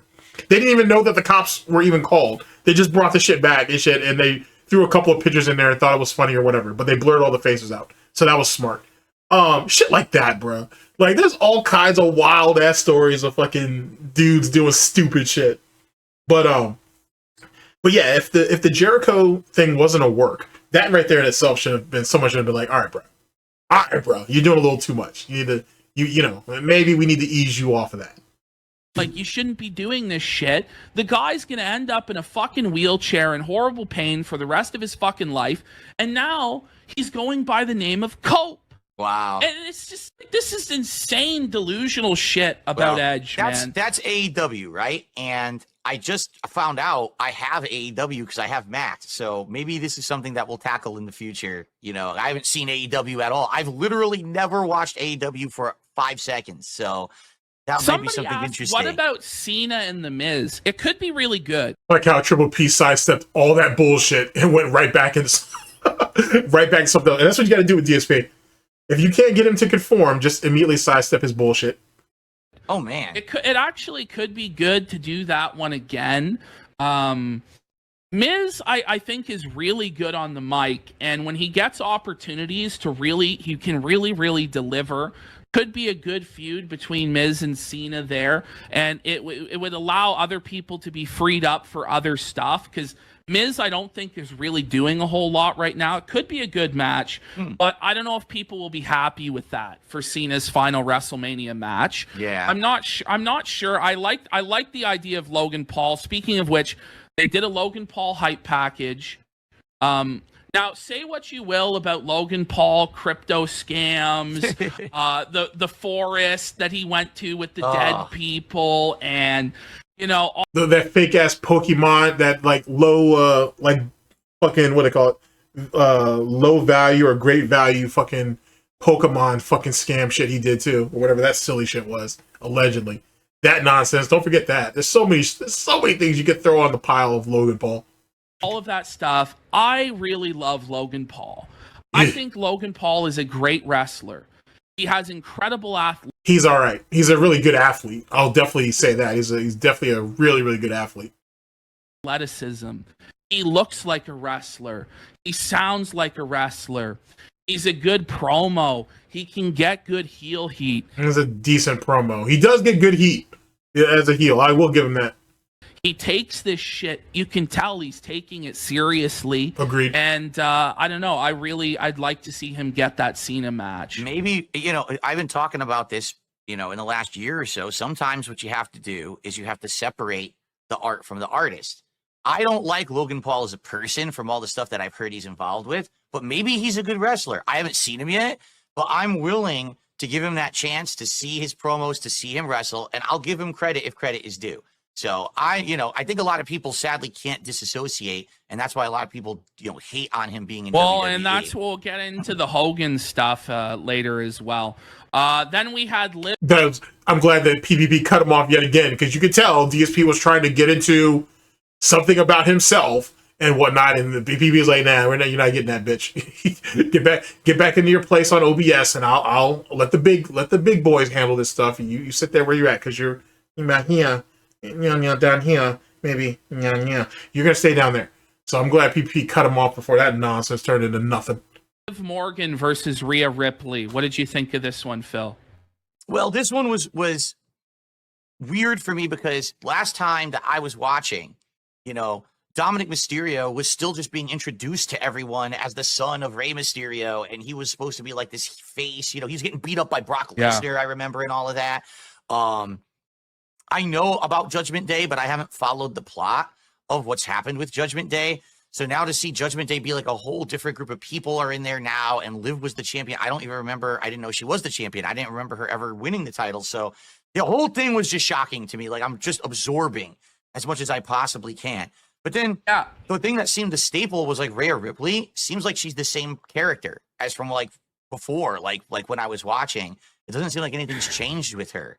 So this is the thing about this is that I wasn't really excited about this feud because I think it's kind of lost its luster. But before I get into that, I'll kind of explain to you what happened. Okay. So basically, Dominic, they were trying to present him as a babyface. It wasn't really going over well.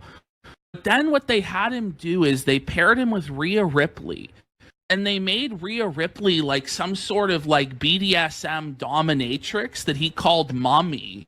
And it was like the most disgusting, greasy, sniveling guy now where, this woman runs his show and, he turned on his father, Ray, and he went to the house on Christmas Day and assaulted Ray and like ruined Thanksgiving. They did a lot of good stuff with this.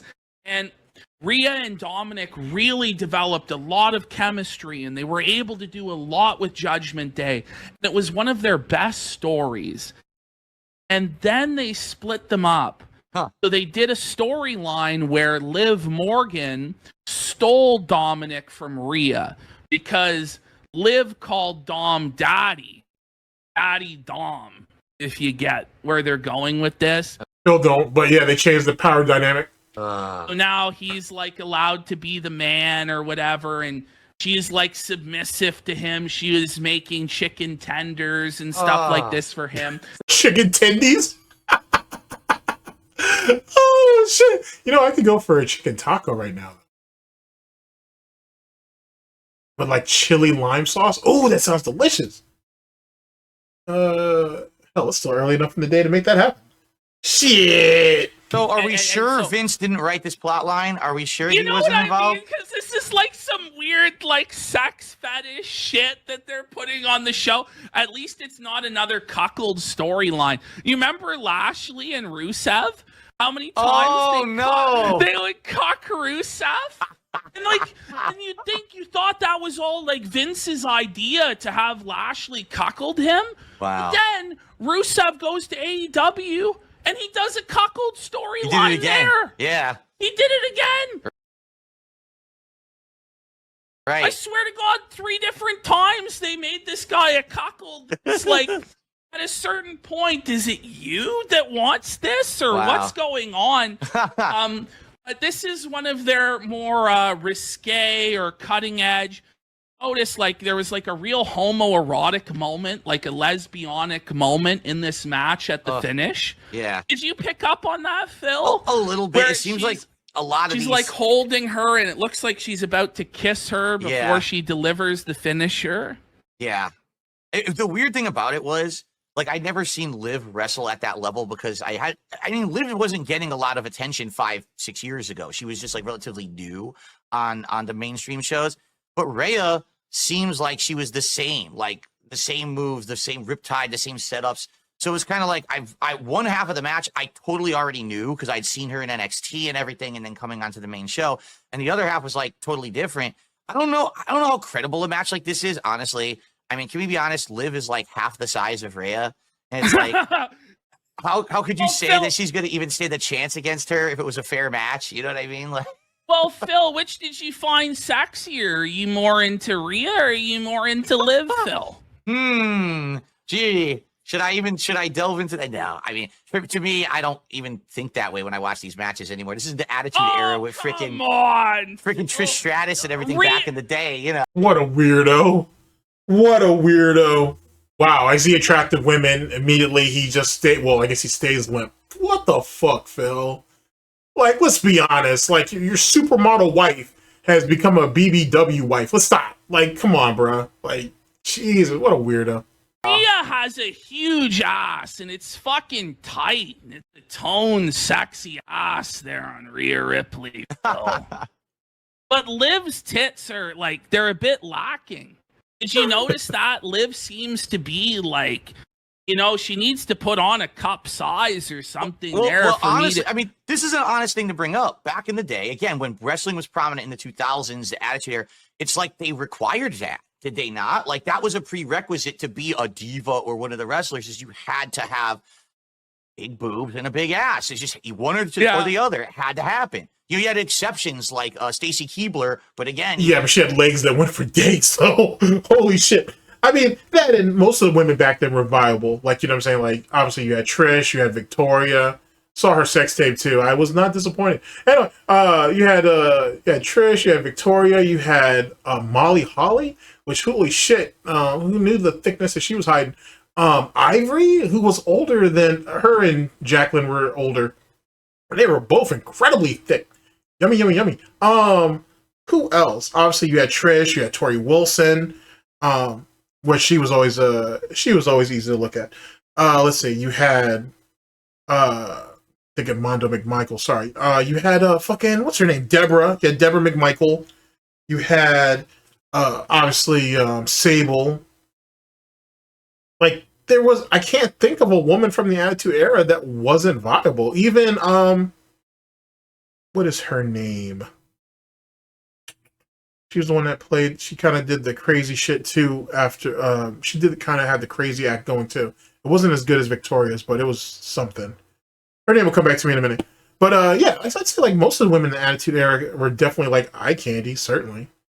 But yet you got to admit that they worked pretty well with some of the women they had who had been around for a while. You know, they'd been in the business for a minute and they still made that shit happen. Like fucking A. Even then, it was the legs or whatever, right? But now... Those legs, that ass. Right. And of course, the Jerry Lawler going crazy, puppies and everything. And now it's completely flipped. It's a different era, you know, it's a different generation. It's supposed to be, we're supposed to take women wrestling seriously. Let's be real. They're eye candy. Yeah. They're sex options. Phil's so uncomfortable. Phil, come on. Phil. What do you think of the tattoo on Rhea? Have you seen her without the tattoos from before? Oh, yeah, I did. I seen her like pre when she was, you know, just in training and all of that versus all the over. Listen, I'm the kind of guy, I don't mind tattoos, but I think there's a level when it's a little gets too excessive and it's getting to the point now where it's like you're just doing it to be a talking point at this point. It's kind of like you sound like a retard, being that we're in a day and age where tattoos are just regularly accepted. I mean, not to say that they weren't, but like it's not that serious. It's not like she was tattooing her face. Then I could say he could make an argument. But in a day and age where you can't walk into anywhere and not find someone who's not tatted up heavily, or at least has a sleeve or a sleeve that's in the process, is not the norm. I mean, come on, bro.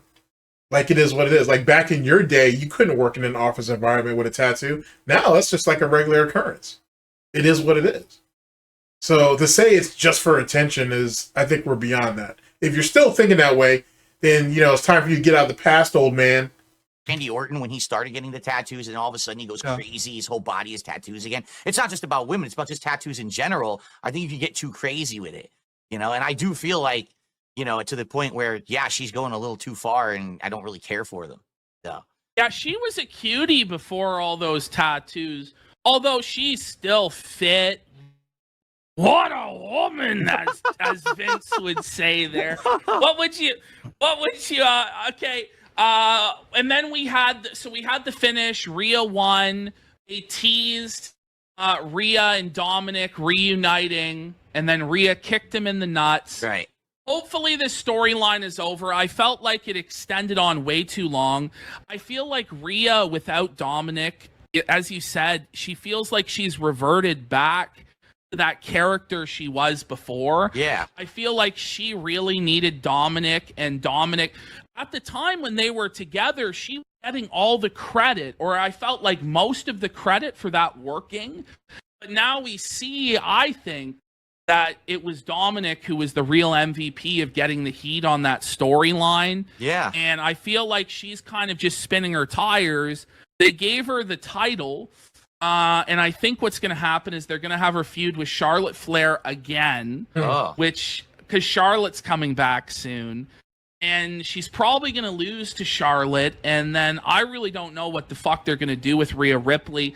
Liv stole her boyfriend, stole her thunder. Rhea has the title, but the title doesn't mean shit. Yeah. I think that Liv and Dominic in that Judgment Day storyline is far hotter and is going to be much bigger for the company going forward. Then we had a bizarre moment, right, Phil, where Rhea comes up the ramp. Oh. And then the Undertaker's gong hits. Like, what? And it's the badass Undertaker coming out. And by the way, they played his American Badass theme, which I was shocked that they used the Kid Rock American Badass theme when he came out. And I think everyone was shocked by this. They're like, so what is this? Is this like the Undertaker is passing the torch to Rhea? Or is she going to be the female Undertaker or something? Like, what was the point of this? I don't know. Like, he didn't say anything. He didn't really do anything. And it's not the version of The Undertaker that most people like or are nostalgic for. Like, I want to see him as the dead man. If you're going to have Undertaker appear, have the lights cut out, have him come in the ring, choke slam somebody, some heel running their mouth. I mean, that's what they usually used to do with him. This just felt, and even then, it's like, is this really necessary? Yeah. I feel like Undertaker, he's had his time. He's had his day.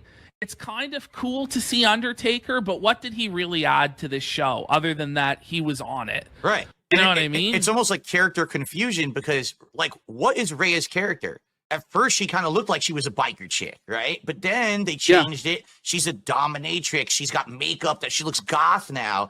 But now Undertaker comes out. Oh, he's a biker. He's giving her the push or the rub. But it's like, but does that even match the character? I don't know. I'm confused. I hadn't seen Rhea for 5 years.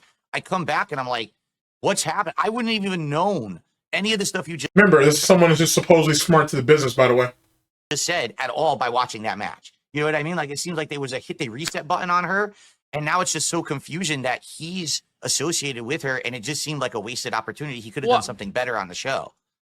What would you have give this match out of 5 stars, Phil? Man, fuck that, man. If they're gonna pay you just to make an appearance, then make the appearance. Whatever. It doesn't even have to be linked to that.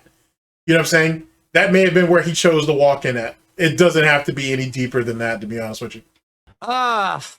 It wasn't great. It wasn't bad. At least it had a definitive ending. There was a title change that adds a little bit of hype to it.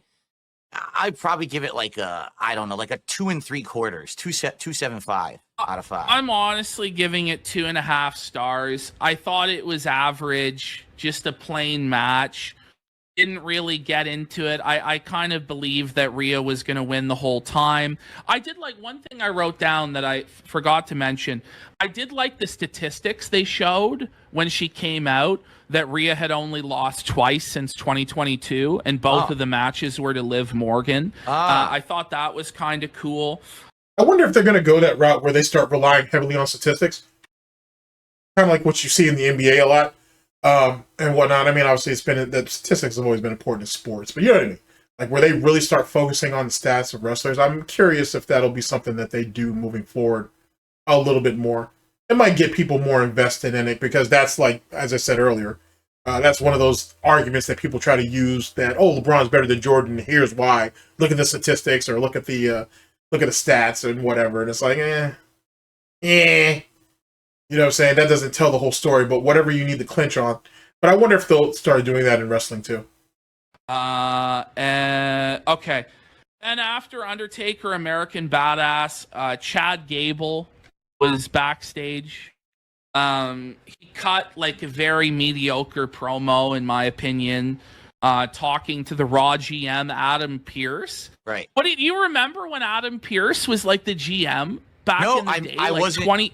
That was after, when I was watching. No, wasn't he? That was back in like 2003. They made Adam Pearce the general manager of Raw for like, I think he was only GM for like 2 weeks. He was like some throwaway fucking jabroni authority figure.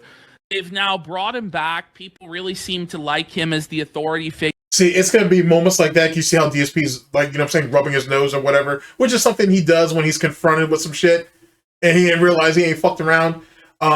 I'm anxious to see moments like that moving forward, where he actually does get exposed, which does push the quote unquote storyline a little bit back further than what he said. I'm waiting for moments like that because it's very clear that there was major gaps in his quote unquote long time wrestling history, where he probably went years without watching that shit.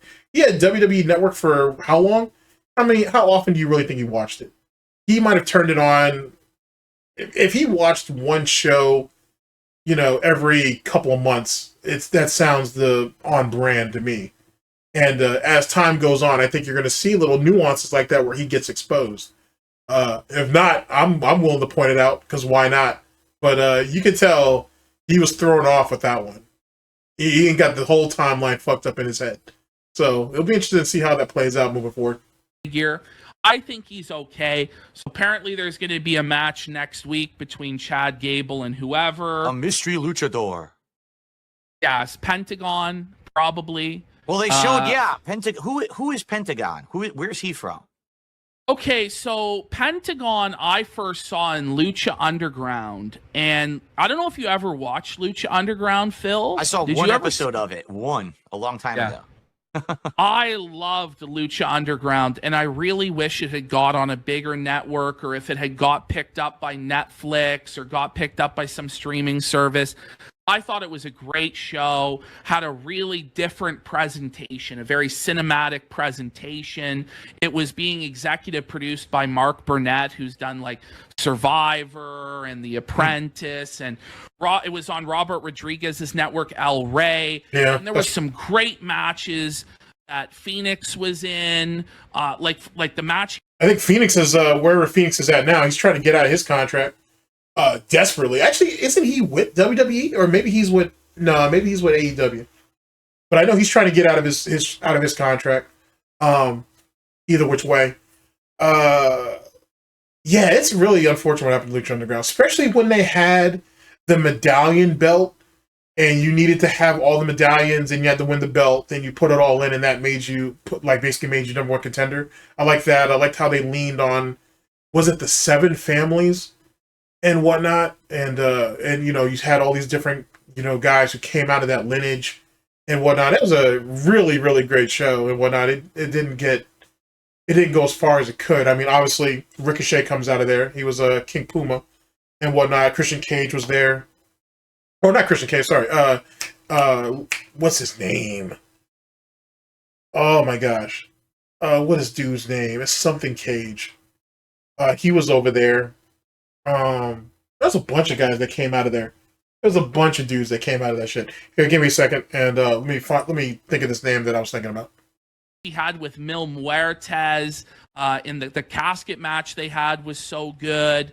Pentagon came in. He was just a badass wrestler, snapping people's arms. He had a great run in Lucha Underground. Then he had a run in TNA where he was in a feud. Him and his brother Phoenix were feuding with the Latin American Exchange. Do you remember LAX? Oh, I do. TNA? Yeah, absolutely. Yeah. So they did a new generation LAX versus Phoenix and Pentagon Lucha Brothers feud. It was a great feud that they had in TNA. Now that was like late stage TNA. I think that was like 2017, 2018. So I really love these guys. I had a lot of hype for them, and they debuted in AEW, and it just never really went anywhere. Now they had some matches in AEW that were good, but there was a lot of shit where there was no restraint, and it went way too far with moves. Like there was a match, I think, with it. Yeah, Brian Cage. That's what I was thinking of initially. He was over there. They had a bunch of guys over there. They had a shitload of guys over there and whatnot. And then they introduced the Trios tag team belt, which was kind of neat. to be honest with you. And they were like jumping off of these different high points in the temple. They had a bunch of just crazy matches over there. That was really good stuff. I wish they had gone further with it. I mean, it got a couple seasons, I think. But, yeah, that's unfortunate. Still, pretty good stuff, though. Was it Pentagon and Orange Cassidy, where they just kept doing Canadian Destroyers over and over and over and over again? But essentially, the Lucha Brothers, I feel, flopped in AEW. All the hype came out of them, and they wanted to leave. And one of the big things about AEW was how moral a promotion they were, how wonderful they were. They were I heard about the this. wrestlers They wouldn't let him out of the better. contract. They've locked him in, right? So he had to stick around for like a whole extra year or something. He couldn't leave. Yeah. Huh. They didn't want to build their names up just so they could run off somewhere else, which, I mean, yeah. Yeah, there's so much nonsense that goes on in AEW that you can't really blame them. Like, if you've ever actually listened to some of these guys' grievances, it's kind of on par. It's on brand. I get it. Yeah. So they always talk about WWE was the prison. They would hold wrestlers against their will.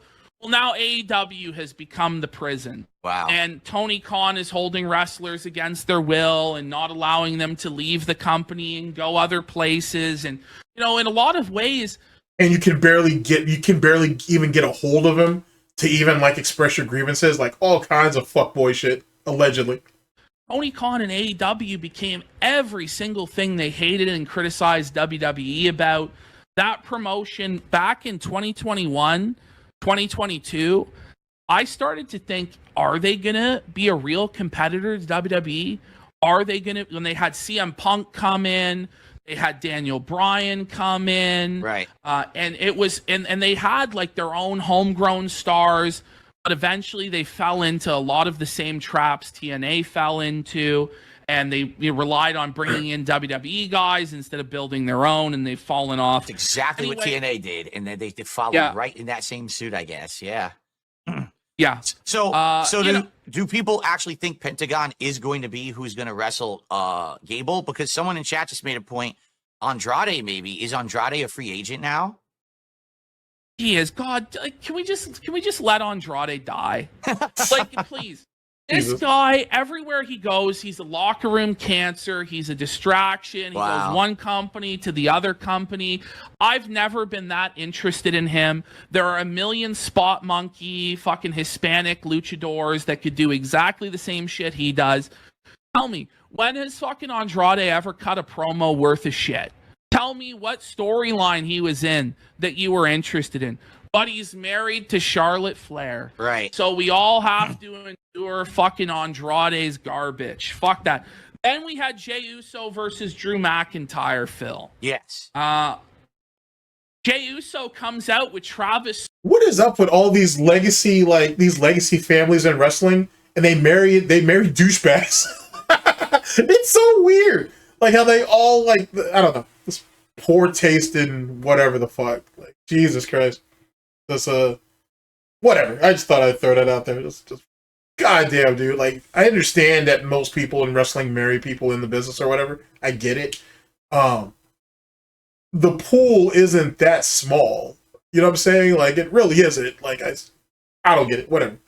Especially like Charlotte Flair. Like, your name like carries real value, right? Like, you can really, you know what I'm saying? Like, you literally got the pick of the litter. Holy shit. Scott. That's something we didn't mention. The new theme song of Raw. I was like, oh, come on. This is what they selected. I'm from the era of, we got the guns, the drugs, and my generation. The hard rock shit. It's the theme of wrestling. It's always been like the theme of wrestling. And now there's this movement to turn wrestling into like everything has to be this hip hop music. Now, listen, I'm not here to crap on hip hop music or whatever, but even the vibe of the song they selected for Raw from Travis Scott, it's one of his songs, doesn't seem to fit pro wrestling for me. It's weird. It's a different vibe. It's like almost a relaxing song. Like, I don't want to hear that when people are about to beat the shit out of each other in a ring. You know, it's It very doesn't bizarre. get me hyped up like old Raw intros used to do. I'm not really a Travis Scott guy. I understand it's a new generation. They want to appeal to the youth. Travis Scott is a huge superstar. Him being on the show was a big get for WWE, big get for Netflix, huge for Jey Uso.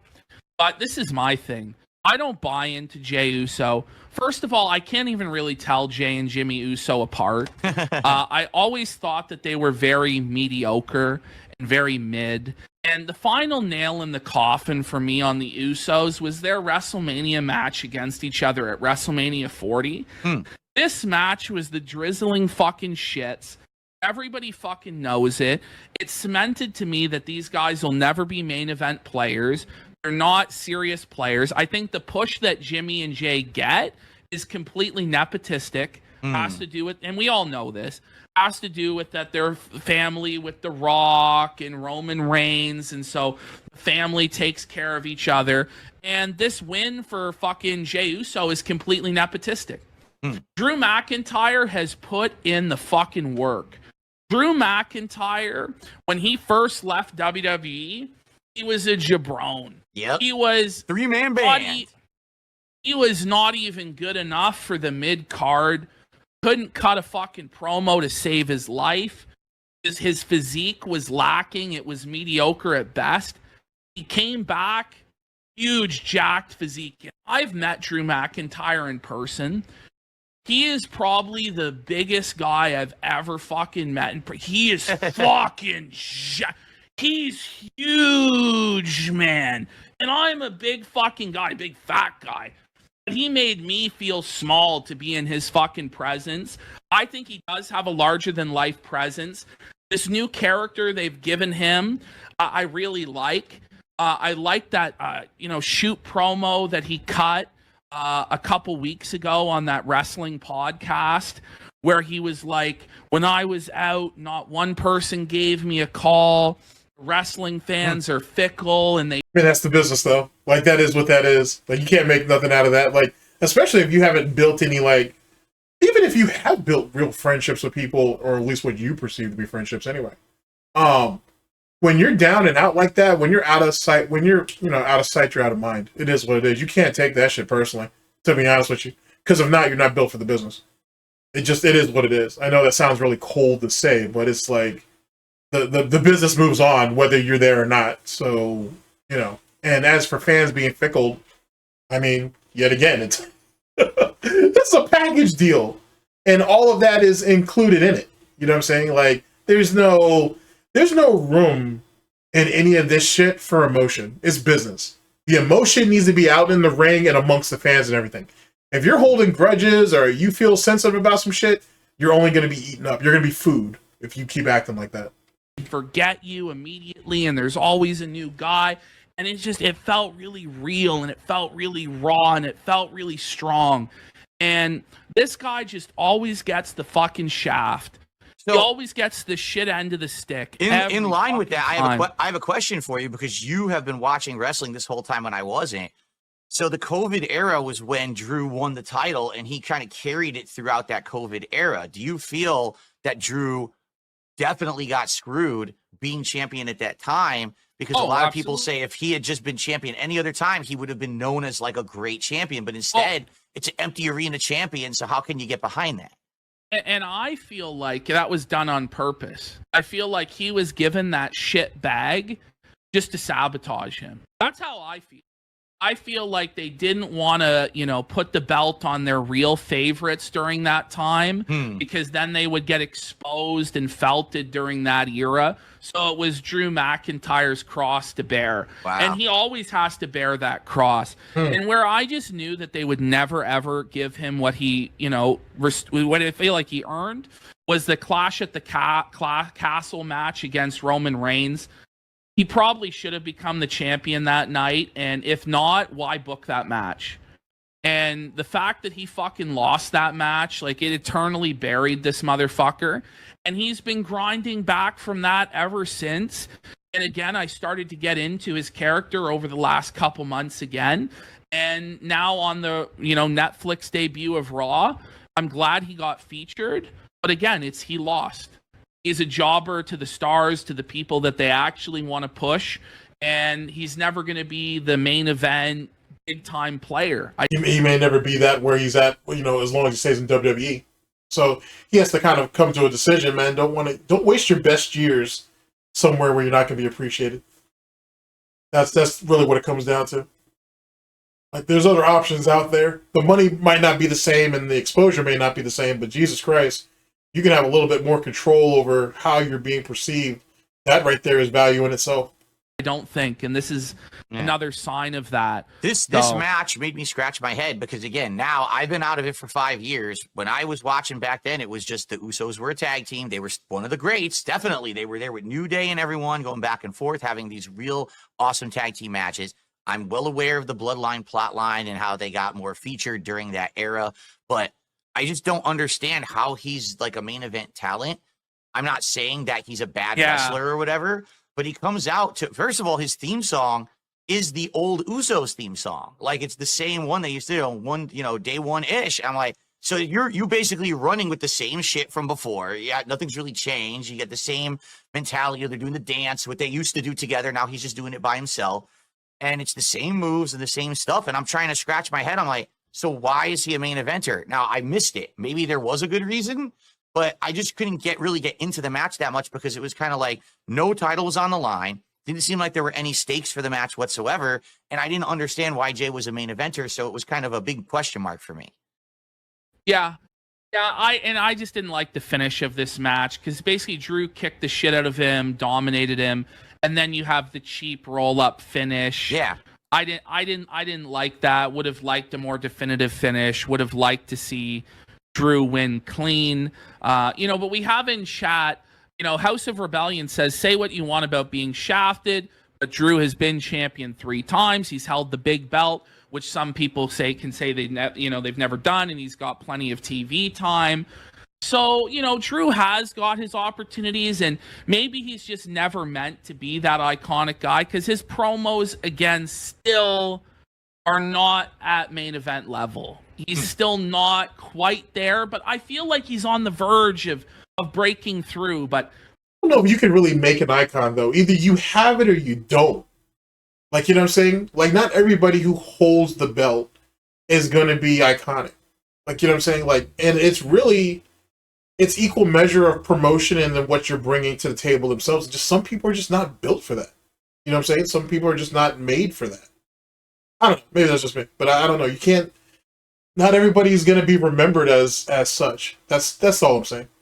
Part of it is that he's Scottish, and I don't know how much they want to push a guy who's Scottish. Who fucking knows?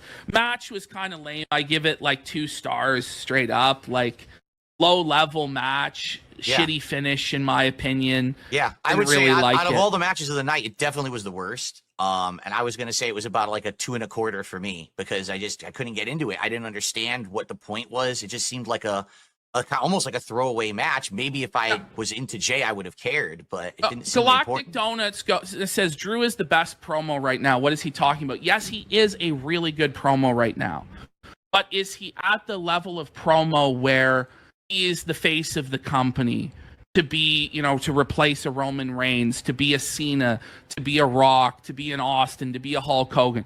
That's the standard that I'm judging him by. Because for what he's got, he's at that level to be champion a few times, but to be the face of the company, that's the standard by which I'm judging him, okay?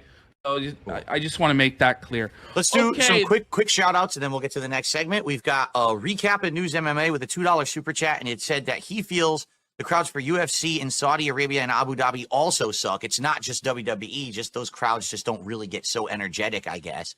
It's terrible for boxing. All of my boxing matches are now over in Saudi Arabia, and it's all weird, and the crowd fucking sucks. But they are making the matches happen because they have the money, so I have to respect the sheik over there. So we got but I don't know. But as I spoke about earlier on, I don't know if most of those matches are even worth it because like those are matches that should have been done like 4 or 5 years ago. Some of them anyway, and I don't know if I care. You know what I'm saying? Like even when Floyd Mayweather fucking fought Pacquiao, it's like, I I mean, I watched it like everybody else, sure, but like that should have happened a few years before it actually did. You know what I mean? It's like that. But yet again, you know, the Saudis are making those matches happen now while there's still an interest in it. It is what it is. You know, it's kind of fucking up the business for the, you know, for everybody else. Everybody kind of has no choice but to get into that boat because they want their little cut too. But this is probably some of the biggest paydays for most of these boxers anyway, so it is what it is. Review Filtered North Korea with a $5 super chat says, let's get some subs today. Very nice. Thank you for the $5 super chat there. Review Filtered North Korea. 2 quick tips, and then we can continue on here. Okay. We got a $2 tip. No, I am not doing a level 1 podcast today. I already announced that I am not doing a podcast today because this is the premiere of our wrestling commentary show, but thank you for the $2. Probably should, though. It's better than following up with whatever fucking LARPing gameplay nonsense he was going to follow it up with anyway, to be honest. And he could have gotten some direct feedback from people on what they thought about the show and the value that was in that, but he don't see that because, I don't know, he thinks he's going to make the value of that up in ad revenue on YouTube. Okay, gotcha, buddy. And then I received a $20 tip from Mars Inhabitant who says, this is a great show, guys. Thank you so much, Mars Inhabitant. Appreciate that. Cool. Okay. All right. We're good. Okay, we talked about Travis Scott came out smoking a blunt, which was a sign that they're going to have more creative freedom, that sort of stuff. Then we had a Gunther promo package. Gunther promo package. Are you familiar with Gunther at all, or as he was Walter in NXT? I knew of him as Walter in NXT. At that time, he was much heavier, right? And yes. I still liked his work. Like, I thought his work was great, but he wasn't really doing good promos or anything back then. So this actually, for me, was my first introduction to the Gunther character and who DSP should really start watching his own fucking videos back, because if you look at his hand gestures, they don't match what he's trying to convey, and he doesn't even see it because he's so used to doing it. Speaking of which, if you look at some of his hand gestures, and if you look at some of Adolf Hitler's early hand gestures or whatnot, as he was working his way up to being Chancellor in the Fuhrer, there's plenty of still images. They're like in black and white. A lot of those hand gestures are from Hitler and whatnot. So, and I've pointed this out before, but I want to reiterate it because it gets more and more apparent the more I see it. Annoying shit, dude. What the fuck? What the fuck are you doing, Phil? he is now. And I actually liked it. I thought that it was pretty well done. I think that I was shocked. And that him trying to convey his message with his hands, believing that that somehow makes him more expressive or makes him appear to be more deeper than what he is kind of a ridiculous. It's not even annoying because they make great screenshots, but they're kind of ridiculous. I got to be honest. Because I thought he was going to have like a bad accent, not, like choppy English, but I thought it was pretty good. And I've heard that he's done great, in the last 5 years, had some really amazing matches. He's the champion now. So this will be interesting to start following, his modern character now. I think he's the best performer they have. Wow. I really do. He's the absolute best wrestler in ring. I love his character, how he carries himself, how he conducts himself. His booking has been really, really good. The only thing I wish with Gunther is they kept that same Imperium theme from back during his old presentation. I really like that, and I don't like his new music as much. But, that's kind of nitpicking. He's really put in the work to really get that physique to where it needs to be, and they're really entrusting him. And I don't know what his program is going to be at WrestleMania. Some people have said it's going to be CM Punk. Some people have said it's going to be Seth Rollins. We're at an interesting point here on the road to Royal Rumble and road to WrestleMania where all of this stuff is going to start coming together. We had a WWE Mayhem mobile game ad. Are you going to be playing Mobile Mayhem, Phil? No, I am not. One crappy mobile game is enough for WWE for me. So I'll okay, Phil, let's just settle this one. You mean the same crappy mobile game that he has 3 different accounts for? Allegedly. His original account, down from Rafters, that we supposedly sold. Not. X the doubt on that. The second account, which is his private account, it's no one's business and he'll do what he wants. And then the third account that's linked to that he actually plays on stream. Gotcha. Once and for all, Phil, you are down from the Rafters, right? I was. I'm not anymore. But I was. But Phil, you are down from the Rafters. I am, yes. You are still down from the rafters. You are. No, I sold the account. I really did. But Phil, Yes, Phil, a pathological liar like yourself is going to be able to say that and people are going to believe it. That makes sense. Gotcha. there's no. First of all, here's what I'll just say, Phil. Like, Phil, just please confess. Don't make me do this. Just say you're down from the rafters. I was, but I'm not. I really did sell the account. We'll have to do Okay, this but every Phil- week. We'll but do a segment Phil, every week. Okay. But Phil, selling the account is against the terms of service from Scopely, so why Absolutely isn't it it is. banned? That's a good question, but there are other accounts that also have been sold that are not banned. Like I said, that how I learned that you could But, sell an okay, account no. was that someone else who was in a high-profile faction had done exactly the same thing. This person had announced that they were retiring, right? They had made this big public thing. They even had a video on YouTube. Oh, I'm retiring from Champions. And then the account is still active and it's still being used. Everyone's like, what? How is it still being played with? Because they sold it. And basically, I think what it is with these whale accounts, they allow. But I believe that anybody else could get away with it other than you.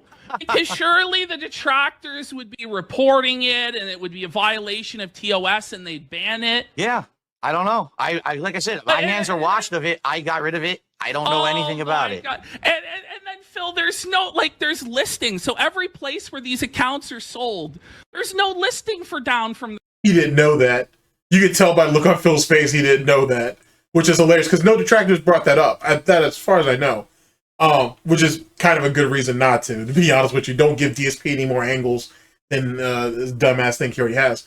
And it's just clear that he just didn't know that. He had no clue that, wait a second, there's a listing out there for it. So, because then they would just go to, truth be told, detractors, trolls, haters, critics, and good Samaritans would just go over there and ask them. And, I mean, eventually they'll trace it back, so. The rafters, Phil. Which only cuts him off yet again at the fucking neck. Yeah, that's correct, because I did it behind the scenes. Phil, come on, Phil, God damn it. I'll do a separate video on this, because I kind of already planned to anyway, and whatnot, because there's so much fuckery in this. So much absolute fuckery.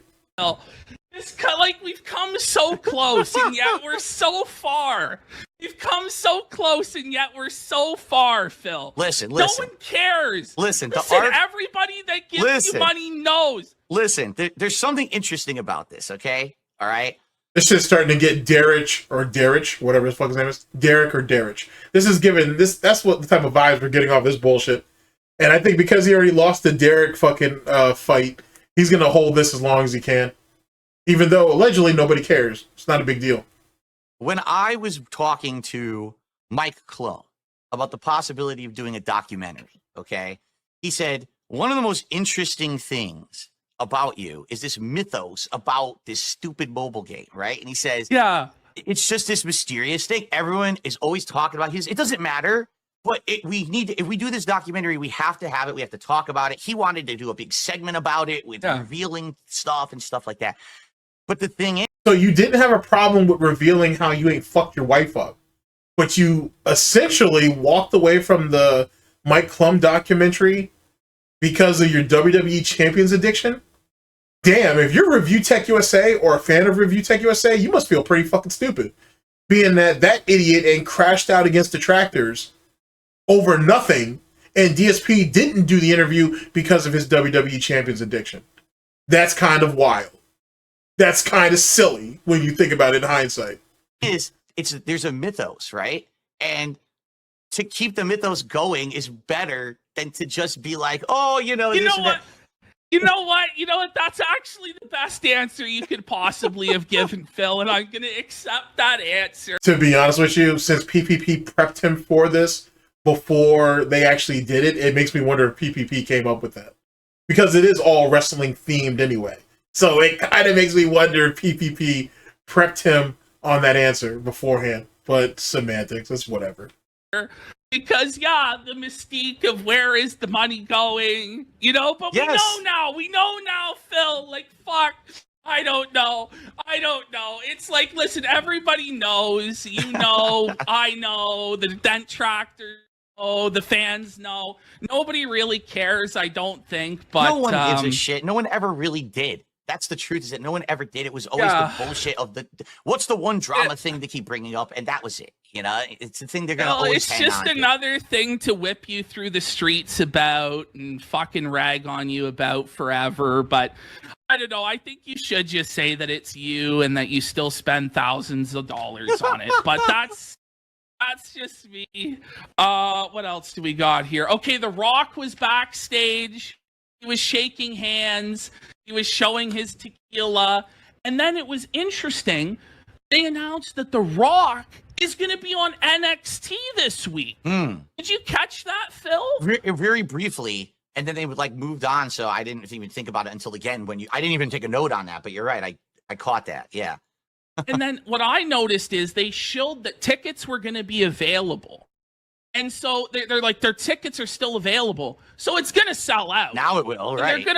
They're gonna jack the ticket prices through the fucking roof for that because Rock's gonna be there. But that's really cool, and that's a sign that Rock is probably gonna be around pretty regularly during this road to WrestleMania season, right? Yeah. Which is exciting stuff. That's right. Eric in chat just said because his daughter's in NXT right now, right? So that makes sense that maybe he'll have an involvement or something there, perhaps. Then we learned there's going to be a women's intercontinental title match next week. Oh, the way PPP sidestepped the fuck out of that one was kind of hilarious. Good shit. What do you think of this idea, Phil, of having multiple? Because there's going to be not only a women's IC title for Raw, but a women's US title for SmackDown. What do you think? Like, As long as the IC belt out prioritizes the US belt, then it's fine. If not, then you're gonna start to get to a clusterfuck with the shit. To be honest with you, which was always the problem with the IC belt. It's supposed to be the second most important belt in the company and should put you as a front runner for the heavyweight belt. I mean, outside of Royal Rumble and back then King of the Ring. I mean, shit. So there's that, but. I mean, we'll see. As it pertains to the women's division or whatever, if the IC belt does not out-prioritize the U.S. title, you're going to have problems. Unless there's going to be, like, I mean, whatever. It's just, there's going to be problems. I'm all for more titles if they would always treat the titles with respect and handle them well. The problem is with that U.S. title, infamously, they forget about it. Or it doesn't mean anything, and it gets brushed under the rug, and then there's a year or two and no one gives a shit about it. Sometimes they retire it, and then they just bring it back. You know, even the Intercontinental title has suffered from that from time to time, where it'll be crappy plot lines, no one cares. Then all of a sudden they'll have someone like The Miz or someone try to bring it back. Oh, it means something again, right? So I'm all for more titles, but I don't trust WWE to make it worth something. But at the same time, Vince isn't in charge anymore, so maybe they'll do a better job. I don't know. Yeah, maybe things will be different. One of the biggest problems with AEW is the sheer amount of titles that they have, to the point where the titles mean nothing.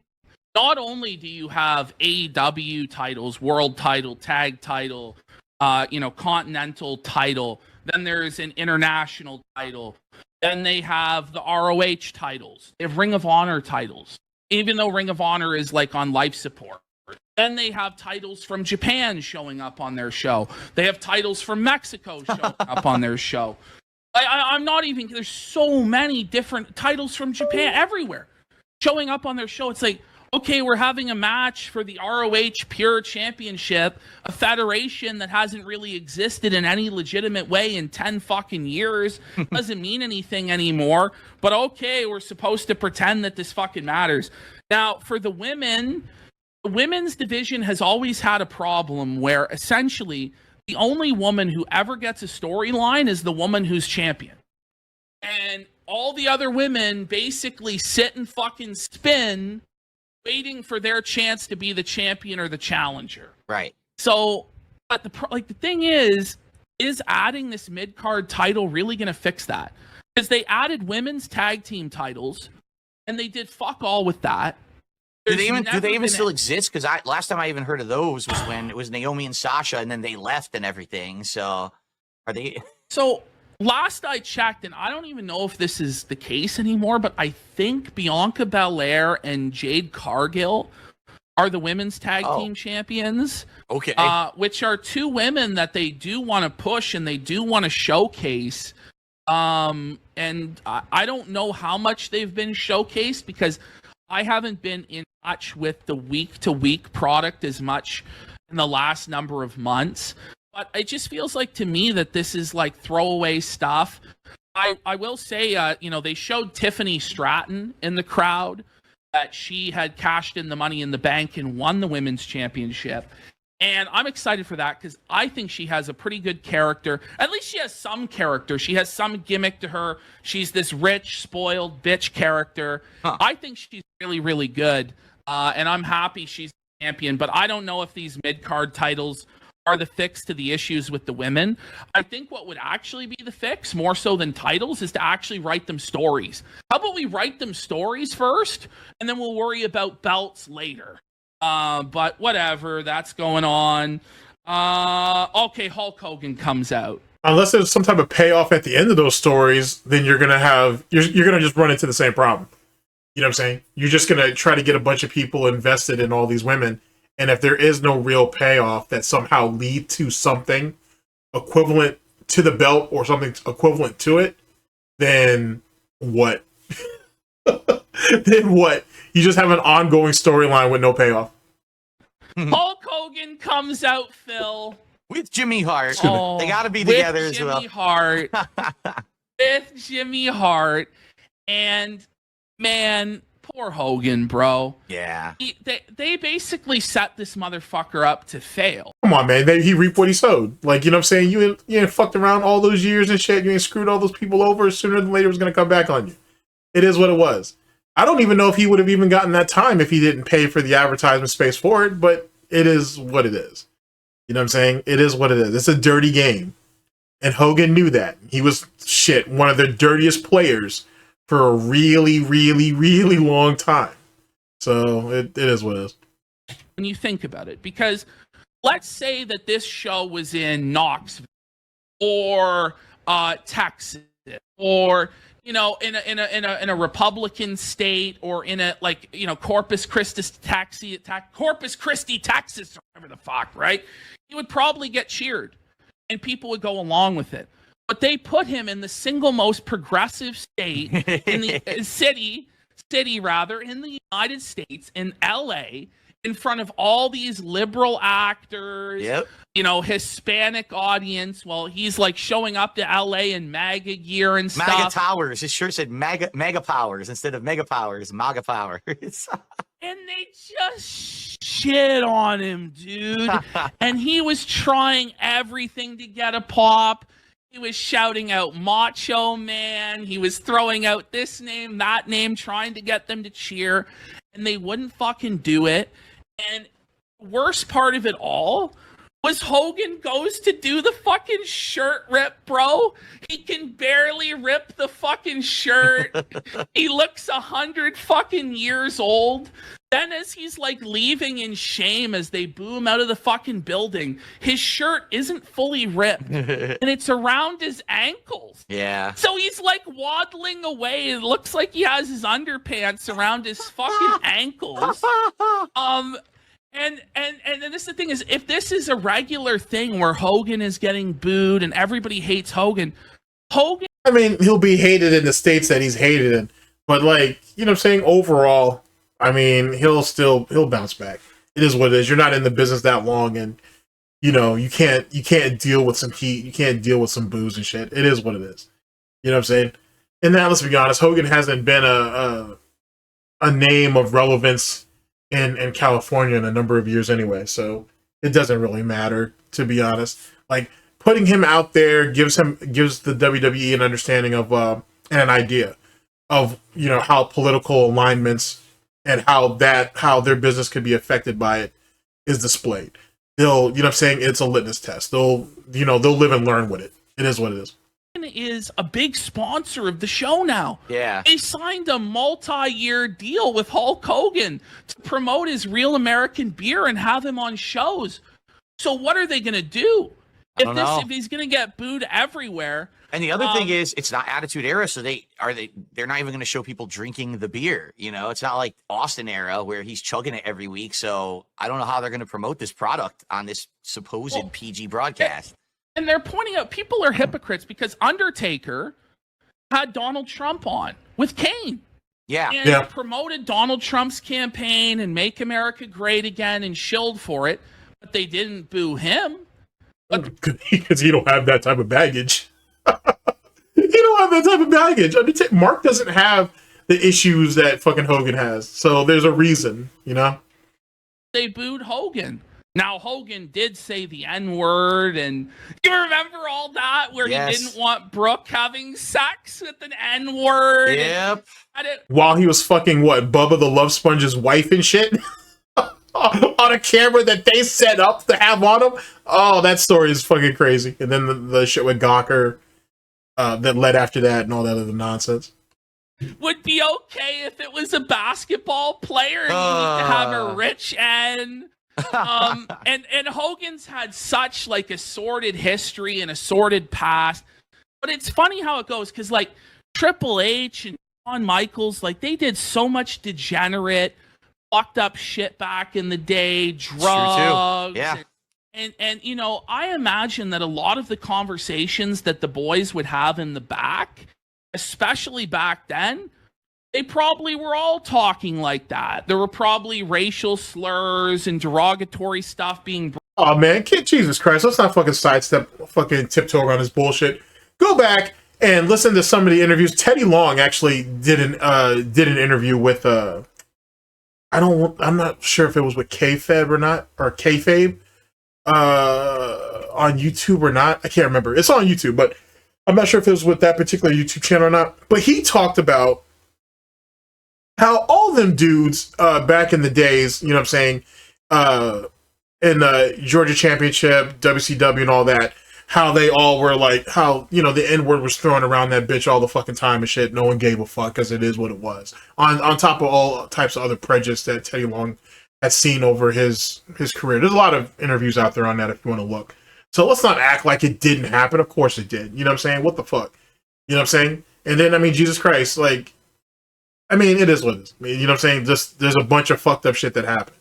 You know what I mean? Throughout wrestling. Like, if you want to think of the most extreme parts of it, Bruiser Brody being killed in that locker room over there in Puerto Rico. But, like, you know, people getting beat up, people getting fucking ridiculously hazed for no reason, and other dudes had to step in. All the drinking, the drugs, the racism, and all that, the sexism and shit. You know what I'm saying? I can't remember who the female wrestler was, but she was saying for a while that she had alluded to, I should say, that she was allegedly raped, but they could never really prove it, so on and so forth. Like, come on, man. There's all kinds of nonsense out there. It's like, this has been a thing. Brought up, but because Hogan got recorded on a phone call, everybody shits on him, and it was just a bad crowd to bring him out in front of in LA.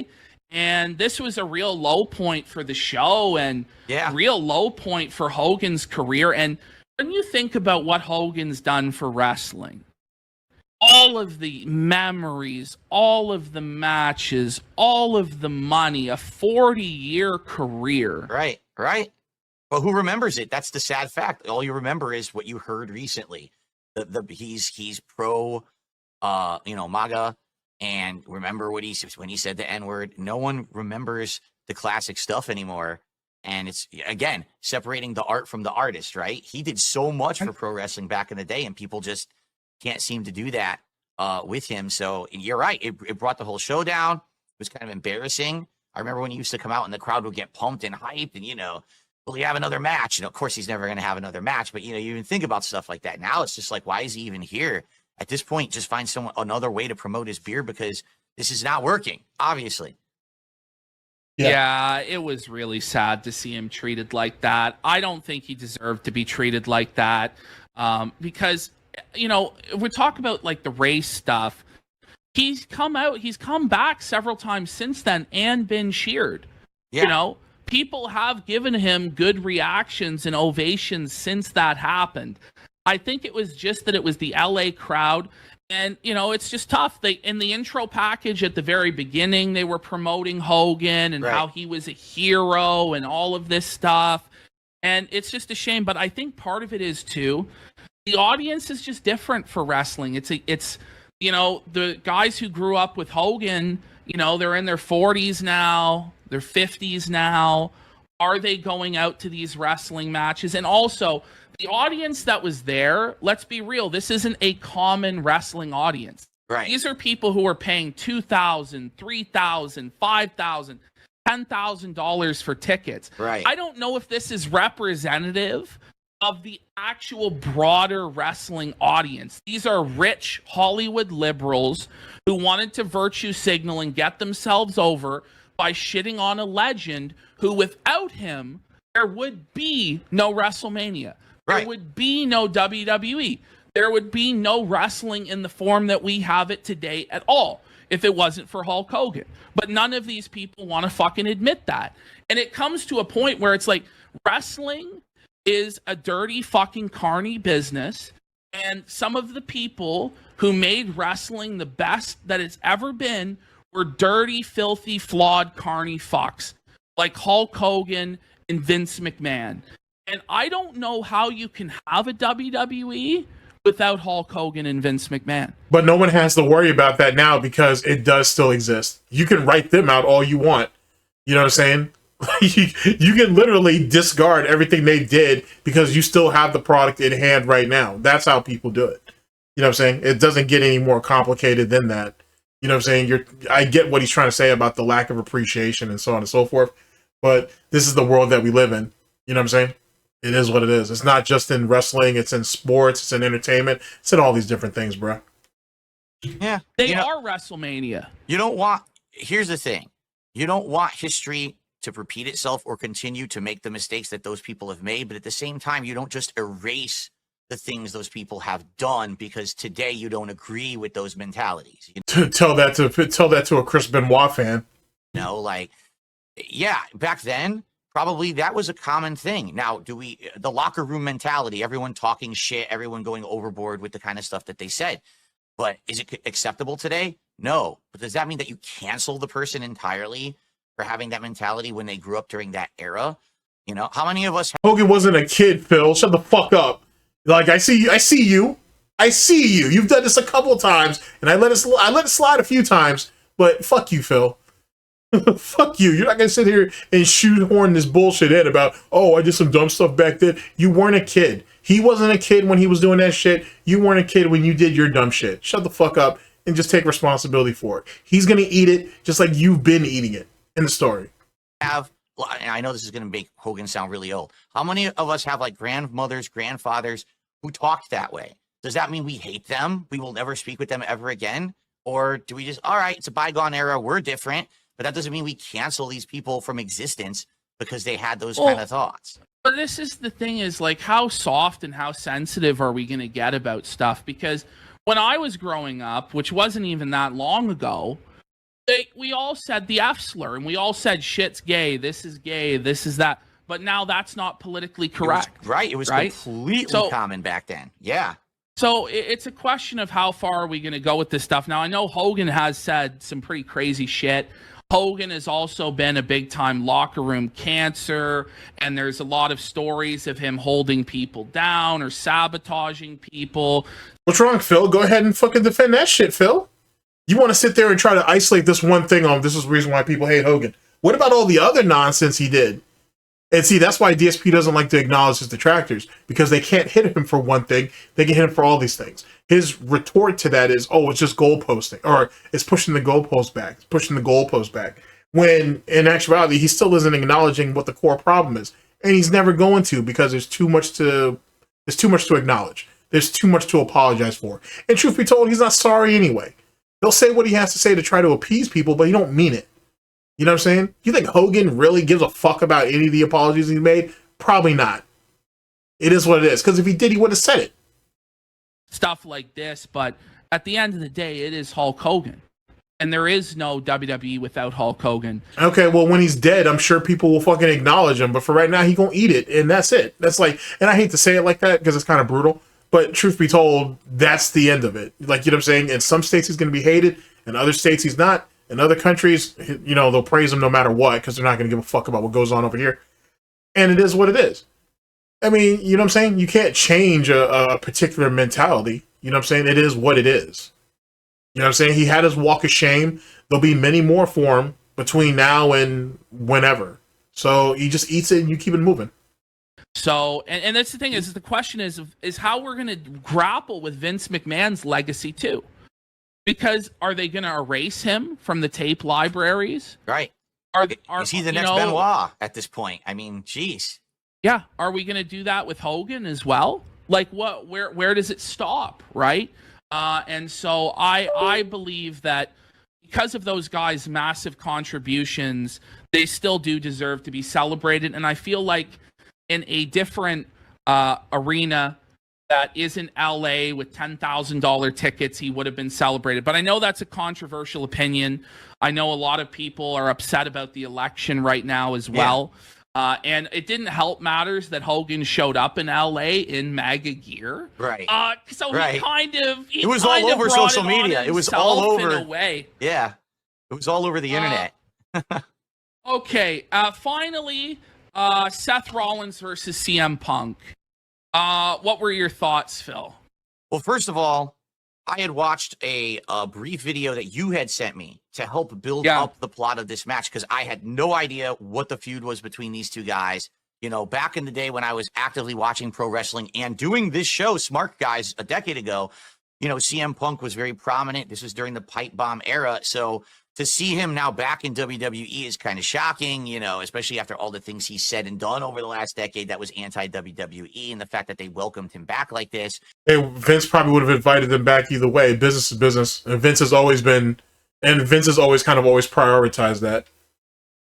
And this plot that Seth stayed behind and kind of held the company up and was the company man while CM Punk left, and you know, and everyone has a different opinion too, right? Like it's not really so much a different opinion. Like the situation that they're trying to build with Seth Rollins and CM Punk is the equivalent of for those of you who follow battle rap, is a situation with Easy the Block Captain and right now his beef with Tay-Rock. But truth be told, it's his problem with URL in general. Okay. I'll be brief, which is not something I'm good at doing. Easy the Block Captain basically bet on himself. Okay? He left URL. He went out there. He made his own way. He has trenches. He has Remy Mob. He's done well for himself. He made opportunities for himself when everybody bet against him. URL's pissed off at him because, one, he didn't sit there in their slave-ass contract. He did go off and make something of himself. And in some ways, he's bigger than they are. Not his league or anything like that, but he's big enough to where he can outshine them in certain degrees. It's no different than with CM Punk. You know what I'm saying? Yeah, he went to the UFC, got bodied, twice and whatnot. He went to AEW. He did a show about wrestling and whatnot. I'm not sure if that show even still exists anymore or whatever. But he, you know, helped do that. That did fairly well. I saw a couple episodes of it. It was all right. It is what it was. He proved that there really is life after WWE. And yeah, he took all their shots and all, you know, he took shots at them and got shots back and whatever. And he made quite a bit of money doing so. He, you know what I'm saying? He got all the rights to all his shit back. And whatnot, plus all the excess money they owed him for merchandise and all that silly shit. It really comes down to that. He was in a position that most guys would have been envious of, despite the fact that they didn't see the hardships that he was dealing with and his wife, AJ Lee, was dealing with at the time. Really more him than her. And, you know, he wasn't afraid to leave and he wasn't afraid to say, fuck you on the way out the door. End of story. But at the end of the day, though, Vince is all about doing business. I mean, shit, Hogan fucking sued him. You know, sued Vince. He fucking publicly slandered his ass. He did that shit for fucking years and Hogan went back. So, you know, it is what it is. People actually don't like CM Punk and say he really did run with his tail between his legs. He took his ball, he went home, he ran, then he went MMA, he failed at MMA miserably, right? He sucked at that. Then he went to AEW, and he was a cancer in the AEW lot. Everywhere he goes, this guy's... I don't believe that whole thing about him being a cancer in the AEW locker room. Like, let's be honest, Kenny Omega and the Young Bucks have a lot to answer for and whatnot, to be honest. Because there's a lot of guys, especially as of late, who have said, I never had a problem with CM Punk. I could go to him, I could talk to him about anything, and he was there. Like, you know what I'm saying? If he saw that you were really putting in the effort or whatnot, he made sure that he could get your, he would try to put you in position. So on and so forth. Like, there's a much larger group of the locker room who I think have CM Punk's back than what AEW wants to let on. But, I mean, it is what it is. That's just the bullshit of business. Failing, and now he's back in WWE, so a lot of people don't like him, while others still to this day chant CM Punk. I'm not mad at him. Go over there and get your money. And if they'll pay him what he's worth, which clearly at this point they have to because he's not going to waste his time otherwise, then so be it. Every moment, because they love this guy so much. He really was like the hero of the people back in the day. So I like the idea of the match. I think that the match was good. I think maybe it could have been a little better if they gave him a little more time, but I haven't seen CM Punk wrestle in a very long time. I think he's still got it, albeit he moves a little bit slower now. He's a little older, but I think he's still got the talent. Overall, I really liked it. Don't know about the ending, because the way that the match went, it was good back and forth, but then for a while there, Rollins was really beating the crap out of Punk. And then the ending was just so kind of abrupt, the way that they did it, where he was doing the superplex, was the Falcon Arrow, they call it, off the top turnbuckle. Yes. He does hit the first part of it, but then Punk reverses it into a GTS and then another GTS and then just wins. And it's kind of like, but you just got your ass beat for so long. I know. How did you manage to do that? Like they didn't. It just kind of feels a little almost like that Super Cena-esque booking where just out of nowhere he overcomes the odds and wins, right? Right. I don't know. It was back and forth, right? Like you had Seth hit Punk's finisher on Punk. Yes. Then you had Punk hit Seth's finisher The stomp. on the stomp, which for a while was banned. Right. And I was it confused wasn't allowed. because it was the curb stomp, and they said, "Oh, you can't do that anymore." But now he's allowed to do it, but it's not the curb stomp; it's just the stomp. It's the same move. So what? I don't get it. Then we had Seth hit the pedigree on the announce table. Then he hit another pedigree on Punk. Punk kicked out. So I mean, he beat the shit out of him. Like it's like he hit the buckle bomb. Then he hit another stomp, and Punk. I think it's bullshit that he kicked out the pedigree. Like that move should be far more respected and even protected to some degree than just to be kicking out of that shit randomly. But I mean, you can say that shit for a lot of things. And I think one of the most protected moves in wrestling right now, well, it has been for a number of years, is what one-winged angel, I think is what it is. The Kenny Omega's finisher and whatnot. I'm pretty sure it's called One Wing Angel. And I think there's a reason for that. There's a reason why that move needs to be protected the way it is. And that's why it's only sparingly, ever kicked out of for whatever reason. But yeah, I think the pedigree deserves a little bit more than that, but I get it. That's supposed to harken back to Triple H and fucking CM Punk's issues and whatever. I get it, but still Fucking kicked out. By the way, that buckle bomb move I don't think should be done. It's a very dangerous move. I remember when Seth Rollins basically ended Sting's career with the buckle bomb in 2015. Yeah. Yep. And that match, I think the finish, I don't know if this is true or not, but I had heard that Sting was actually meant to go over in that match. Wow. And because Seth fucked him up so badly that, Seth ended up having to win that match. Maybe he was booked to win initially. That's why Seth has all the. That's why Seth keeps having problems with with some of the boys in the back and some boys in other orgs and whatnot. I mean, eventually he'll work it out. It is what it is, but it is what it is. I mean, if you look at Sting, he didn't mean for this to happen, but Sting is the one who ended up ending Ravishing Rick Rude's career too. Like they had a match in Japan, I'm pretty sure. And it was just it was a freak accident, to be honest with you. Sting's always felt bad about that. But But yeah, they were supposed to go over the rope or whatever, top rope, and I think Sting was jumping over the top rope, and Ravishing Rick Rude went to get him and landed on one of the stairs, like on how you walk up to their ring and whatnot, or how it was shaped that time. You can see it on camera, like the way Ravishing Rick Rude's lower back hits just the side of that stair, damn near perfectly. It's like, Jesus Christ, like you can't put that on Sting. You know, no one. I mean, Ravishing Rick Rude didn't. That was a freak accident. It happened. But Sting still feels bad about that. He's felt bad about it. That was what, decades ago. Fucking A, man. When you see that shit on camera, it's like, oh, fuck. You know what I'm saying? Fucking A, bro. That's ridiculous. And you remember the kind of shape that Ravishing Rick Rude was in back in those days? Fucking A. Crazy, son. Crazy. But that was a horrible fucking botch on that buckle bomb. I don't think it's necessary.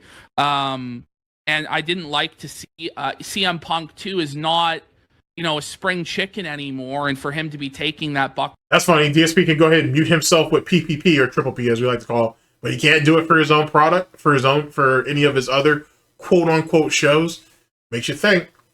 Bomb, I think, is a bit much of a risk, especially since he's been injured so many times recently. But then Punk hits 2 GTSs in that sequence. I would never have known this, but the WWE fans the wrestling fans of today, they're all about their poetry and their callbacks. It was actually a callback to the finish of CM Punk and Jon Moxley in AEW. And their Shield brothers. It was exactly the same sequence where Punk hit that GTS on Moxley, and then he kind of collapsed into him and hit the GTS again. That's why it was like that, but I thought it was kind of a weird finish, but that's why they did that callback, and Punk's all about that. I thought it was a really good match. I'm going to give it 4 stars out of 5. I think that, it didn't really hit that next level of being a 5-star match or a 4.5-star match. Part of it is both of these guys have lost a step. I remember Seth Rollins back in 2015 was probably the best wrestler in the world in terms of his work rate. He was so athletic. He was so fast. He was so talented. And about 10 years on, he really has lost a step because he relied on that athleticism so much in ring. Right. Punk was never much of an athlete, so his style has aged better. And so when you look at Punk, he's still pretty much the same Punk in ring that he was 10 years ago. Yeah, but Punk was always better at being able to tell the story that he was speaking on the mic in the ring. So he can be a bit more methodical. He can choose his spots when he needs to, and he's not reliant on a bunch of outrageous or heavy spotting to get over. You know what I'm saying? Where Seth Rollins was all about, his big moves or whatever. And he never, basically, Punk was more about the psychology of wrestling. Whereas, Seth is really all about the spots, the big moments and whatnot. Where, like Punk can get there, but he does it methodically and whatnot. And that's probably why he has had better longevity. Well, I don't know if I can say better longevity. That's why he has the longevity he has, despite all of his injuries and whatnot, and shortcomings, and just ring rust in general. Very close. That being said, I really don't like Seth Rollins. I feel like Seth Rollins is like a glorified spot monkey. I feel like his promos suck dick.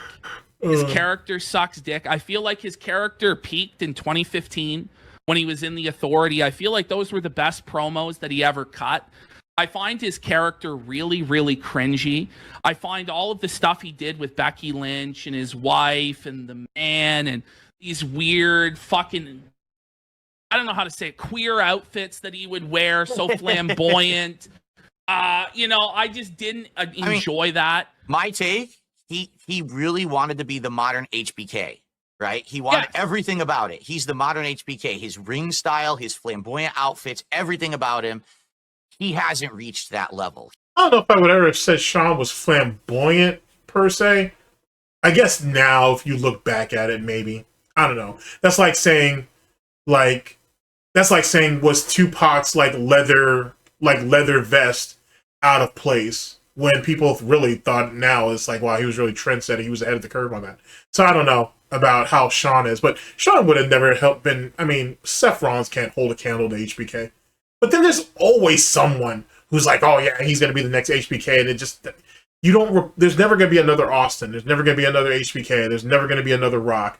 There's never gonna be another Undertaker. You know what I'm saying? Like that needs to stop. That falls back into like every first person shooter is going to be the next COD killer. Like there's never going to be a COD killer. People need to stop with that bullshit. And so as it pertains to wrestling, same concept. There's never going to be another HBK. I feel like people only say that to keep Michael's name alive and to keep his legacy intact, even though it's already intact. That's just my opinion, of course. He's good. I respect the heck out of the guy, but he never really became the modern HBK. But he is the guy that the company leans on a lot. And that's where, you know, the whole complaint about, I was the company man and you left. Seth, you don't have the ability to leave. If you were good enough at anything else or popular enough to go elsewhere, make movies or be in the UFC or be the top guy in another promotion, you would do it. Agreed. But you're not. You're Seth Rollins. You're not an icon. You're not a legend. You've never reached the levels that Punk has reached. You never will reach the levels that Punk has reached. And that's why you're stuck in WWE and you'll never, ever be anything else. Now, with CM Punk, I also am really down on CM Punk these days too, because it's ruined. It's ruined because CM Punk, when he got over and he was huge, it was because he was against the company. He was against the status quo. Right. He was a rebel. He was, you know, badass. He was fighting against the man. And now he is the man. Yeah, he is. He's the hippie who was like, I'm anti-technology, I'm anti-rich, I'm anti this, that, and the third. And then he woke up one day and he is all those things. He is rich. You know what I'm saying? He is famous. He is all this and that. It's what happens with age. It's kind of what keeps CM Punk relevant, to be honest with you, because that is what he represents.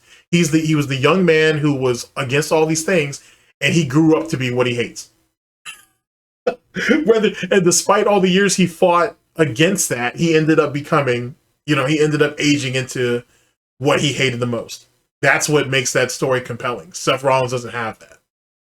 Right. Now he is a corporate shill, sanitized, broken man who's there for a paycheck, who will do as he's told. You just don't believe in him anymore. That's exactly the first thing he said when he came back to WWE was, I'm here for the paycheck. Like, that was his first promo. And it's like, so how do you back the guy who for a decade was supposed to be the rebel when he comes back and outright that's the first plot line they gave him? It's kind of hard swallow. Because you're supposed to believe in the idea. The man who's the vehicle forward is one thing, but you were missing the point of the idea. That's what's supposed to endure long after the man dies. That's what it is, Phil. I think PPP gets that, but Phil definitely don't get it because he's a fucking idiot. And then he's not even a heel doing that. Right. Because there's a way to do that, like when Mick Foley was like Mankind, like the corporate kiss ass of Vince McMahon and stuff like that, or when Austin turned heel, even though that kind of was bad for the business for Austin to turn heel. Yeah, that was the worst. That was one of the worst things they ever did. Like Mankind being like the corporate Mankind or whatever. It is what it is. The dude loved Persona kind of for a while when they were trying to get the belt off Austin. Kind of made it was clear that we were going to go that route. But Austin turning corporate was fucking stupid. And then that led into the 2-man power trip with him and Triple H, and I didn't like that either.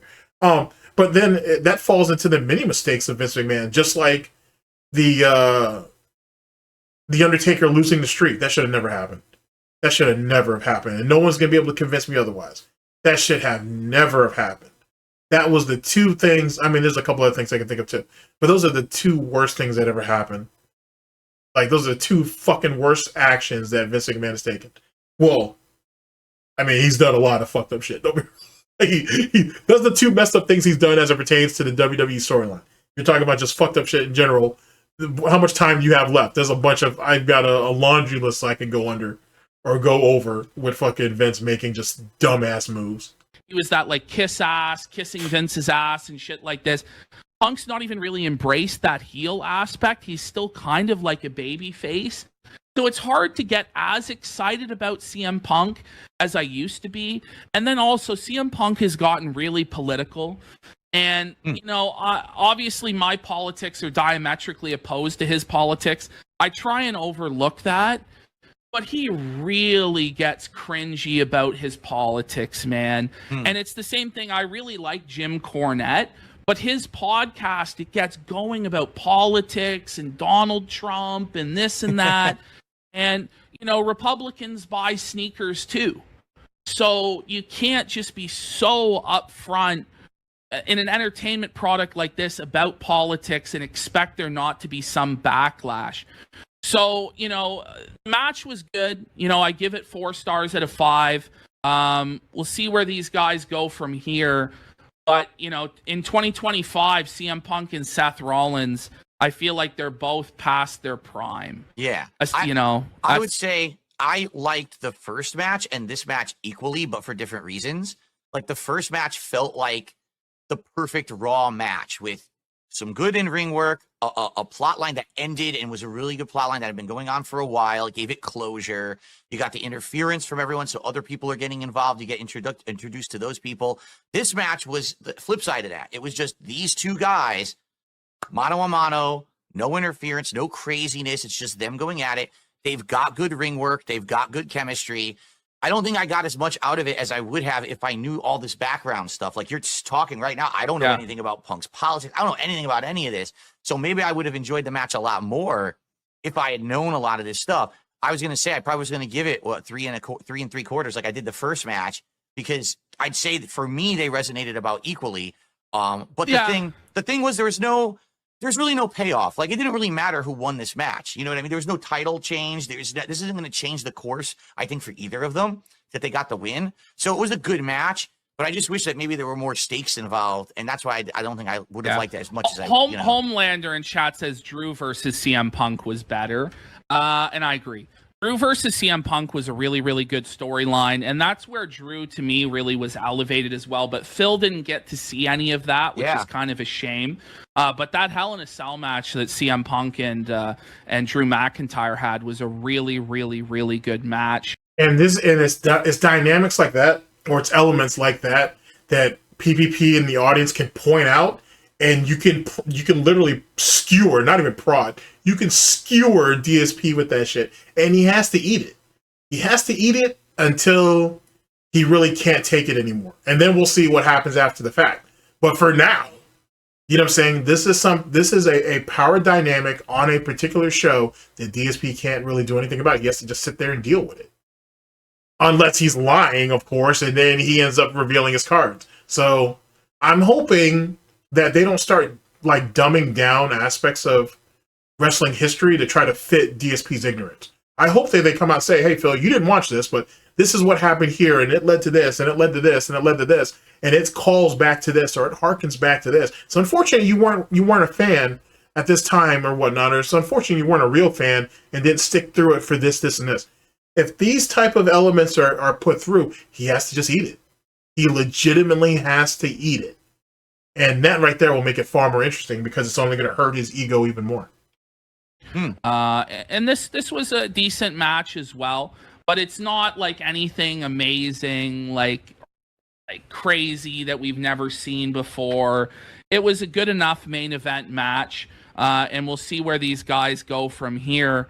Phil, who were your 3 favorite performers on the show? Who would you say are your 3 stars of the show? It's a tough question, because there just wasn't a lot of wrestlers. 4 matches, right? So with only 4 matches, it's hard to call.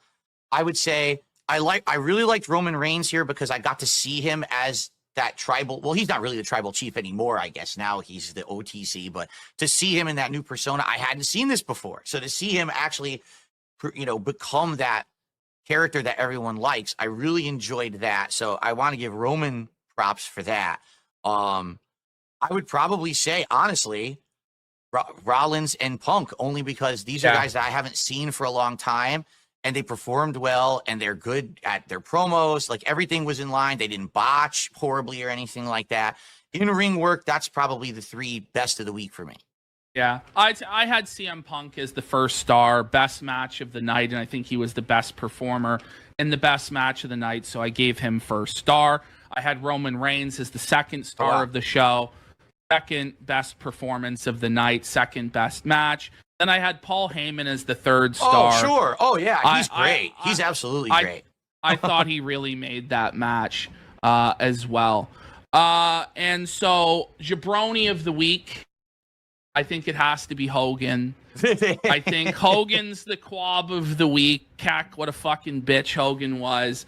Just really embarrassing for Hogan. Booed out of the fucking building, embarrassed. T-shirt around his fucking ankles, trying to shill a beer. It was tough. Well, honorable mention goes to Undertaker because the appearance was so bizarre, it made no sense. It was just so weird. Yeah. Okay. Out of final thoughts on the show, and let's give it a ranking out of 10. Phil, Sure. You want to go? Yeah. So overall, first time I'm watching pro wrestling in about 5 years. Very impressed with the production values. Again, I thought this could have been a pay-per-view with what they did with it. I'm curious if they're going to hold this level of production every week because now it's on Netflix, or if this was just a one-off big, launch celebration. I liked that there were 4 matches that were given time. None of them were rushed or botched, and there was a title change. That's always a nice thing. I like that there was some promo stuff, but it wasn't overbearing. They didn't go too much into comedy this week, which was good. Overall, if you were presenting this to a brand new audience, I think this is an impressive work. Like, this was an impressive body of work that they showed, and it will get people to watch next week. But the problem is, first impressions are everything, but what if they can't live up to this next week? What if next week the production value dips? Now you've got lesser matches, or the matches have crappy ending. The people might immediately, this isn't what I saw last week, so I don't know if I want to stick around. So for me, I really liked the show. So we're doing out of 10. 10. Yeah, let's do it at 10. I'd probably give it. I don't know if they're going to have lesser matches, but to think that you're going to get everything that you saw the week prior is being a bit unrealistic given time constraints, where they're going to be at, whether those venues allow those things to happen. Like, there's a level of common sense that goes into some of this stuff too. Like, no one's going in there being brainless and expecting pay-per-view quality consistently, unless you're Darksydephil. You know what I'm saying? Like, other than that, most people realize, okay, this is their flagship. It's the first show of the year. I expect there to be as over the top as possible. And then it'll teeter off a bit, but it'll be reasonable. It'll be practical, leading up to the next big events for each and every month, which is where you want to see all of that anyway, to be honest. Man, let's give it a 7.5 out of 10. I would give it. Okay. As a first show. Okay. All right. I'm going to give it a 9 out of 10. Wow. And I'm going to... And I'm... It's really pathetic watching Phil thinking that he's in line with PPP. So he tries to give mid-of-the-road type answers or scorings, thinking that PPP will match up with it. And he's completely off the mark. I find that to be fucking hilarious. It's going to be good. Like, now DSP kind of has to... Is PPP forcing DSP to be a fucking man and stand on his own too? But it is funny trying to watch DSP lurch as close to PPP as possible to make it sound like and be perceived that they're actually in line when they're really not. PPP doesn't need you, Phil. It's the other way around. I guess I'm grading it on the scale of what modern wrestling is. Okay. If I was to compare it, to some of the shows from the past that have happened, obviously I think it would fall short of that. But in terms of what you could reasonably expect from the product today, what they have to work with, this is probably about as good and as stacked as an episode of Monday Night Raw could be. It lived up to all of my expectations and exceeded all of my expectations for what the show was. I think the presentation was really incredible. I think the way that they laid out the show and presented the stars to a new audience was really good. I liked the appearances from all of the legends, the nostalgia from all of that. The matches delivered. It's not a perfect show, by any means, but like modern wrestling, it's hard for me to see them topping this. The problem is as you said, where do they go from here? Right. You're not going to have The Undertaker every week. You're not going to have The Rock every week and Hulk Hogan every week. And you're not going to have these big consequential matches like the Tribal Showdown. You know, you're not going to have a CM Punk versus Seth Rollins in the main event every week. I like how he's bringing DSP down and saying, hey, it's time to be pragmatic. And as he's running through all the points that DSP's like, is it going to be like this? Is it going to be like this? Is it? I like how PPP is methodically breaking all of that shit down, coming across unoffensive to Phil because Phil's a bitch and sensitive. But he's also being like, hey, you need to be pragmatic for this to continue to go forward. And in a lot of ways, you're listening to PPP conditioning DSP on the product itself. That's very interesting. I'm anxious to see how that works week after week. You're not going to have all of, it be so loaded. But not just PPP either. Or not just DSP, but also the audience. He's also he's trying to make sure the audience understands, hey, I've spent a good amount of time educating you guys on some of the stuff that's going on over here. But I also need you guys to understand the pacing of the show, not just this week, not just next week, but even after the fact. And that pragmatism is what's going to continue to have PPP gain the respect, to gain respect as this moves forward.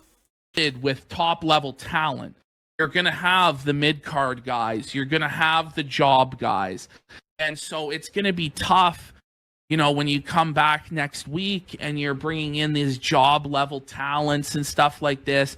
And I really do also. 3 hours was good for this show because they had a lot. Right. But 3 hours every week, I don't like it. I feel like wrestling is best as a 2-hour presentation. Yes. Even a 1 hour presentation. When Lucha Underground was an hour, or even when TNA was an hour back in the day, it always left you wanting more. You would want to see more. 2 hours, you could still be left wanting more. But at 3 hours long, you've had enough. Right. And then it's like, then you're going to have another show a couple days later, SmackDown, NXT, pay-per-views, and it's just a lot. It's very exhausting to stay in line with all of that stuff, because the thing is, then you might miss a show, and the next show, what the hell just happened? Now everything's different. It is something that requires you to try to at least follow the generalities of all the plot lines. And, maybe I wonder how they're going to actually do, like, okay, if Raw is going to be its own show, which it probably should be, are they going to put SmackDown and NXT as their own program too? Like, not individually, but just go ahead and just put both of them together. So you get, like, a wrestling podcast in the beginning of the week, and then will be on Tuesday. And then you get one towards the end of the week, and that's it. I wonder how they're going to pull that. Because if they're definitely not going to wrap it up, all three of those shows into one show, because then that makes it entirely too goddamn long, to be honest with you. They have to, it can be split up into two, but it damn sure can't be condensed into one. Say this, maybe I would have actually liked this Raw even better if I had understood the plots. I was going into it cold, not really knowing that these were culminations of plot lines, and maybe I will enjoy the product more moving forward, understanding the plots. But 3 hours, even back in the day when they first made it 3 hours, it's too exhausting. There's too much that they try to wedge in. And then the weird part about that is, even though it's 3 hours, they always seem to not have enough time to do the important stuff. Like, some stuff gets rushed and other stuff gets too much time. They don't know how to balance 3 hours well. The 2 hour show was that sweet spot back in the day that I liked for Monday Night Raw. And I'm curious how they're going to fill this without making it feel too long moving forward. Okay. So that's... Yeah, I don't know how you expected PPP to answer that, being that you you literally said the same thing twice, just in two separate ways, literally back to back. And you're just basically repeating what PPP said. Fucking idiot. Could be it, I think, for our first edition of Smart Guys. Man. We're getting, the chemistry going, getting the flow going, getting back into the swing of things. Yeah, it's been a while. I think, the shows will improve. Bear with us as we get into the groove of things. And this right here is PPP acknowledging some of the problems that I pointed out to you.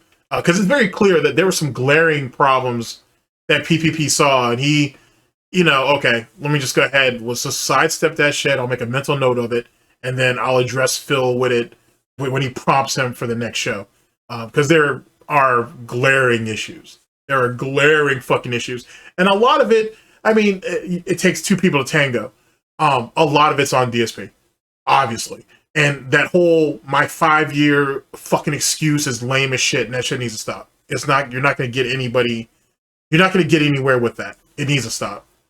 But I had a really good time. I hope, Phil, you had a good time as well. Absolutely. And, this was great. It's refreshing. I haven't talked about pro wrestling in so long. It was something that was a big part of my content over a decade ago. And it's cool now that these things are becoming more available, like just having the Netflix. Now I can watch Raw on demand. Yeah, congratulations. That was part of your content. But for wrestling, it was a big part of people's lives and their childhoods. Hence the reason why it's relatable amongst wrestling fans, especially. But DSP doesn't have that. I wonder why. Whenever it's easier than back in the day when you had to like DVR it and try to watch it and mess around with that. And, you know, if it's well received, it seems like the audience live today really had a good time with it. Thanks to everyone who supported this initial episode. Thanks for that. You know, we might consider expanding depending, you know, right now we did Raw, but like I said, I might have access to AEW or, you know, I think our goal right now is Raw and at least the pay-per-views like Royal Rumble coming up is going to be the big thing. We're going to have to do Royal Rumble, right? And that. I think AEW might be really good because we can really kind of tear into it and shit on it. Although Raw is you know, I find that these are more entertaining when the people are shitting on it pretty ruthlessly. You know, people like to have negativity and complain. It's true. This was a pretty positive review. Which should be DSP's strong point if he's actually watching the product. If he's only being fed clips or the cliff notes of matches, he's never going to be able to criticize it with any type of regularity or legitimacy without people figuring out that, you know, he's not really watching the matches. Of Raw. You know, I'm excited about it, and so I'm being positive, but I feel like if we do AEW, people might be into seeing us tear it apart and shitting on the booking, and there's a lot to cut up over there. I mean, there's a lot to cut up in WWE too, but there's a lot to cut up in AEW. There's a lot to fucking just absolutely bomb on if you choose to. Bill's never seen it, but again, we're going to need the support for that, and this is a pretty niche show. Now, this right here is something that I really want you guys to take in on how PPP sells, how PPP decides to sell the concept and the idea of you supporting the show if you really like it, compared to the fucking angry snorts and the fucking belligerent demands that DSP has. You know, it doesn't really appeal to everybody. Wrestling is a niche product, as we explained from the outset. And so because of that, who knows how much of this will do. But if the support is there, if the monetary support is there, then, you know, who knows? We'll do all of it. But it's a big time commitment, you know, especially for Phil streams 6 days a week, 12 hours a day, it seems. Right. Yeah. Couldn't even say this shit with a straight face. Good shit. Iron Horse, they're the workhorse of streaming. Darksydephil, it's tough to make time. And we went long on this too. What did we do? 2.5 hours? Yeah, but you know, this is the first episode. I felt it was go long. I cleared my schedule to do it. Makes sense. I think as we get more into the gist of it, you know, into it, you know, moving through and being able to hit the topics faster, and we don't have the big intro and everything, it's going to be a smoother show. I really don't think they can skip SmackDown. I mean, PPP's going to watch SmackDown regardless, and I guess he could just throw in quiffs as he needs to, but I don't really see them being able to skip SmackDown, or at least Phil can't. So we'll see. You know, the more that we do it, it's going to, you know, become more streamlined, so. Well, Lady Charisma had a good point. You know, I think it would be better for him to go in cold and not with a preconceived notion that it's bad. You know, it's true. You know, we shouldn't go into it expecting it to be bad. We should have an open mind. Mind you, I haven't really watched AEW consistently in like a long time now, 6-7 months at least. And I hadn't even watched the last couple pay-per-views from them. So maybe things have gotten better, but it seems to me it's pretty ice cold. Anyway, I guess that's it for Smark, guys. What are you doing gaming now, Bill, or what are you doing? I'm gonna swap over to my setup and give it a few minutes here, guys, and I'll swap over to DSP Gaming. I'll probably jump into some Indiana Jones or something. You know, didn't know how long it was gonna go and today. I'm gonna be on Kino Casino tonight. I think we're having Steve Cambion on, although apparently Ralph has died. I've received word from Andy that Ethan Ralph may have passed away. What? And so that may have to supersede. What on earth? That's for serious. I plans with apologize. Stephen I laughed because Cambion. I didn't. Yeah, fuck that apology bullshit, because you had a lot of time to go ahead and acknowledge that. That's kind of dark. I mean, it's Ralph, I get it. But even still, though, dude, that's, you know what I'm saying? That idiot's going to leave behind, what, 2 kids or whatever, Phil? You really think that's just funny? All right.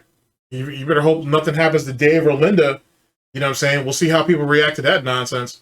Didn't realize if that was serious. I thought it was a joke. I don't know. No, I actually, I don't know. I think he might really be dead this time. Oh my God. So we'll see. Probably not, though. He's probably just passed out somewhere in the gutter, pissed his pants. Okay, we'll see you guys next week. Peace. Hold on. One last. Wait. Dank Sneed Pimp just gifted 50 subs Yeah! on Kick. 50 subs at the end. Hey, maybe we will do an AEW show after all. Phil. Wow. Maybe we'll have to set a goal for that next week if we get a certain amount of support. We'll have to talk it over on. That's actually a pretty funny yet smart idea, to be honest with you. Like, just, you might as well, because PPP is like adapting some of DSP's scummy fucking practices or whatever, and they try to use that to push the show forward.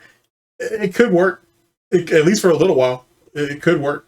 The business end of things, Sure. and see what makes sense and is viable for the schedule. But I hope you guys enjoyed it, and we'll see you on the next one. Peace. Thank you all. Bye-bye.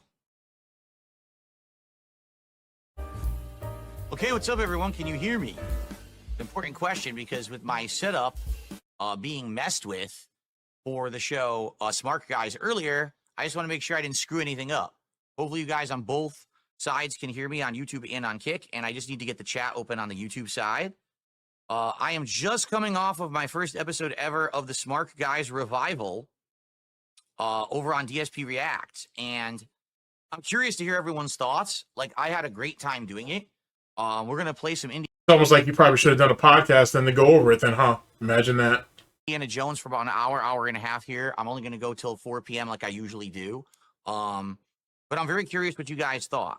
Personally, I thought it went really well. I think it's going to get better the more we do it. It was our very first time doing it, so... Did you tell Kat that the first time you guys slept with each other? Did you tell that to Panda the first time you guys slept with each other?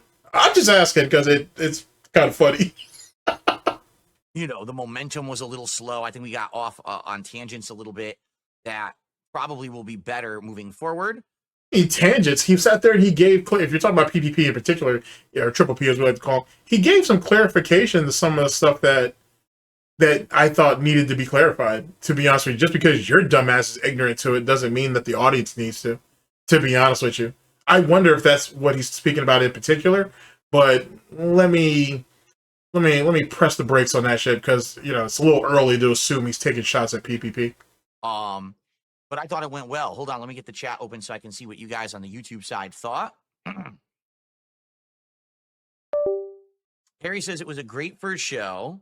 Monty Mole said he skipped it. He's not interested in wrestling, and that's perfectly fine. You don't have to watch wrestling content if you're not interested. Kyle says it was okay, but the show kind of dragged. Yeah, because here's the thing. It was a 3-hour Raw to cover, plus, you know, it was the first show. So we had to cover some ground, you know, talking about how I'm coming outside of the perspective that I don't know what was really going on. I didn't follow the plot lines and all of that. Yeah.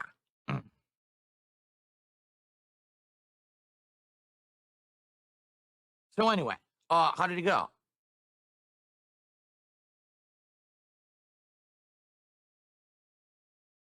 Jade says, you knew Tex or not. What do you mean by that, Jade? Some people really liked it. It was good background noise for studying, but I'm not really a wrestling guy.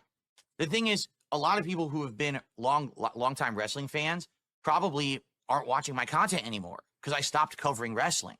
You know, like I was covering wrestling regularly every week for 3-4 years with Smark Guys, and then I stopped for a very long time. So I'm not. So you really think you're going to try to pull back the people from 10 years ago, which shows the idiocy of what he's trying to do. Instead of him trying to bring in new people, he's really just trying to pull more people from Kino Casino, and he's praying, for whatever reason, to try to get back people who used to watch his content a decade ago, that they'll find that nostalgia for him, and they'll come back and watch this shit. which is really ridiculous, to be honest with you. Like, let that shit go. And if he did, he might be able to focus on actually trying to bring new people in. But he won't, because he's set in his ways. Surprised if that audience isn't around anymore and won't be here for the show. But at the same time, maybe I'll get some people back. I don't know. It definitely was a mix between my fans and Kino Casino fans for sure. I liked doing it. Oh my God. Hold on a second. Did you guys realize something? I just want to say something. You ready for this? There were no technical issues. You realize that? And I actually... That's not true. You and PPP's mic, like, cut out every once in a while. So there's that. But whatever. Take your victory lap if that's all you have. Stop fucking with your hair. It's already falling out.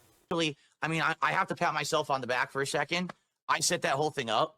I'm the one who did the entire OBS. I'm the one who had Discord going. Maybe you should have asked Andy to help you with that then, because it does kind of explain the drop in quality. Oh. I'm the one who used the OBS virtual camera. I got the audio levels going, and it didn't fuck up. I don't know how, because I thought for sure everything was going to fall apart, and it didn't. It actually worked.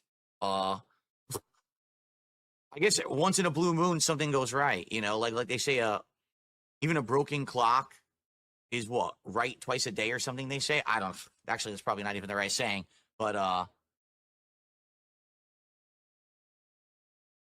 Trills, that's a fair enough criticism. He says, I thought Triple P was very thought out and well articulated.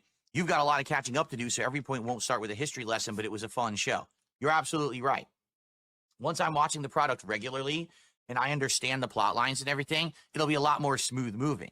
You know, every single time that we talk about a match, Ash had to explain the backstory, and I'm like, oh, okay, and it kind of held it up a bit. And he's still, no, that didn't hold up shit. That gives clarification. He's still going to have to do that because you're picking up and trying to move forward. You've got all this this context that still needs to be filled in. And so if the storyline doesn't mean so much, then he doesn't have to do it. But for the more important plot lines and storylines, he's going to have to. It's almost going to be mandatory. And I think he realizes that. For a while, you know. But that's not a hang up for shit. It's you he's the one that has to pull the extra weight and whatnot. You're the one is the real hang up. You're the one who's really holding up the quote unquote show. Overall, I think the show went really well. I had a great time with it. Sarah says, it was a good show. PPP is a good showman and knowledgeable. Love the little clip of you and Rambo at the beginning. I wish you could have given Rambo a shout out. We did. We did briefly. We did. We addressed it, remember? Right? Addressed what? You didn't shout out Rambo? Like, what? All right, whatever. Beginning. At least I thought we did. He don't even remember.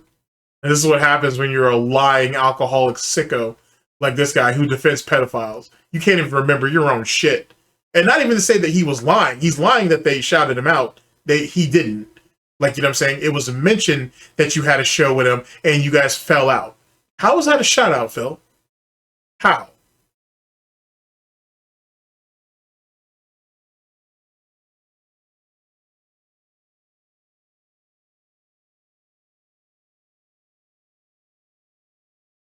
Toasty Chestnut says, I love the wrestling content. I like anytime you try to do something different. Please keep it up. Sounds good. Cool. Okay.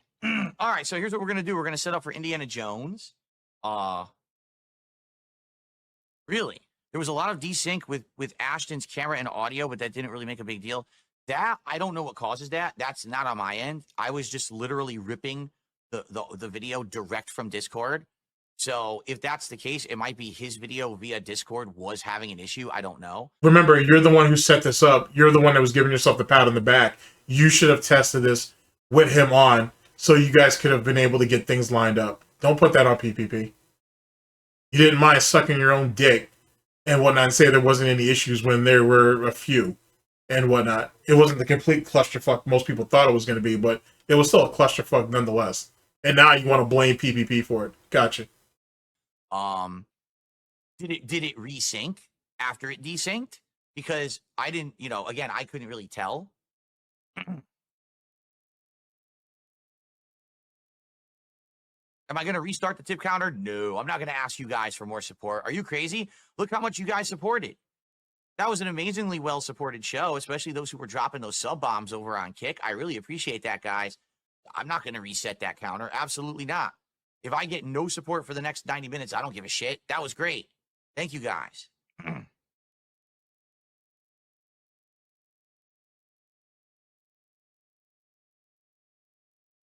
Then why even stream then? Why just cut it short? I'm answering my own question because I know why. He doesn't want to come across as greedy, and he's still hoping that people would contribute after the fact. Because remember, everything on Smart Guys is split 50-50. So he has to try to get whatever little shekels he can on this gaming bullshit so he can at least somewhat break even on his own end, I guess. The greed is massively strong. Yes, I was utilizing the tap to mute like this. I was utilizing the tap to mute to clear my throat, which I definitely can do when I'm able to do it. The problem is a lot of the times if I have to sneeze or cough or whatever. Your dumbass can't tell when a sneeze or a cough is coming upon? Make that make sense. I don't know it's coming, and then I can't do it. But, if Ash was talking and I got to clear my throat, I'd easily use that. And that's why I wanted this. This is so much easier than fumbling through 2 or 3 menus to find the mute button here. How do you need to fumble between 2 or 3 menus on fucking OBS, dude, when there's literally, you can have a hotkey for it? There's literally a button that you could just click right where it says mic. You can literally just click that icon. All right, whatever. 2 or 3 menus to find the mute button. Oh my god. Fucking dead. Just tapping the mic is great. That's why I bought this model of mic, so that it would be easy to use. What's up, Captain? How you doing, Captain DCW? Good to see you. He says his new monitor is working. That's cool.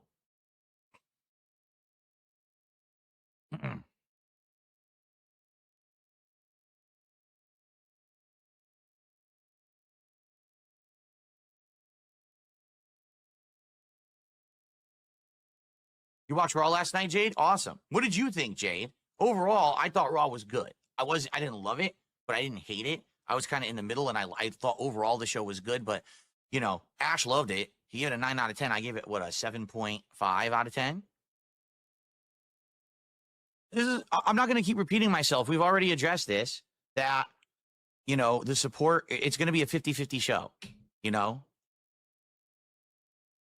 But it's really none of anyone's business how any money is split or whatever. It's really not any of your business. But, Why are you so sensitive about it? And then if they're contributing to it, I think they have a right to, they have a right to know where it's going to go, or at least how it's going to get cut up. I don't know. Why are you so upset about that? If you've already said it's 50-50, then that's all that needs to be said in the story. That sensitivity makes me think that you're going to try to rip him off sooner than later, which he might, be honest with you. No, we're both going to be putting effort into it, and we're both going to benefit from it. There you go. Okay? It's that simple.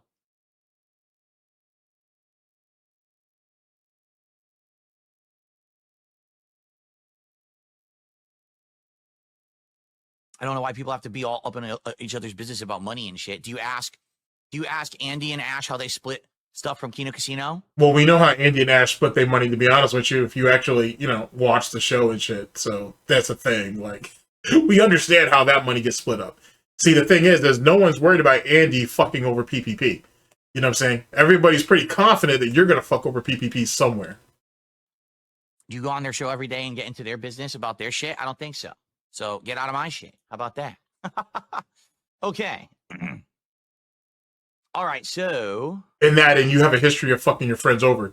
John, Howard, Respect the Pack, OJ. I mean, shall I keep going? Let's see here. YouTube pop-ups are working. Okay, they're good. Everything looks good. I think we're ready to go.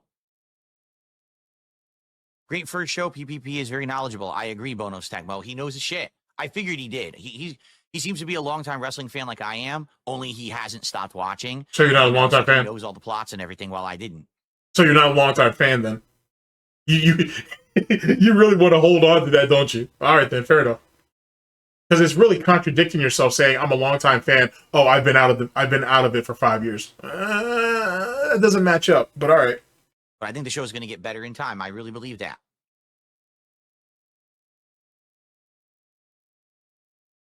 Where do I think I could improve? Number one, being more knowledgeable about the product, right? I need to be more knowledgeable about the product.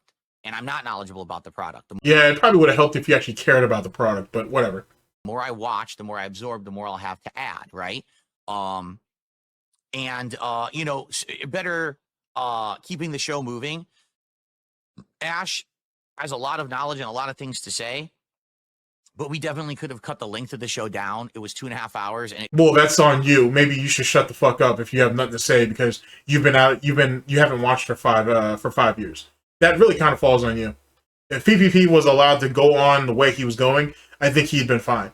And then you just cut in for contributions and what little dribble that you call a fucking an opinion and keep it pushing. Instead, you kind of try to battle him, or you try to fight for some type of relevancy or some talking points, and it fell flat because you preceded that with saying, I haven't watched the product in 5 years. Just a suggestion. it could have been 90 minutes if we kept it moving.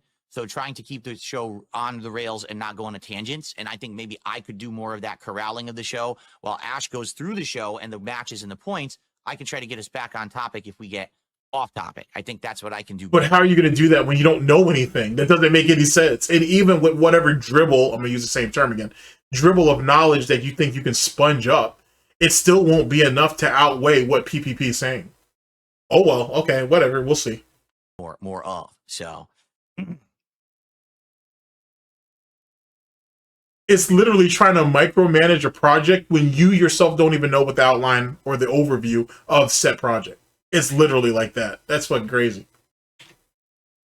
you loved Roman versus Solo, but Seth versus CM Punk was slow.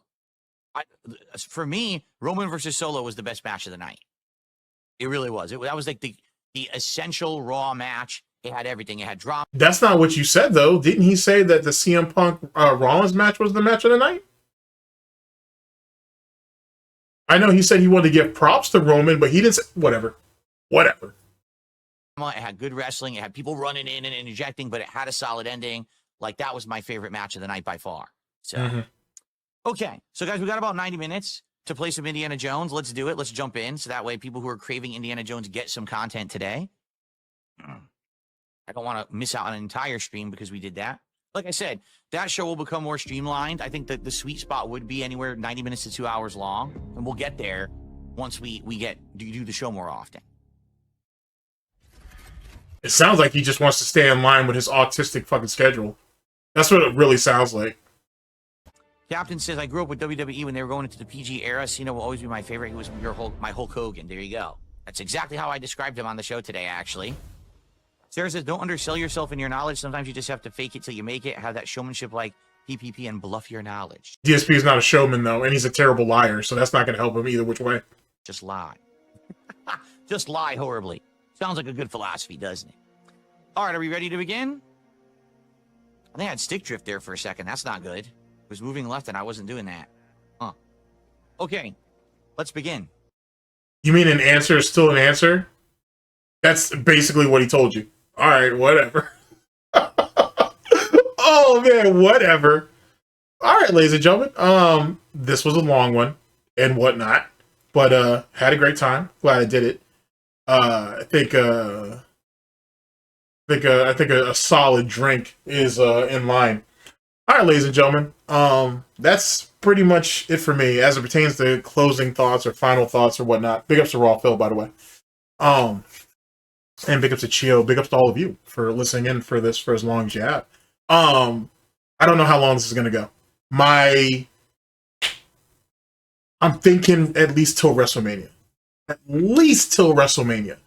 And we'll see if they even make it that far, but that's my prediction, that this will go till WrestleMania. PPP is the driving force behind this, and I don't give a fuck what anybody else has to really say about that as it pertains to mainly DSP. I really don't give a shit what DSP says about it. And he could try to control the narrative by trying to control the time and think he's wrangling in PPP and all that bullshit. Nah. What PPP has demonstrated is going to make people flock and gravitate to him. Not because DSP's been out for 5 years, but it's very clear that even if he was watching, his knowledge would still be inferior to what PPP brings to the table. DSP will never be able to overcome that.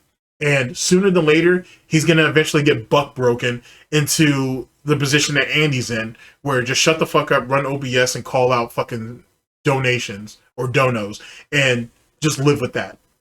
And we'll see how long DSP's ego can handle that. I don't expect it to be too long. Either which way, ladies and gentlemen, thank you very much for listening in. I very much appreciate it, and I'll catch you guys for the next one of these, whenever that may be, hopefully sooner than later. This has been the Snort Report. This has been DSP News. Always late, never breaking, unreliable coverage that you can't count on. Oh, yes! A GTG Network and Productions. For the Snort Report, for Heart, Snorts, Gin, and Tonic, for the rest of our subsidiaries and affiliates, and for everybody here at GTG Network and Productions, I've been your host / anchor, GTG, and I'm signing off. Take care of yourselves, people. And like I said, thank you again. Later.